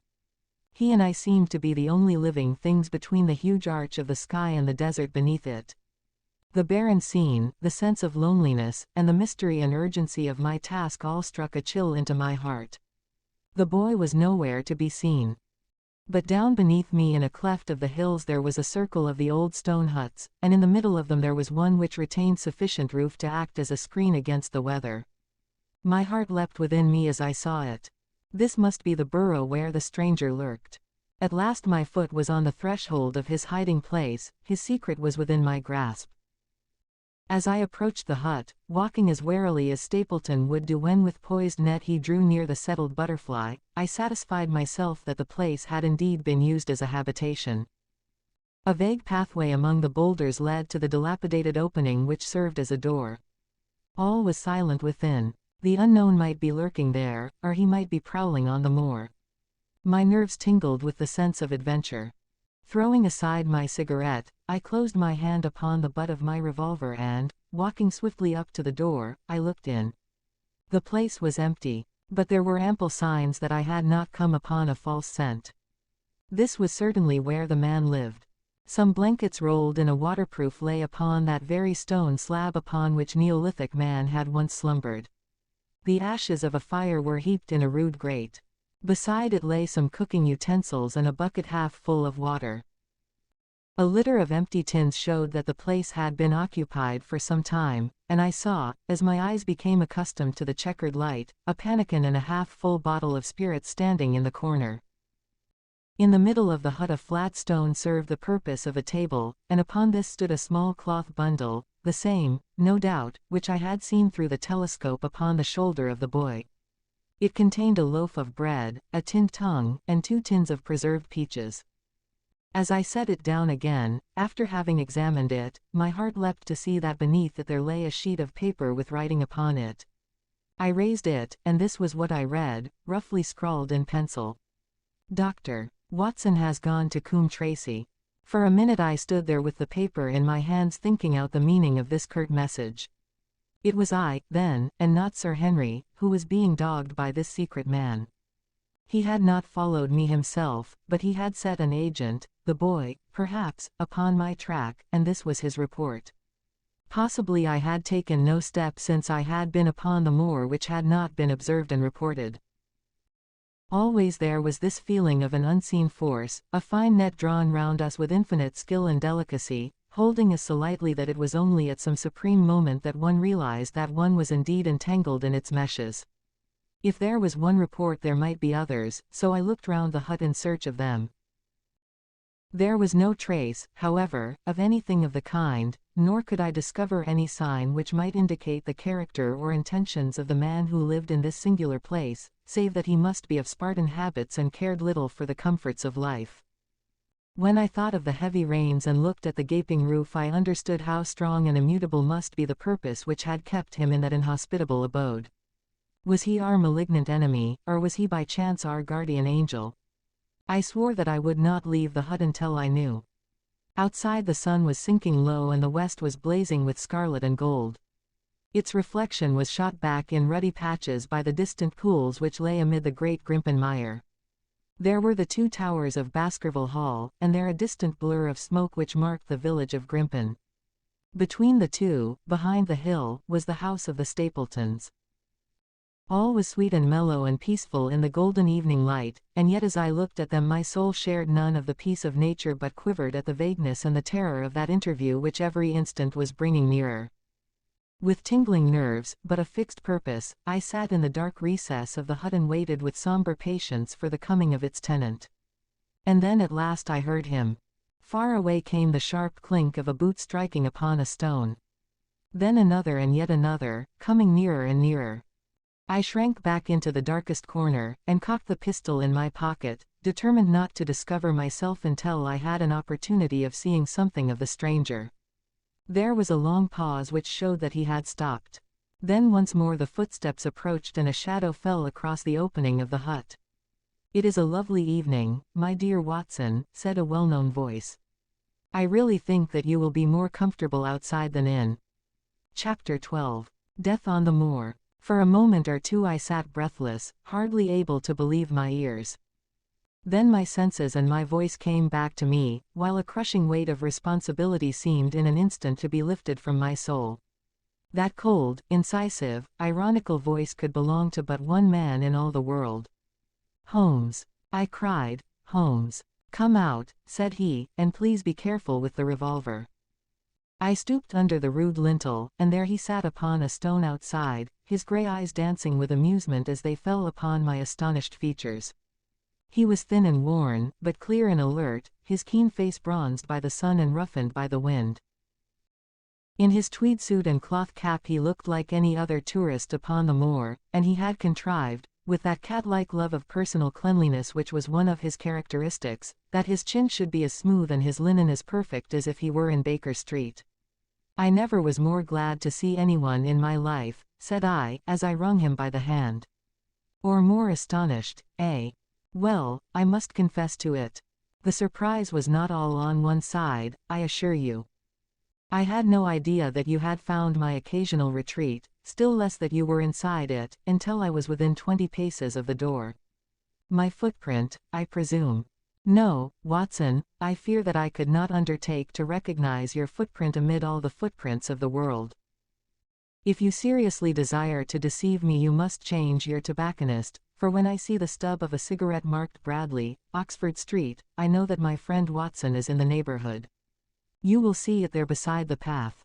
You threw it down, no doubt, at that supreme moment when you charged into the empty hut. Exactly. I thought as much, and knowing your admirable tenacity, I was convinced that you were sitting in ambush, a weapon within reach, waiting for the tenant to return. So you actually thought that I was the criminal. I did not know who you were, but I was determined to find out.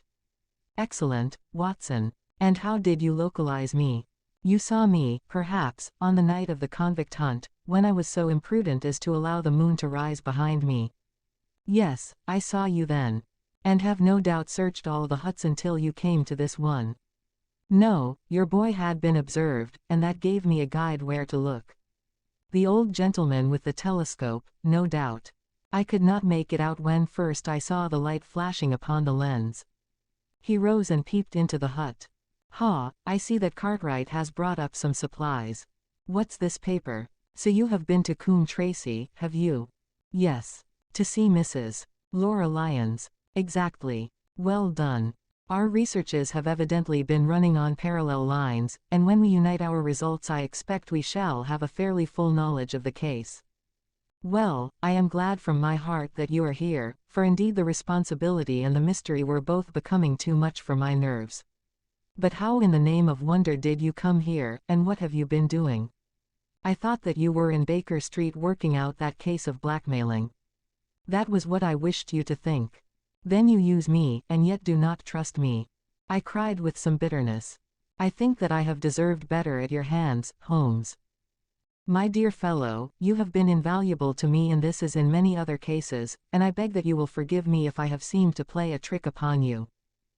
In truth, it was partly for your own sake that I did it, and it was my appreciation of the danger which you ran which led me to come down and examine the matter for myself.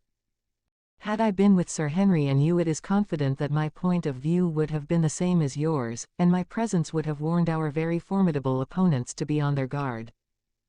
As it is, I have been able to get about as I could not possibly have done had I been living in the hall, and I remain an unknown factor in the business, ready to throw in all my weight at a critical moment. But why keep me in the dark? For you to know could not have helped us, and might possibly have led to my discovery. You would have wished to tell me something, or in your kindness you would have brought me out some comfort or other, and so an unnecessary risk would be run. I brought Cartwright down with me, you remember the little chap at the express office, and he has seen after my simple wants, a loaf of bread and a clean collar. What does man want more?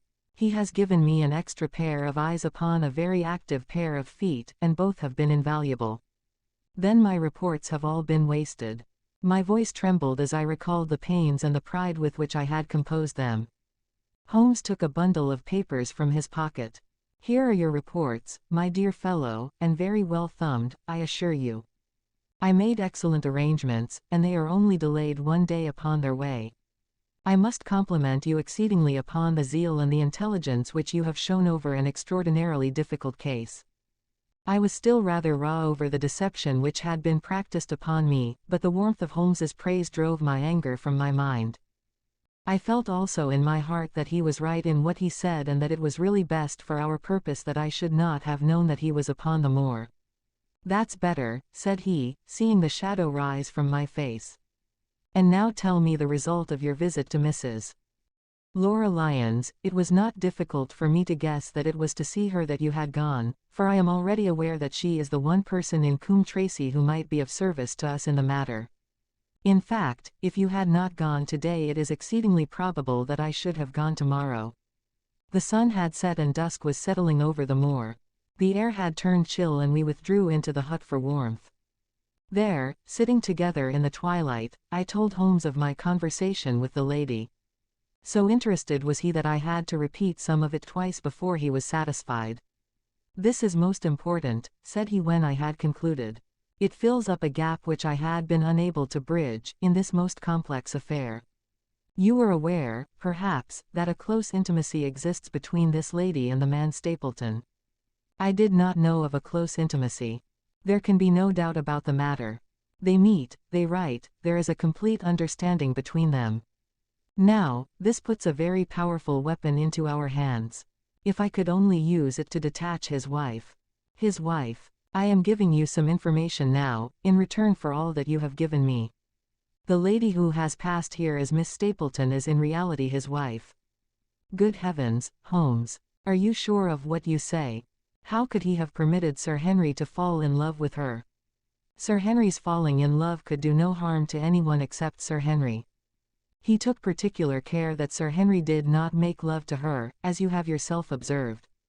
I repeat that the lady is his wife and not his sister. But why this elaborate deception? Because he foresaw that she would be very much more useful to him in the character of a free woman. All my unspoken instincts, my vague suspicions, suddenly took shape and centered upon the naturalist. In that impassive, colorless man, with his straw hat and his butterfly net, I seemed to see something terrible, a creature of infinite patience and craft, with a smiling face and a murderous heart. It is he, then, who is our enemy, it is he who dogged us in London. So I read the riddle. And the warning, it must have come from her. Exactly. The shape of some monstrous villainy, half seen, half guessed, loomed through the darkness which had girt me so long. But are you sure of this, Holmes? How do you know that the woman is his wife? Because he so far forgot himself as to tell you a true piece of autobiography upon the occasion when he first met you, and I dare say he has many a time regretted it since. He was once a schoolmaster in the north of England. Now, there is no one more easy to trace than a schoolmaster. There are scholastic agencies by which one may identify any man who has been in the profession. A little investigation showed me that a school had come to grief under atrocious circumstances, and that the man who had owned it, the name was different, had disappeared with his wife. The descriptions agreed. When I learned that the missing man was devoted to entomology, the identification was complete. The darkness was rising, but much was still hidden by the shadows. If this woman is in truth his wife, where does Mrs. Laura Lyons come in? I asked. That is one of the points upon which your own researches have shed a light. Your interview with the lady has cleared the situation very much. I did not know about a projected divorce between herself and her husband. In that case, regarding Stapleton as an unmarried man, she counted no doubt upon becoming his wife. And when she is undeceived, why, then we may find the lady of service. It must be our first duty to see her, both of us, tomorrow. Don't you think, Watson, that you are away from your charge rather long? Your place should be at Baskerville Hall. The last red streaks had faded away in the west and night had settled upon the moor. A few faint stars were gleaming in a violet sky. One last question, Holmes, I said, as I rose. Surely there is no need of secrecy between you and me. What is the meaning of it all? What is he after? Holmes's voice sank as he answered. It is murder, Watson, refined, cold-blooded, deliberate murder. Do not ask me for particulars. My nets are closing upon him, even as his are upon Sir Henry, and with your help he is already almost at my mercy. There is but one danger which can threaten us. It is that he should strike before we are ready to do so. Another day, 2 at the most, and I have my case complete, but until then guard your charge as closely as ever a fond mother watched her ailing child. Your mission today has justified itself, and yet I could almost wish that you had not left his side. Hark! A terrible scream, a prolonged yell of horror and anguish, burst out of the silence of the moor. That frightful cry turned the blood to ice in my veins. Oh, my God! I gasped. What is it? What does it mean? Holmes had sprung to his feet, and I saw his dark, athletic outline at the door of the hut, his shoulders stooping, his head thrust forward, his face peering into the darkness. Hush, he whispered. Hush. The cry had been loud on account of its vehemence, but it had pealed out from somewhere far off on the shadowy plain. Now it burst upon our ears, nearer, louder, more urgent than before. Where is it? Holmes whispered, and I knew from the thrill of his voice that he, the man of iron, was shaken to the soul. Where is it, Watson? There, I think. I pointed into the darkness. No, there. Again the agonized cry swept through the silent night, louder and much nearer than ever. And a new sound mingled with it, a deep, muttered rumble, musical and yet menacing, rising and falling like the low, constant murmur of the sea. "The hound!" cried Holmes. "Come, Watson, come. Great heavens, if we are too late." He had started running swiftly over the moor, and I had followed at his heels. But now from somewhere among the broken ground immediately in front of us there came one last despairing yell, and then a dull, heavy thud. We halted and listened. Not another sound broke the heavy silence of the windless night. I saw Holmes put his hand to his forehead like a man distracted.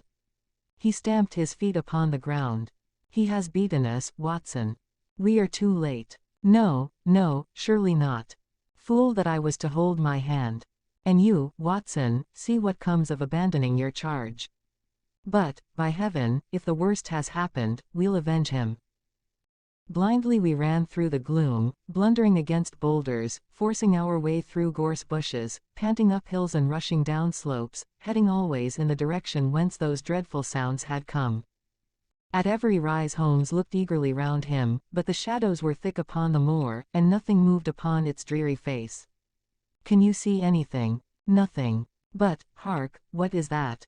A low moan had fallen upon our ears. There it was again upon our left.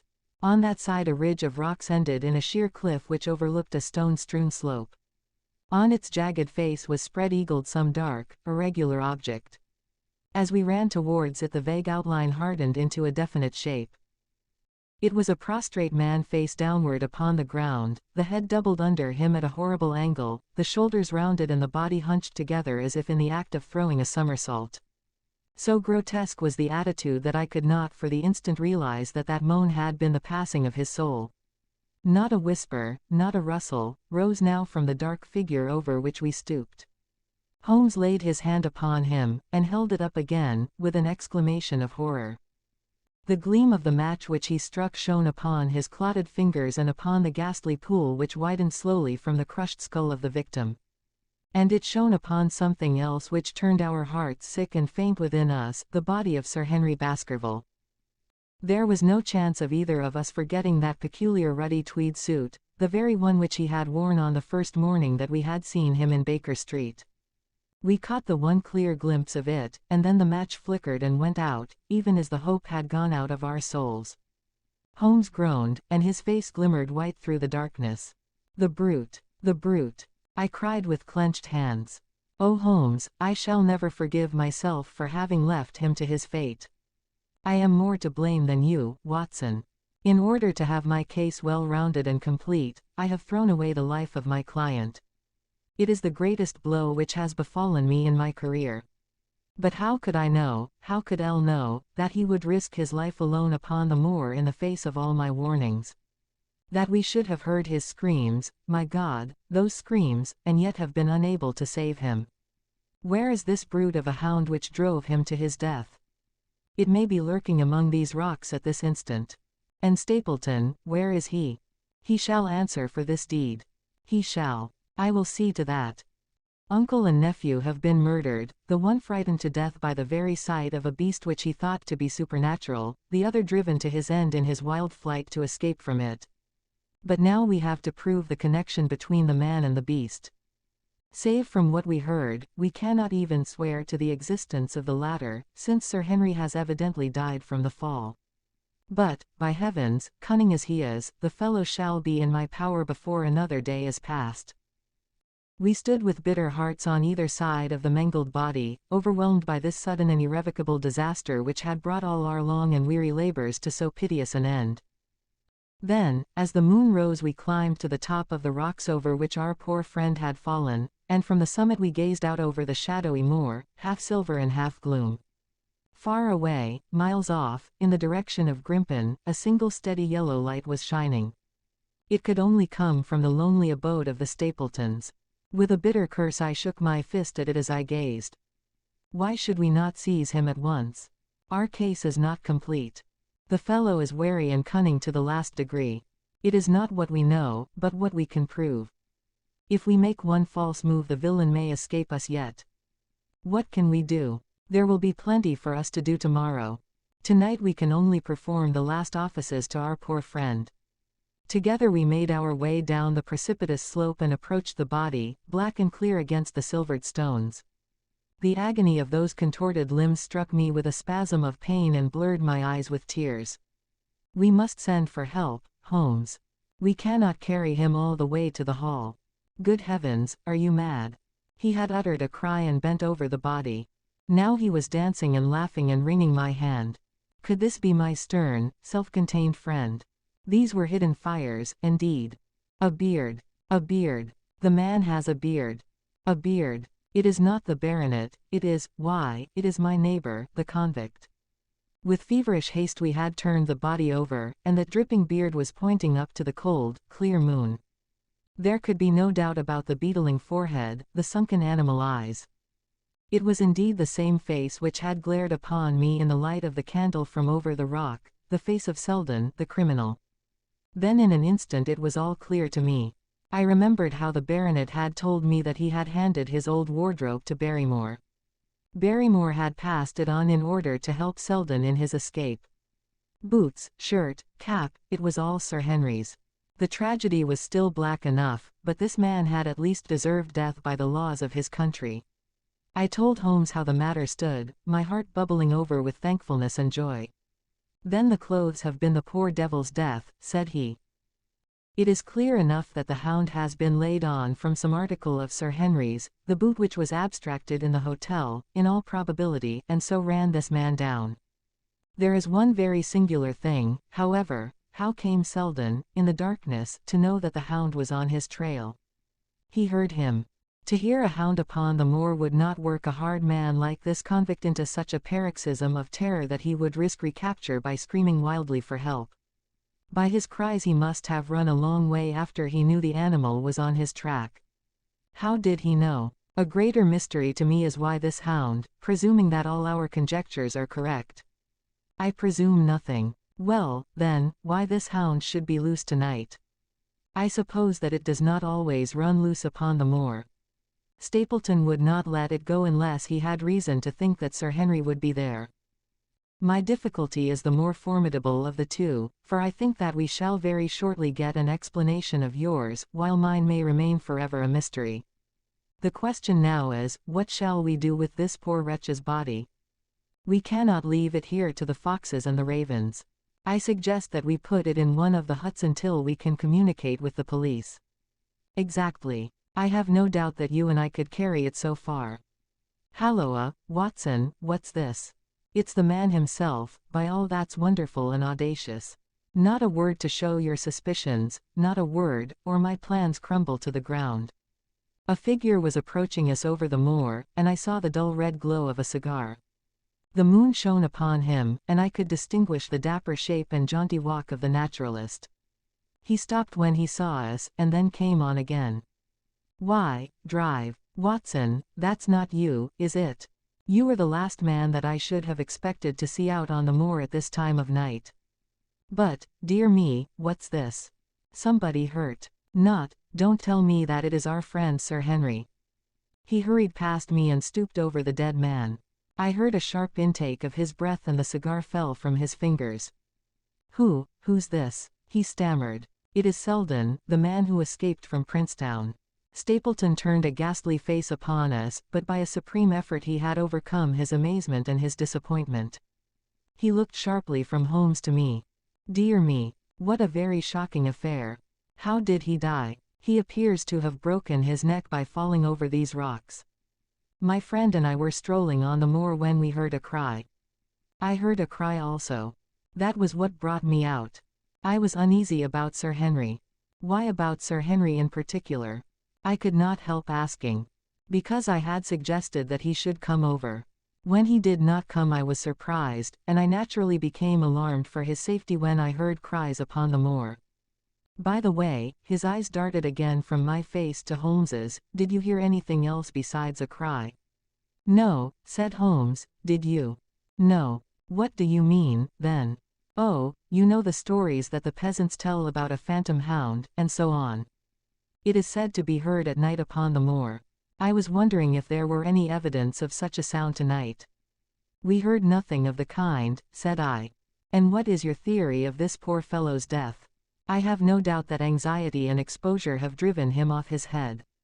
He has rushed about the moor in a crazy state and eventually fallen over here and broken his neck. That seems the most reasonable theory, said Stapleton, and he gave a sigh which I took to indicate his relief. What do you think about it, Mr. Sherlock Holmes? My friend bowed his compliments. You were quick at identification, said he. We have been expecting you in these parts since drive. Watson came down. You were in time to see a tragedy. Yes, indeed. I have no doubt that my friend's explanation will cover the facts. I will take an unpleasant remembrance back to London with me tomorrow. Oh, you return tomorrow. That is my intention. I hope your visit has cast some light upon those occurrences which have puzzled us.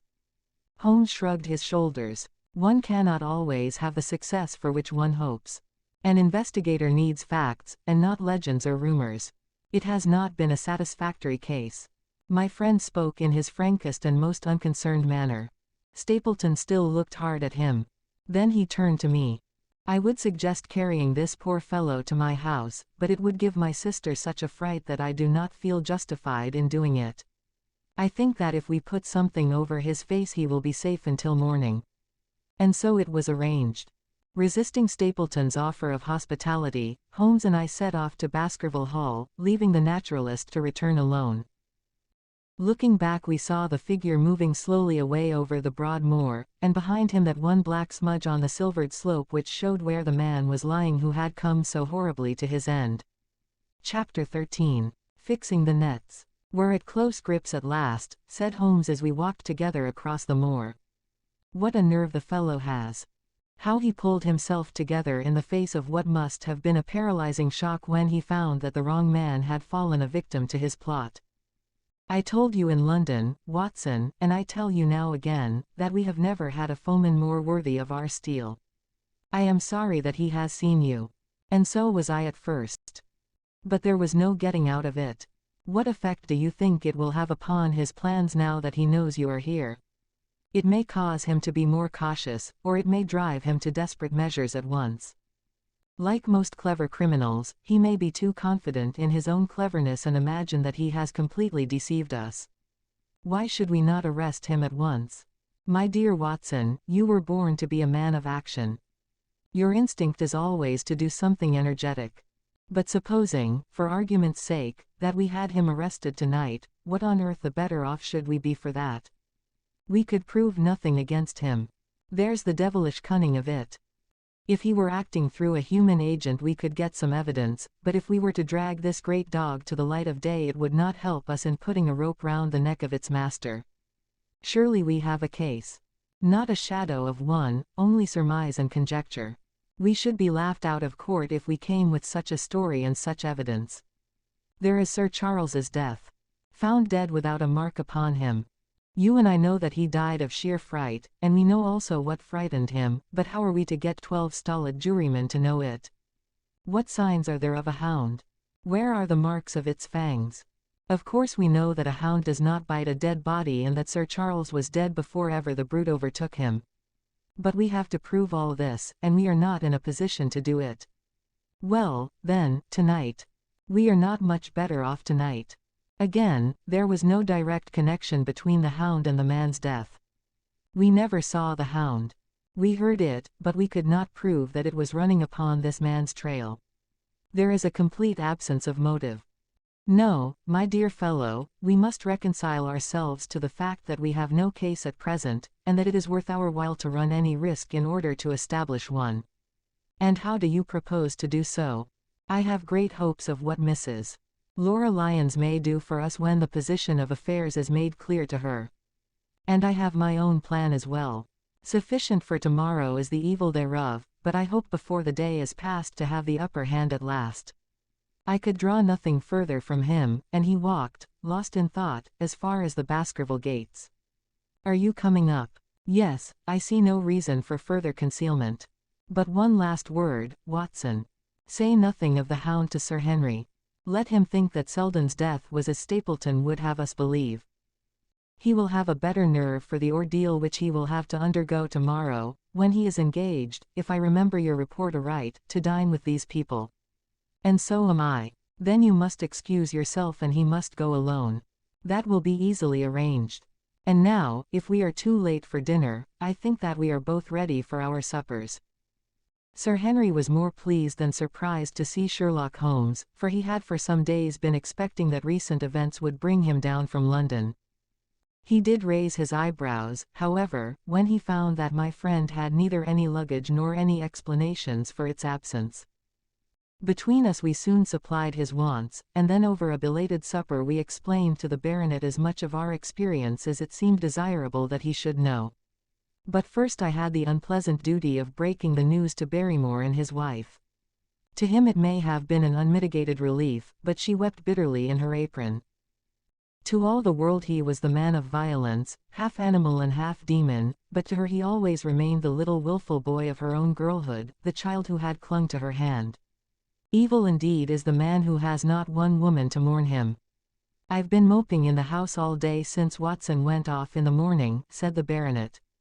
I guess I should have some credit, for I have kept my promise. If I hadn't sworn not to go about alone I might have had a more lively evening, for I had a message from Stapleton asking me over there. I have no doubt that you would have had a more lively evening, said Holmes dryly. By the way, I don't suppose you appreciate that we have been mourning over you as having broken your neck. Sir Henry opened his eyes. How was that? This poor wretch was dressed in your clothes. I fear your servant who gave them to him may get into trouble with the police.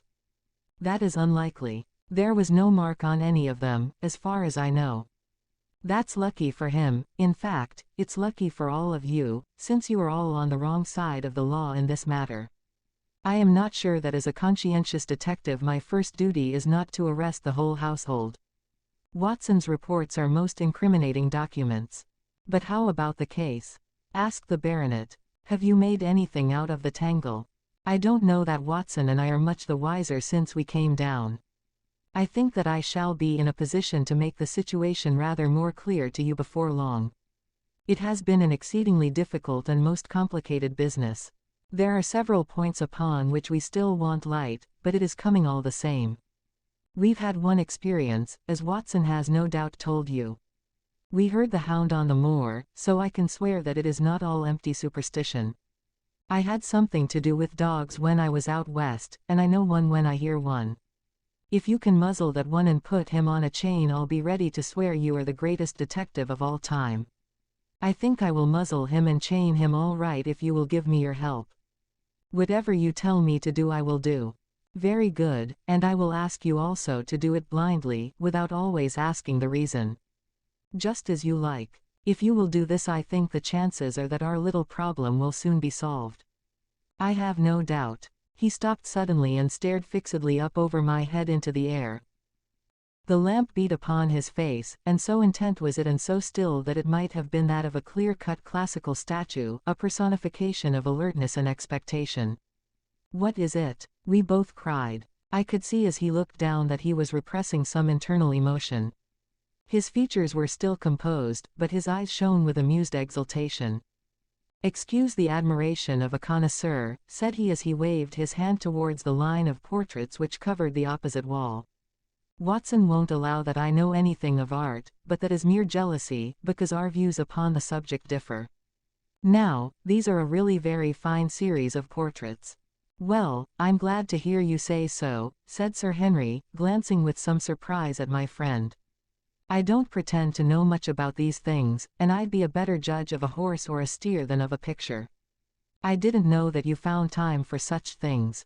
I know what is good when I see it, and I see it now. That's a Kneller, I'll swear. That lady in the blue silk over yonder, and the stout gentleman with the wig ought to be a Reynolds. They are all family portraits, I presume. Every one. Do you know the names? Barrymore has been coaching me in them, and I think I can say my lessons fairly well. Who is the gentleman with the telescope? That is Rear Admiral Baskerville, who served under Rodney in the West Indies. The man with the blue coat and the roll of paper is Sir William Baskerville, who was chairman of committees of the House of Commons under Pitt. And this cavalier opposite to me, the one with the black velvet and the lace. Ah, you have a right to know about him. That is the cause of all the mischief, the wicked Hugo, who started the Hound of the Baskervilles. We're not likely to forget him.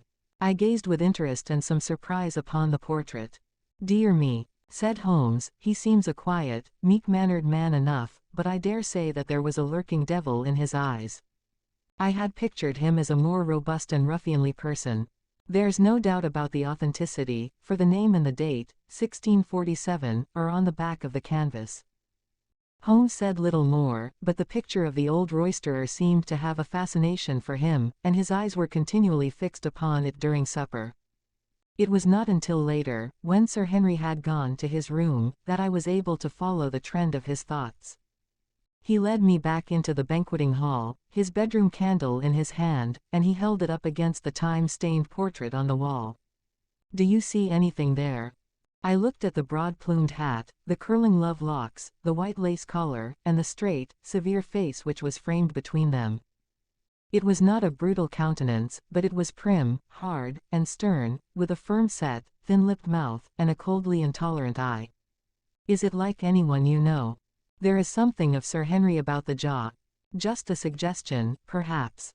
But wait an instant. He stood upon a chair, and, holding up the light in his left hand, he curved his right arm over the broad hat and round the long ringlets. Good heavens! I cried, in amazement. The face of Stapleton had sprung out of the canvas. Ha, you see it now. My eyes have been trained to examine faces and not their trimmings. It is the first quality of a criminal investigator that he should see through a disguise. But this is marvelous. It might be his portrait. Yes, it is an interesting instance of a throwback, which appears to be both physical and spiritual. A study of family portraits is enough to convert a man to the doctrine of reincarnation. The fellow is a Baskerville, that is evident. With designs upon the succession. Exactly. This chance of the picture has supplied us with one of our most obvious missing links. We have him, Watson, we have him, and I dare swear that before tomorrow night he will be fluttering in our net as helpless as one of his own butterflies.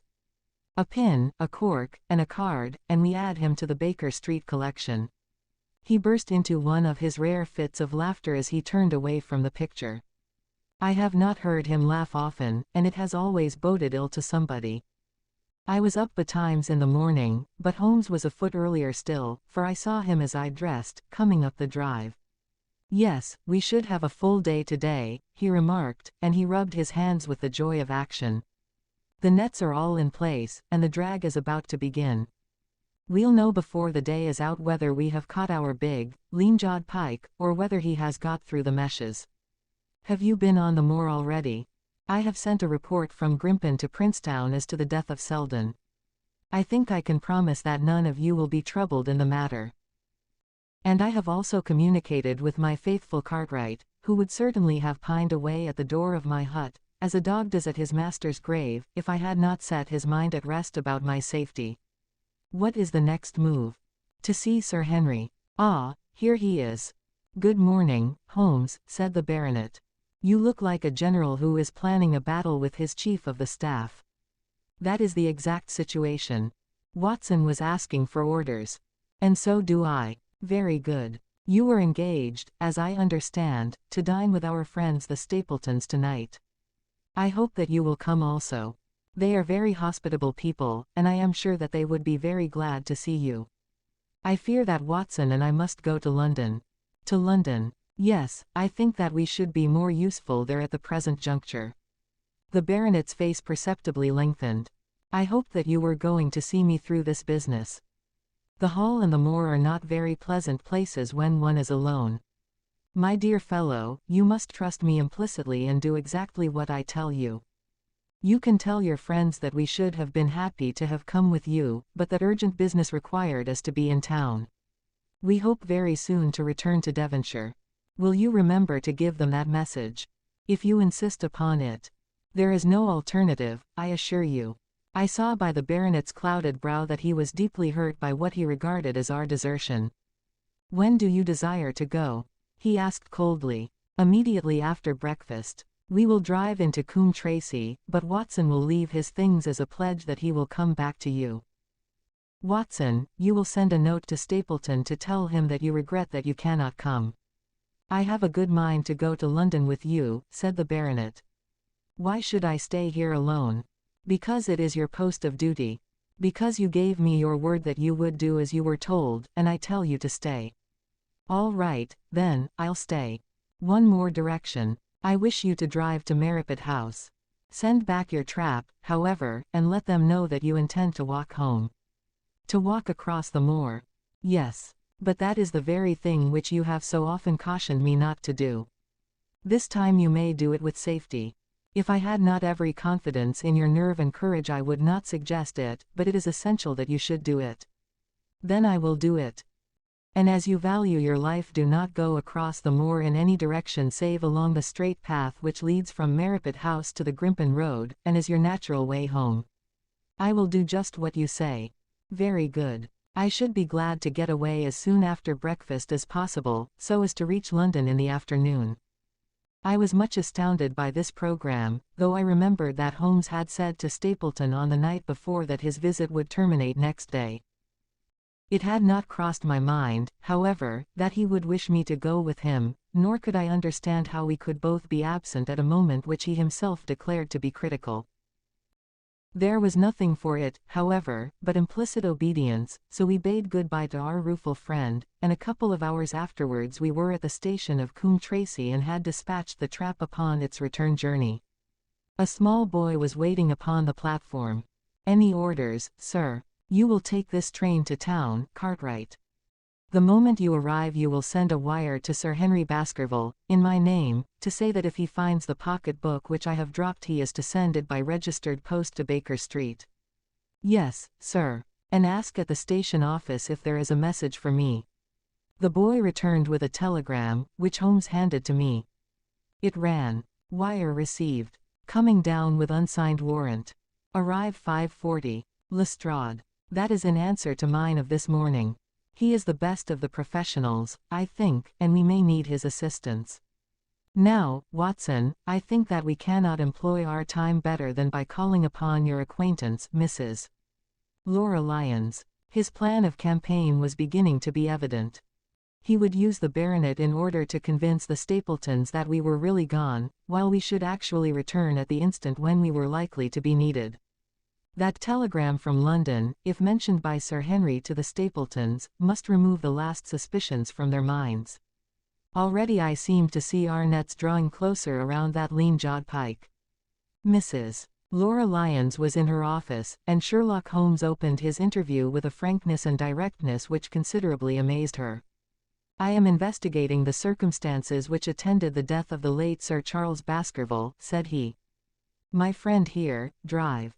Watson, has informed me of what you have communicated, and also of what you have withheld in connection with that matter. What have I withheld? She asked defiantly. You have confessed that you asked Sir Charles to be at the gate at 10 o'clock. We know that that was the place and hour of his death. You have withheld what the connection is between these events. There is no connection. In that case the coincidence must indeed be an extraordinary one. But I think that we shall succeed in establishing a connection after all. I wish to be perfectly frank with you, Mrs. Lyons. We regard this case as one of murder, and the evidence may implicate not only your friend Mr. Stapleton, but his wife as well. The lady sprang from her chair. His wife, she cried. The fact is no longer a secret. The person who has passed for his sister is really his wife. Mrs. Lyons had resumed her seat. Her hands were grasping the arms of her chair, and I saw that the pink nails had turned white with the pressure of her grip. His wife, she said again. His wife. He is not a married man. Sherlock Holmes shrugged his shoulders. Prove it to me. Prove it to me. And if you can do so. The fierce flash of her eyes said more than any words. I have come prepared to do so, said Holmes, drawing several papers from his pocket. Here is a photograph of the couple taken in York 4 years ago. It is endorsed, Mr. and Mrs. Vandeleur, but you will have no difficulty in recognizing him, and her also, if you know her by sight. Here are 3 written descriptions by trustworthy witnesses of Mr. and Mrs. Vandeleur, who at that time kept St. Oliver's private school. Read them and see if you can doubt the identity of these people. She glanced at them, and then looked up at us with the set, rigid face of a desperate woman. Mr. Holmes, she said, this man had offered me marriage on condition that I could get a divorce from my husband.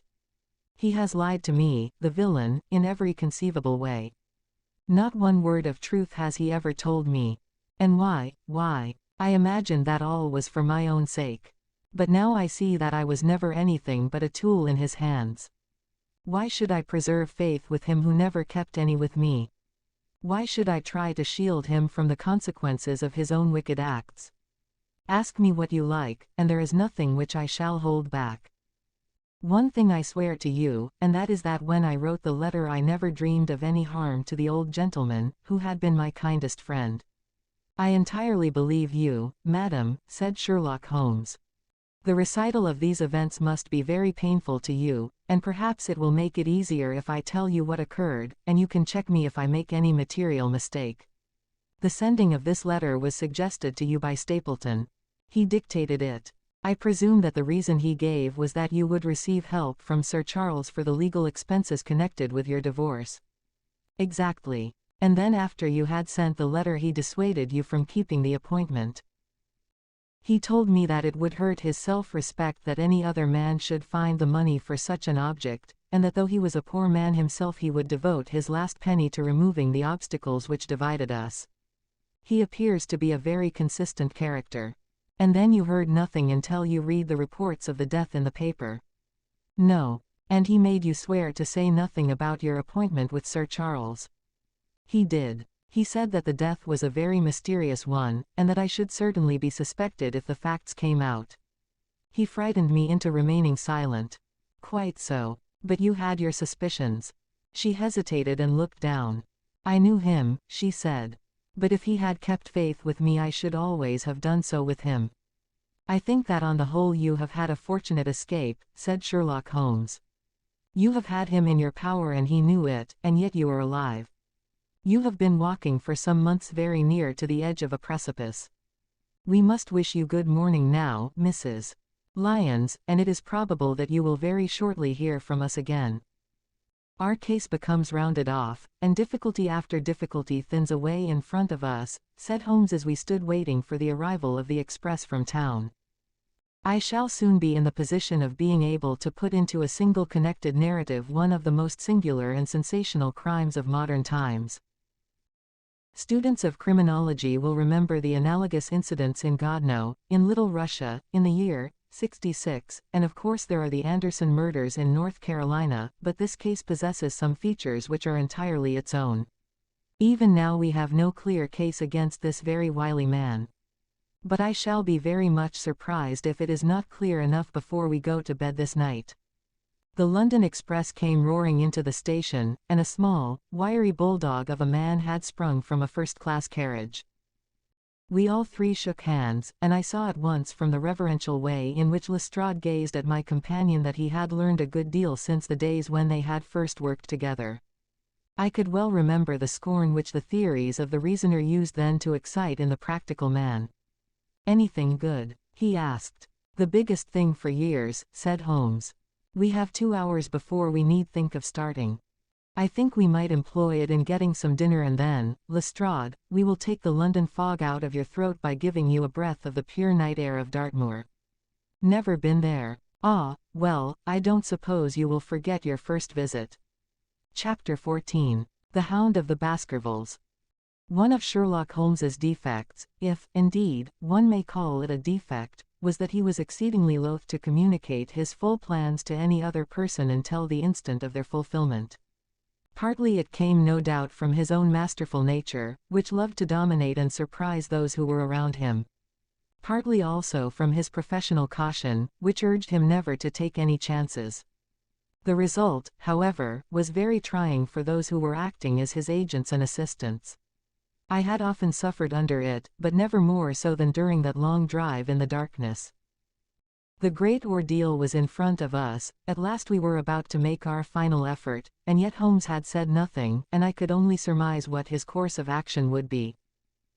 My nerves thrilled with anticipation when at last the cold wind upon our faces and the dark, void spaces on either side of the narrow road told me that we were back upon the moor once again. Every stride of the horses and every turn of the wheels was taking us nearer to our supreme adventure. Our conversation was hampered by the presence of the driver of the hired wagonette, so that we were forced to talk of trivial matters when our nerves were tense with emotion and anticipation. It was a relief to me, after that unnatural restraint, when we at last passed Franklin's house and knew that we were drawing near to the hall and to the scene of action. We did not drive up to the door but got down near the gate of the avenue. The wagonette was paid off and ordered to return to Coombe Tracey forthwith, while we started to walk to M.R.C.S house. "Are you armed, Lestrade?" The little detective smiled. "As long as I have my trousers I have a hip pocket, and as long as I have my hip pocket I have something in it." "Good. My friend and I are also ready for emergencies. You're mighty close about this affair, Mr. Holmes. What's the game now?" "A waiting game." "My word, it does not seem a very cheerful place," said the detective with a shiver, glancing round him at the gloomy slopes of the hill and at the huge lake of fog which lay over the Grimpen Mire. "I see the lights of a house ahead of us. That is M.R.C.S house and the end of our journey. I must request you to walk on tiptoe and not to talk above a whisper."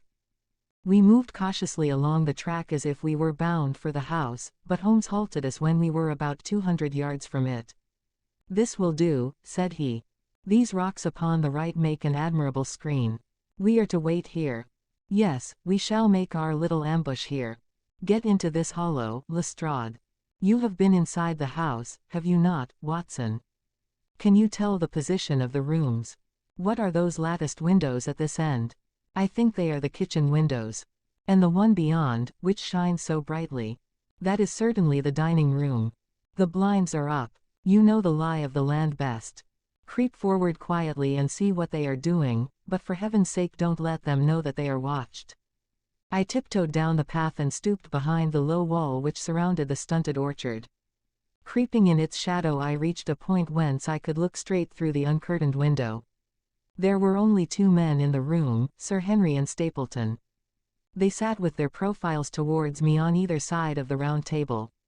Both of them were smoking cigars, and coffee and wine were in front of them. Stapleton was talking with animation, but the baronet looked pale and distrait. Perhaps the thought of that lonely walk across the ill-omened moor was weighing heavily upon his mind.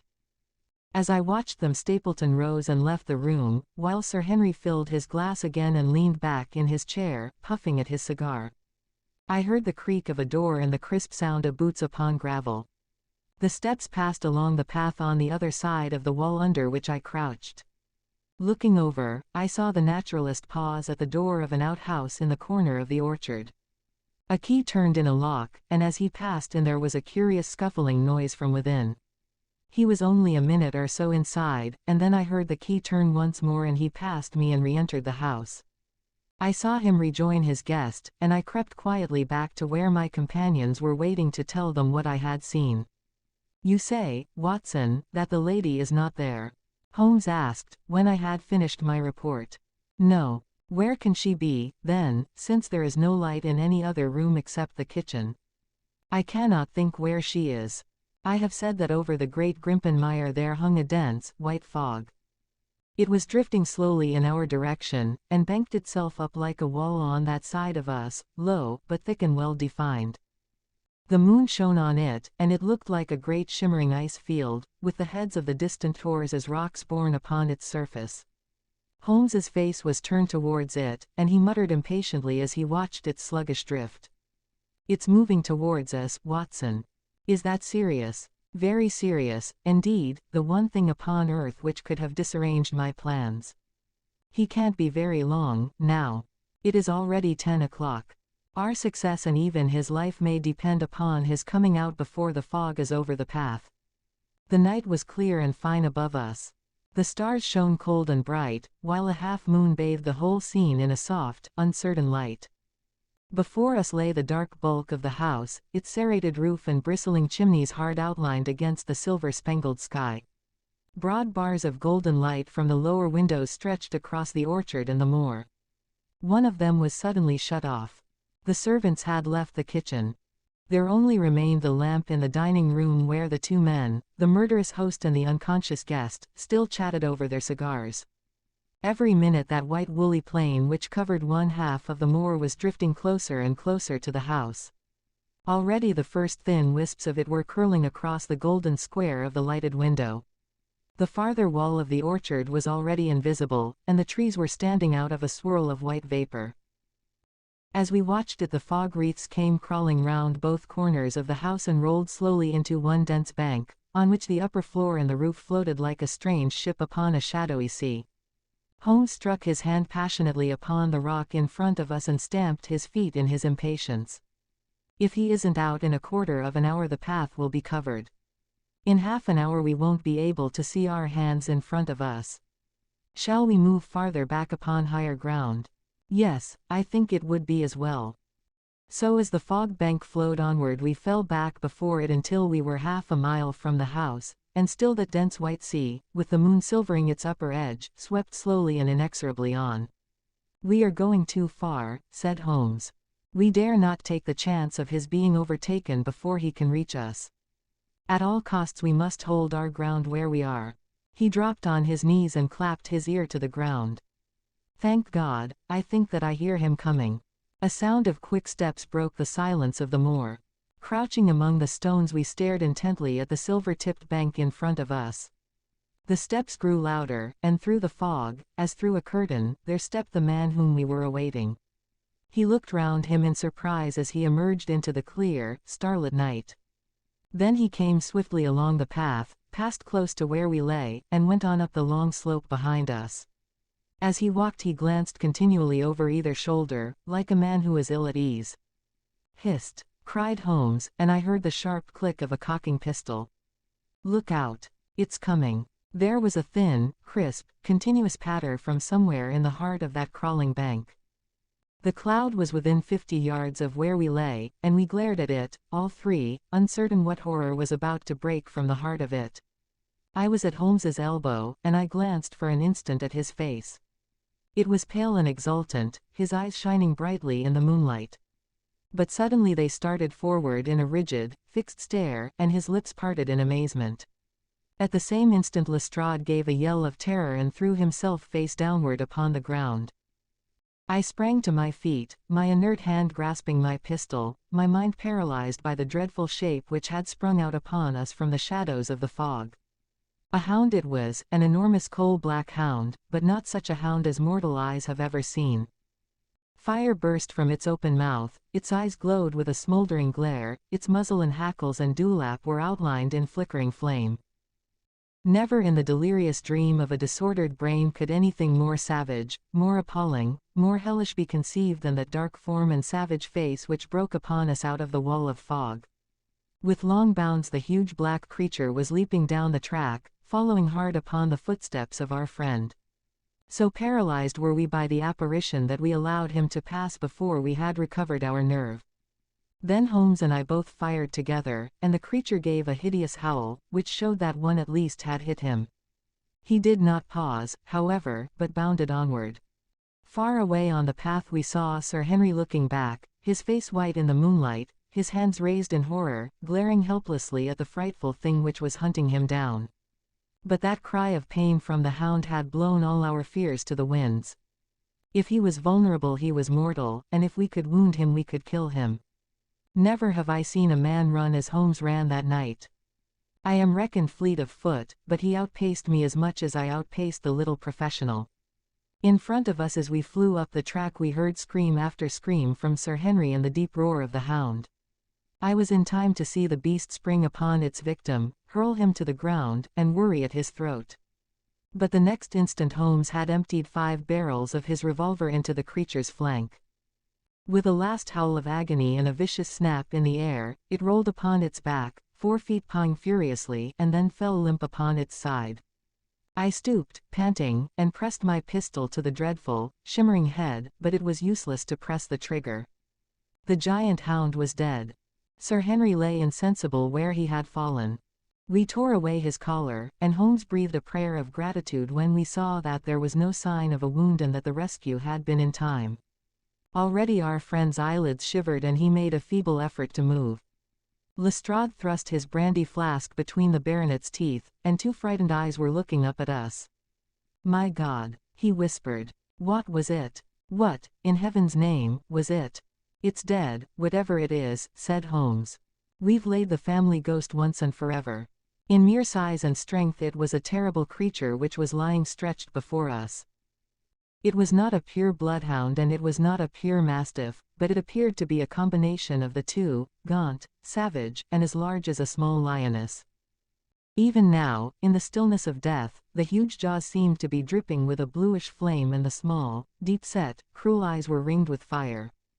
I placed my hand upon the glowing muzzle, and as I held them up my own fingers smoldered and gleamed in the darkness. "Phosphorus," I said. "A cunning preparation of it," said Holmes, sniffing at the dead animal. "There is no smell which might have interfered with his power of scent. We owe you a deep apology, Sir Henry, for having exposed you to this fright. I was prepared for a hound, but not for such a creature as this. And the fog gave us little time to receive him. You have saved my life, having first endangered it. Are you strong enough to stand? Give me another mouthful of that brandy and I shall be ready for anything. So, now, if you will help me up. What do you propose to do?" "To leave you here. You are not fit for further adventures tonight. If you will wait, one or other of us will go back with you to the hall." He tried to stagger to his feet, but he was still ghastly pale and trembling in every limb. We helped him to a rock, where he sat shivering with his face buried in his hands. "We must leave you now," said Holmes. "The rest of our work must be done, and every moment is of importance. We have our case, and now we only want our man. It's 1,000 to 1 against our finding him at the house," he continued as we retraced our steps swiftly down the path.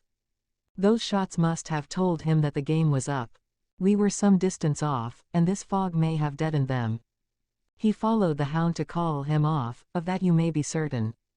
No, he's gone by this time. But we'll search the house and make sure." The front door was open, so we rushed in and hurried from room to the amazement of a doddering old manservant, who met us in the passage. There was no light save in the dining room, but Holmes caught up the lamp and left no corner of the house unexplored.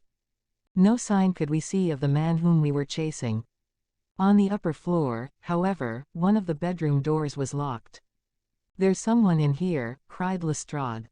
"I can hear a movement. Open this door." A faint moaning and rustling came from within.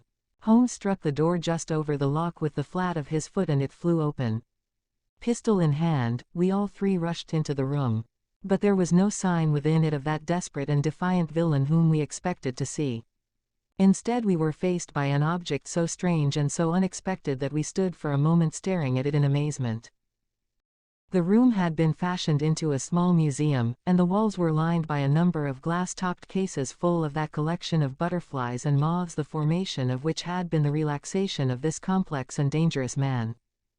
In the center of this room there was an upright beam, which had been placed at some period as a support for the old worm-eaten block of timber which spanned the roof. To this post a figure was tied, so swathed and muffled in the sheets which had been used to secure it that one could not for the moment tell whether it was that of a man or a woman. One towel passed round the throat and was secured at the back of the pillar. Another covered the lower part of the face, and over it 2 dark eyes full of grief and shame and a dreadful questioning, stared back at us. In a minute we had torn off the gag, unswathed the bonds, and Mrs. Stapleton sank upon the floor in front of us. As her beautiful head fell upon her chest I saw the clear red wheal of a whiplash across her neck. "The brute!" cried Holmes. "Here, Lestrade, your brandy bottle. Put her in the chair. She has fainted from ill usage and exhaustion." She opened her eyes again. "Is he safe?" she asked. "Has he escaped?" "He cannot escape us, madam." No, I did not mean my husband." "Sir Henry, is he safe?" "Yes." "And the hound?" "It is dead." She gave a long sigh of satisfaction. "Thank God. Thank God. Oh, this villain. See how he has treated me." She shot her arms out from her sleeves, and we saw with horror that they were all mottled with bruises. "But this is nothing. It is my mind and soul that he has tortured and defiled. I could endure it all, ill usage, solitude, a life of deception, everything, as long as I could still cling to the hope that I had his love, but now I know that in this also I have been his dupe and his tool." She broke into passionate sobbing as she spoke. "You bear him no good will, madam," said Holmes. "Tell us then where we shall find him. If you have ever aided him in evil, help us now and so atone." "There is but one place where he can have fled," she answered. "There is an old tin mine on an island in the heart of the mire. It was there that he kept his hound, and there also he had made preparations so that he might have a refuge. That is where he would fly." The fog bank lay like white wool against the window. Holmes held the lamp towards it. "See," said he, "no one could find his way into the Grimpen mire tonight." She laughed and clapped her hands. Her eyes and teeth gleamed with fierce merriment. "He may find his way in, but never out," she cried. "How can he see the guiding wands tonight? We planted them together, he and I, to mark the pathway through the mire. Oh, if I could only have plucked them out today! Then indeed you would have had him at your mercy." It was evident to us that all pursuit was in vain until the fog had lifted. Meanwhile we left Lestrade in possession of the house while Holmes and I went back with the baronet to Baskerville Hall. The story of the Stapletons could no longer be withheld from him, but he took the blow bravely when he learned the truth about the woman whom he had loved. But the shock of the night's adventures had shattered his nerves, and before morning he lay delirious in a high fever, under the care of Dr. Mortimer. The two of them were destined to travel together round the world before Sir Henry had become once more the hale, hearty man that he had been before he became master of that ill-omened estate. And now I come rapidly to the conclusion of this singular narrative, in which I have tried to make the reader share those dark fears and vague surmises which clouded our lives so long and ended in so tragic a manner. On the morning after the death of the Hound the fog had lifted and we were guided by Mrs. Stapleton to the point where they had found a pathway through the bog. It helped us to realize the horror of this woman's life when we saw the eagerness and joy with which she laid us on her husband's track. We left her standing upon the thin peninsula of firm, peaty soil which tapered out into the widespread bog. From the end of it a small wand planted here and there showed where the path zigzagged from tuft to tuft of rushes among those green-scummed pits and foul quagmires which barred the way to the stranger. Rank reeds and lush, slimy water plants sent an odor of decay and a heavy miasmatic vapor onto our faces, while a false step plunged us more than once thigh-deep into the dark, quivering mire, which shook for yards in soft undulations around our feet. Its tenacious grip plucked at our heels as we walked, and when we sank into it it was as if some malignant hand was tugging us down into those obscene depths, so grim and purposeful was the clutch in which it held us. Once only we saw a trace that someone had passed that perilous way before us. From amid a tuft of cotton grass which bore it up out of the slime some dark thing was projecting. Holmes sank to his waist as he stepped from the path to seize it, and had we not been there to drag him out he could never have set his foot upon firm land again. He held an old black boot in the air. "Myers, Toronto," was printed on the leather inside. "It is worth a mud bath," said he. "It is our friend Sir Henry's missing boot. Thrown there by Stapleton in his flight." "Exactly. He retained it in his hand after using it to set the Hound upon the track.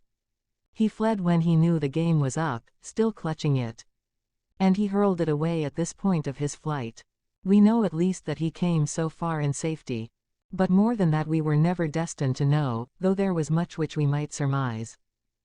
There was no chance of finding footsteps in the mire, for the rising mud oozed swiftly in upon them, but as we at last reached firmer ground beyond the morass we all looked eagerly for them.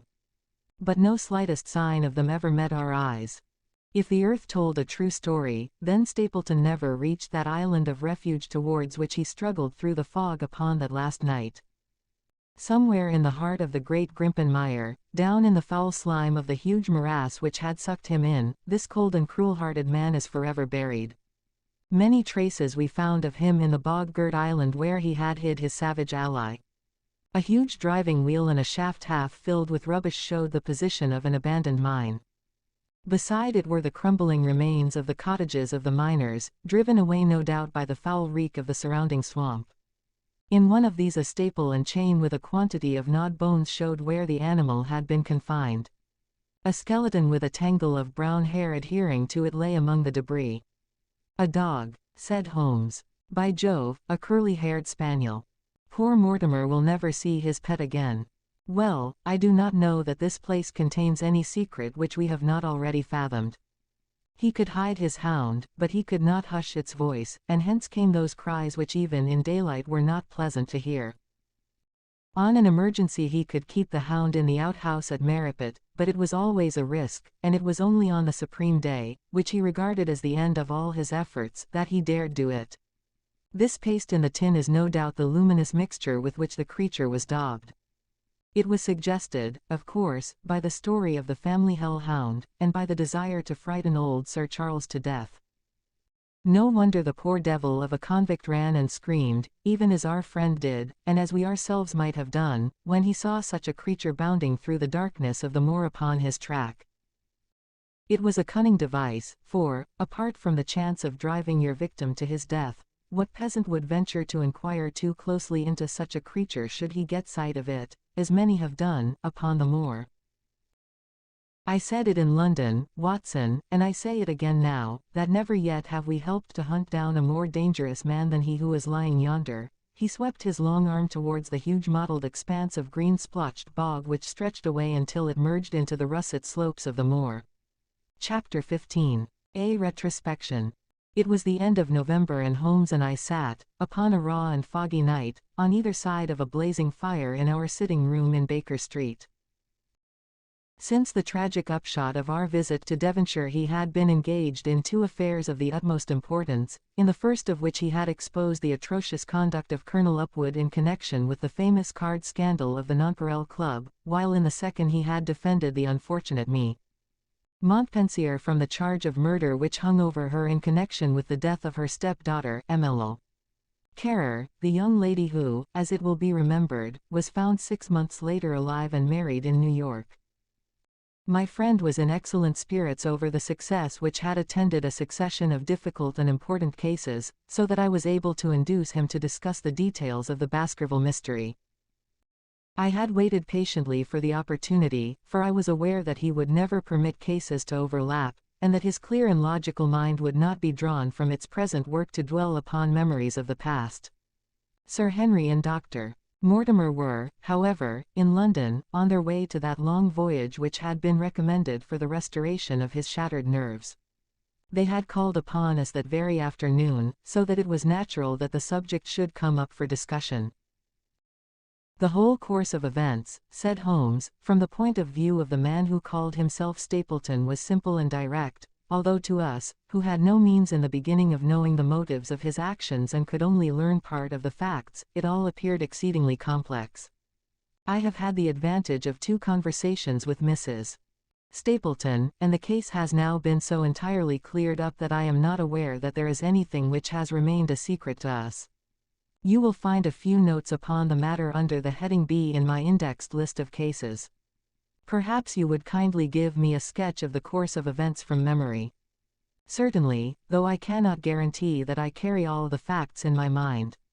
Intense mental concentration has a curious way of blotting out what has passed. The barrister who has his case at his fingers' ends, and is able to argue with an expert upon his own subject finds that a week or 2 of the courts will drive it all out of his head once more. So each of my cases displaces the last, and Emily Carer has blurred my recollection of Baskerville Hall.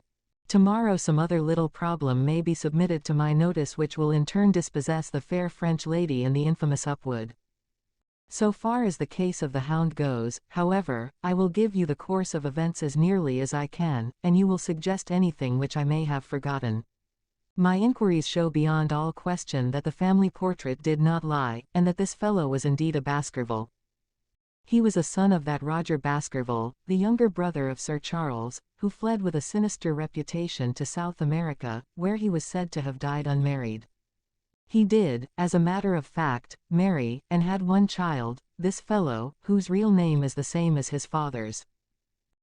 He married Beryl Garcia, one of the beauties of Costa Rica, and, having purloined a considerable sum of public money, he changed his name to Vandeleur and fled to England, where he established a school in the east of Yorkshire. His reason for attempting this special line of business was that he had struck up an acquaintance with a consumptive tutor upon the voyage home, and that he had used this man's ability to make the undertaking a success. Fraser, the tutor, died however, and the school which had begun well sank from disrepute into infamy. The Vandeleurs found it convenient to change their name to Stapleton, and he brought the remains of his fortune, his schemes for the future, and his taste for entomology to the south of England. I learned at the British Museum that he was a recognized authority upon the subject, and that the name of Vandeleur has been permanently attached to a certain moth which he had, in his Yorkshire days, been the first to describe. We now come to that portion of his life which has proved to be of such intense interest to us. The fellow had evidently made inquiry and found that only 2 lives intervened between him and a valuable estate. When he went to Devonshire his plans were, I believe, exceedingly hazy, but that he meant mischief from the first is evident from the way in which he took his wife with him in the character of his sister. The idea of using her as a decoy was clearly already in his mind, though he may not have been certain how the details of his plot were to be arranged. He meant in the end to have the estate, and he was ready to use any tool or run any risk for that end. His first act was to establish himself as near to his ancestral home as he could, and his second was to cultivate a friendship with Sir Charles Baskerville and with the neighbours. The baronet himself told him about the family hound, and so prepared the way for his own death. Stapleton, as I will continue to call him, knew that the old man's heart was weak and that a shock would kill him. So much he had learned from Dr. Mortimer. He had heard also that Sir Charles was superstitious and had taken this grim legend very seriously. His ingenious mind instantly suggested a way by which the baronet could be done to death, and yet it would be hardly possible to bring home the guilt to the real murderer. Having conceived the idea he proceeded to carry it out with considerable finesse. An ordinary schemer would have been content to work with a savage hound. The use of artificial means to make the creature diabolical was a flash of genius upon his part. The dog he bought in London from Ross and Mangles, the dealers in Fulham Road. It was the strongest and most savage in their possession. He brought it down by the North Devon line and walked a great distance over the moor so as to get it home without exciting any remarks. He had already on his insect hunts learned to penetrate the Grimpen mire, and so had found a safe hiding place for the creature. Here he kennelled it and waited his chance. But it was some time coming. The old gentleman could not be decoyed outside of his grounds at night.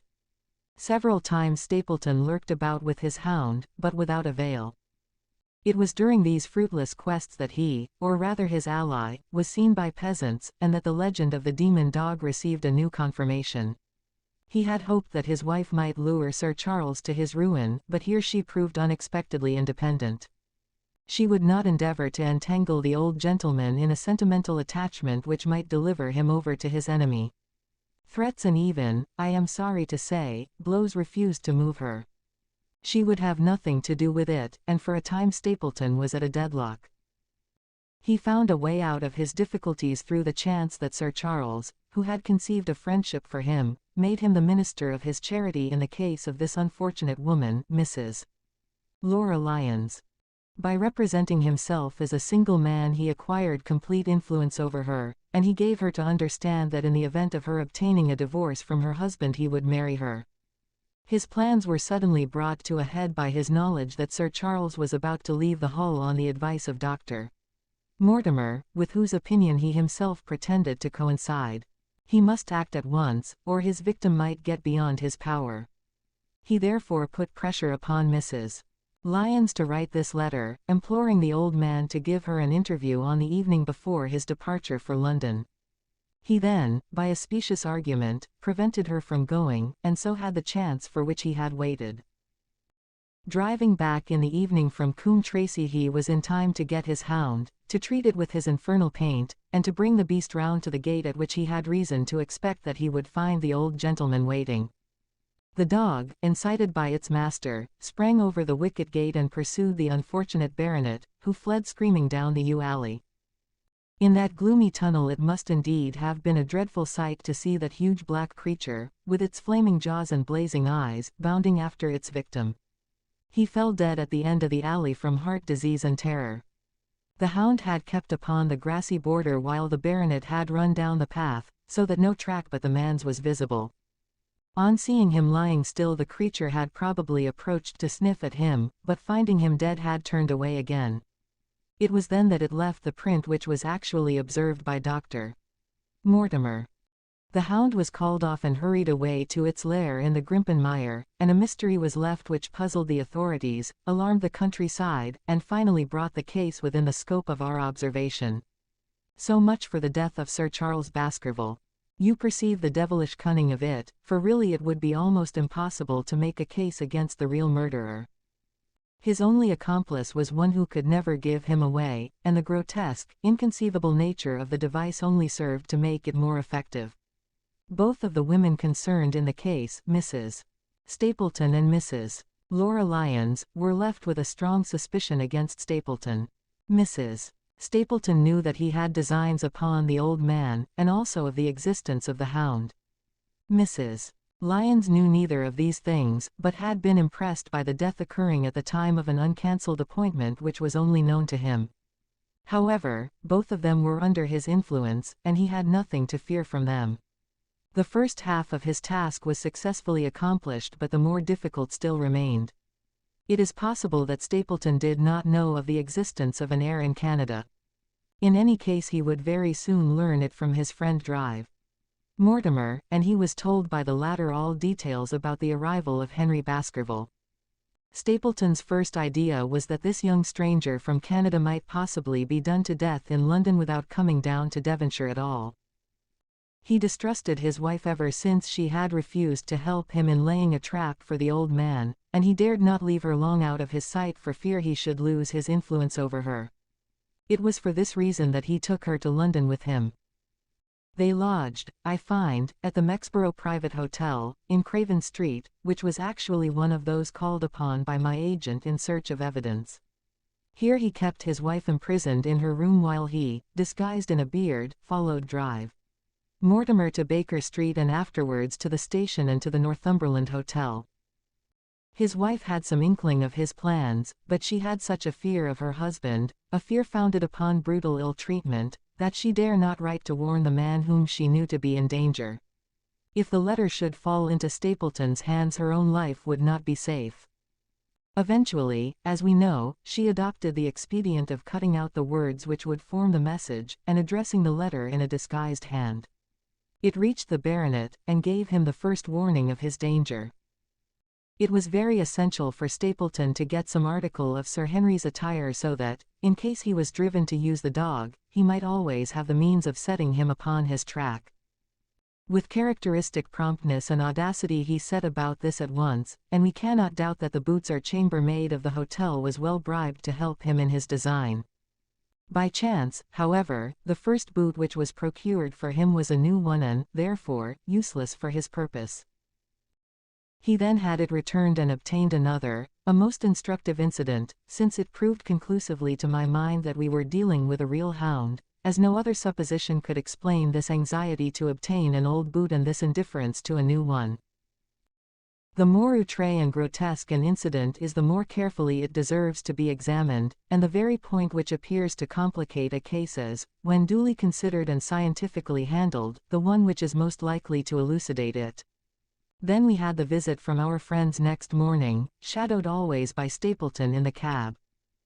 From his knowledge of our rooms and of my appearance, as well as from his general conduct, I am inclined to think that Stapleton's career of crime has been by no means limited to this single Baskerville affair. It is suggestive that during the last 3 years there have been 4 considerable burglaries in the West Country, for none of which was any criminal ever arrested. The last of these, at Folkestone Court, in May, was remarkable for the cold-blooded pistoling of the page, who surprised the masked and solitary burglar. I cannot doubt that Stapleton recruited his waning resources in this fashion, and that for years he has been a desperate and dangerous man. We had an example of his readiness of resource that morning when he got away from us so successfully, and also of his audacity in sending back my own name to me through the cabman. From that moment he understood that I had taken over the case in London, and that therefore there was no chance for him there. He returned to Dartmoor and awaited the arrival of the baronet. "One moment," said I. You have, no doubt, described the sequence of events correctly, but there is one point which you have left unexplained. What became of the Hound when its master was in London? I have given some attention to this matter and it is undoubtedly of importance. There can be no question that Stapleton had a confidant, though it is unlikely that he ever placed himself in his power by sharing all his plans with him. There was an old manservant at Merripit House, whose name was Anthony. His connection with the Stapletons can be traced for several years, as far back as the schoolmastering days, so that he must have been aware that his master and mistress were really husband and wife. This man has disappeared and has escaped from the country. It is suggestive that Anthony is not a common name in England, while Antonio is so in all Spanish or Spanish-American countries. The man, like Mrs.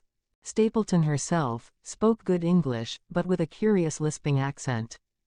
I have myself seen this old man cross the Grimpen Mire by the path which Stapleton had marked out. It is very probable, therefore, that in the absence of his master it was he who cared for the Hound, though he may never have known the purpose for which the beast was used. The Stapletons then went down to Devonshire, whither they were soon followed by Sir Henry and you. One word now as to how I stood myself at that time. It may possibly recur to your memory that when I examined the paper upon which the printed words were fastened I made a close inspection for the watermark. In doing so I held it within a few inches of my eyes, and was conscious of a faint smell of the scent known as white jessamine. There are 75 perfumes, which it is very necessary that a criminal expert should be able to distinguish from each other, and cases have more than once within my own experience depended upon their prompt recognition. The scent suggested the presence of a lady, and already my thoughts began to turn towards the Stapletons.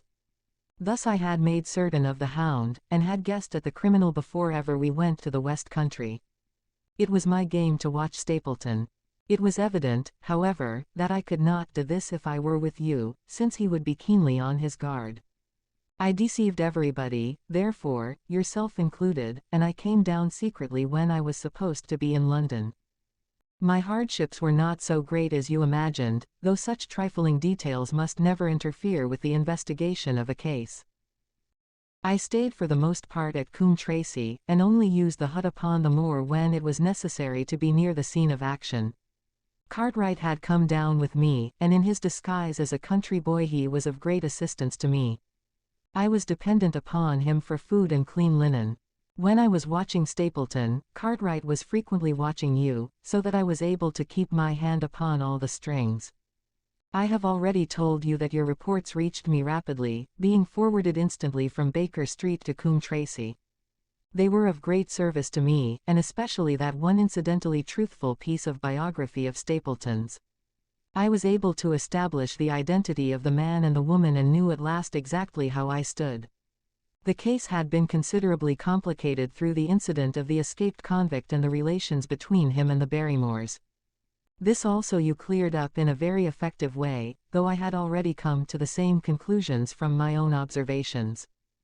By the time that you discovered me upon the moor I had a complete knowledge of the whole business, but I had not a case which could go to a jury.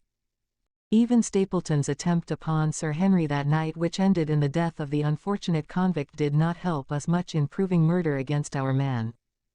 There seemed to be no alternative but to catch him red-handed, and to do so we had to use Sir Henry, alone and apparently unprotected, as a bait. We did so, and at the cost of a severe shock to our client we succeeded in completing our case and driving Stapleton to his destruction.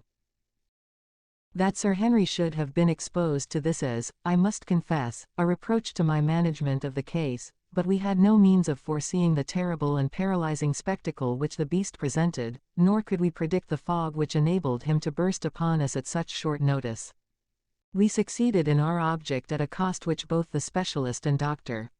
Mortimer assure me will be a temporary one. A long journey may enable our friend to recover not only from his shattered nerves but also from his wounded feelings.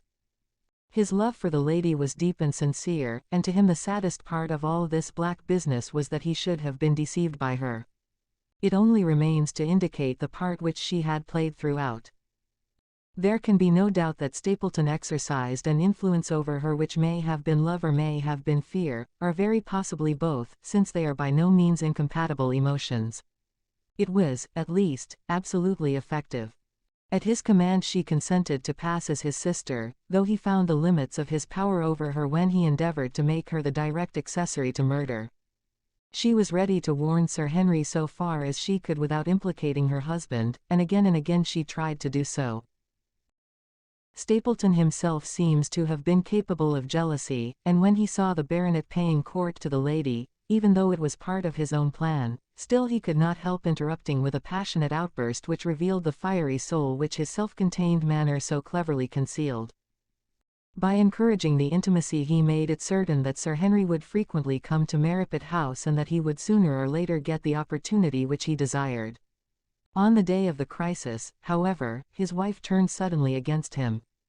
She had learned something of the death of the convict, and she knew that the Hound was being kept in the outhouse on the evening that Sir Henry was coming to dinner. She taxed her husband with his intended crime, and a furious scene followed, in which he showed her for the first time that she had a rival in his love. Her fidelity turned in an instant to bitter hatred, and he saw that she would betray him. He tied her up, therefore, that she might have no chance of warning Sir Henry, and he hoped, no doubt, that when the whole countryside put down the baronet's death to the curse of his family, as they certainly would do, he could win his wife back to accept an accomplished fact and to keep silent upon what she knew. In this I fancy that in any case he made a miscalculation, and that, if we had not been there, his doom would none the less have been sealed. A woman of Spanish blood does not condone such an injury so lightly. And now, my dear Watson, without referring to my notes, I cannot give you a more detailed account of this curious case. I do not know that anything essential has been left unexplained. He could not hope to frighten Sir Henry to death as he had done the old uncle with his bogey hound. The beast was savage and half-starved. If its appearance did not frighten its victim to death, at least it would paralyze the resistance which might be offered. No doubt. There only remains one difficulty. If Stapleton came into the succession, how could he explain the fact that he, the heir, had been living unannounced under another name so close to the property? How could he claim it without causing suspicion and inquiry? It is a formidable difficulty, and I fear that you ask too much when you expect me to solve it. The past and the present are within the field of my inquiry, but what a man may do in the future is a hard question to answer. Mrs. Stapleton has heard her husband discuss the problem on several occasions. There were 3 possible courses. He might claim the property from South America, establish his identity before the British authorities there and so obtain the fortune without ever coming to England at all, or he might adopt an elaborate disguise during the short time that he need be in London, or, again, he might furnish an accomplice with the proofs and papers, putting him in as heir, and retaining a claim upon some proportion of his income. We cannot doubt from what we know of him that he would have found some way out of the difficulty. And now, my dear Watson, we have had some weeks of severe work, and for one evening, I think, we may turn our thoughts into more pleasant channels. I have a box for Les Huguenots. Have you heard the Derezkis? Might I trouble you then to be ready in half an hour, and we can stop at M.R.C.'s for a little dinner on the way.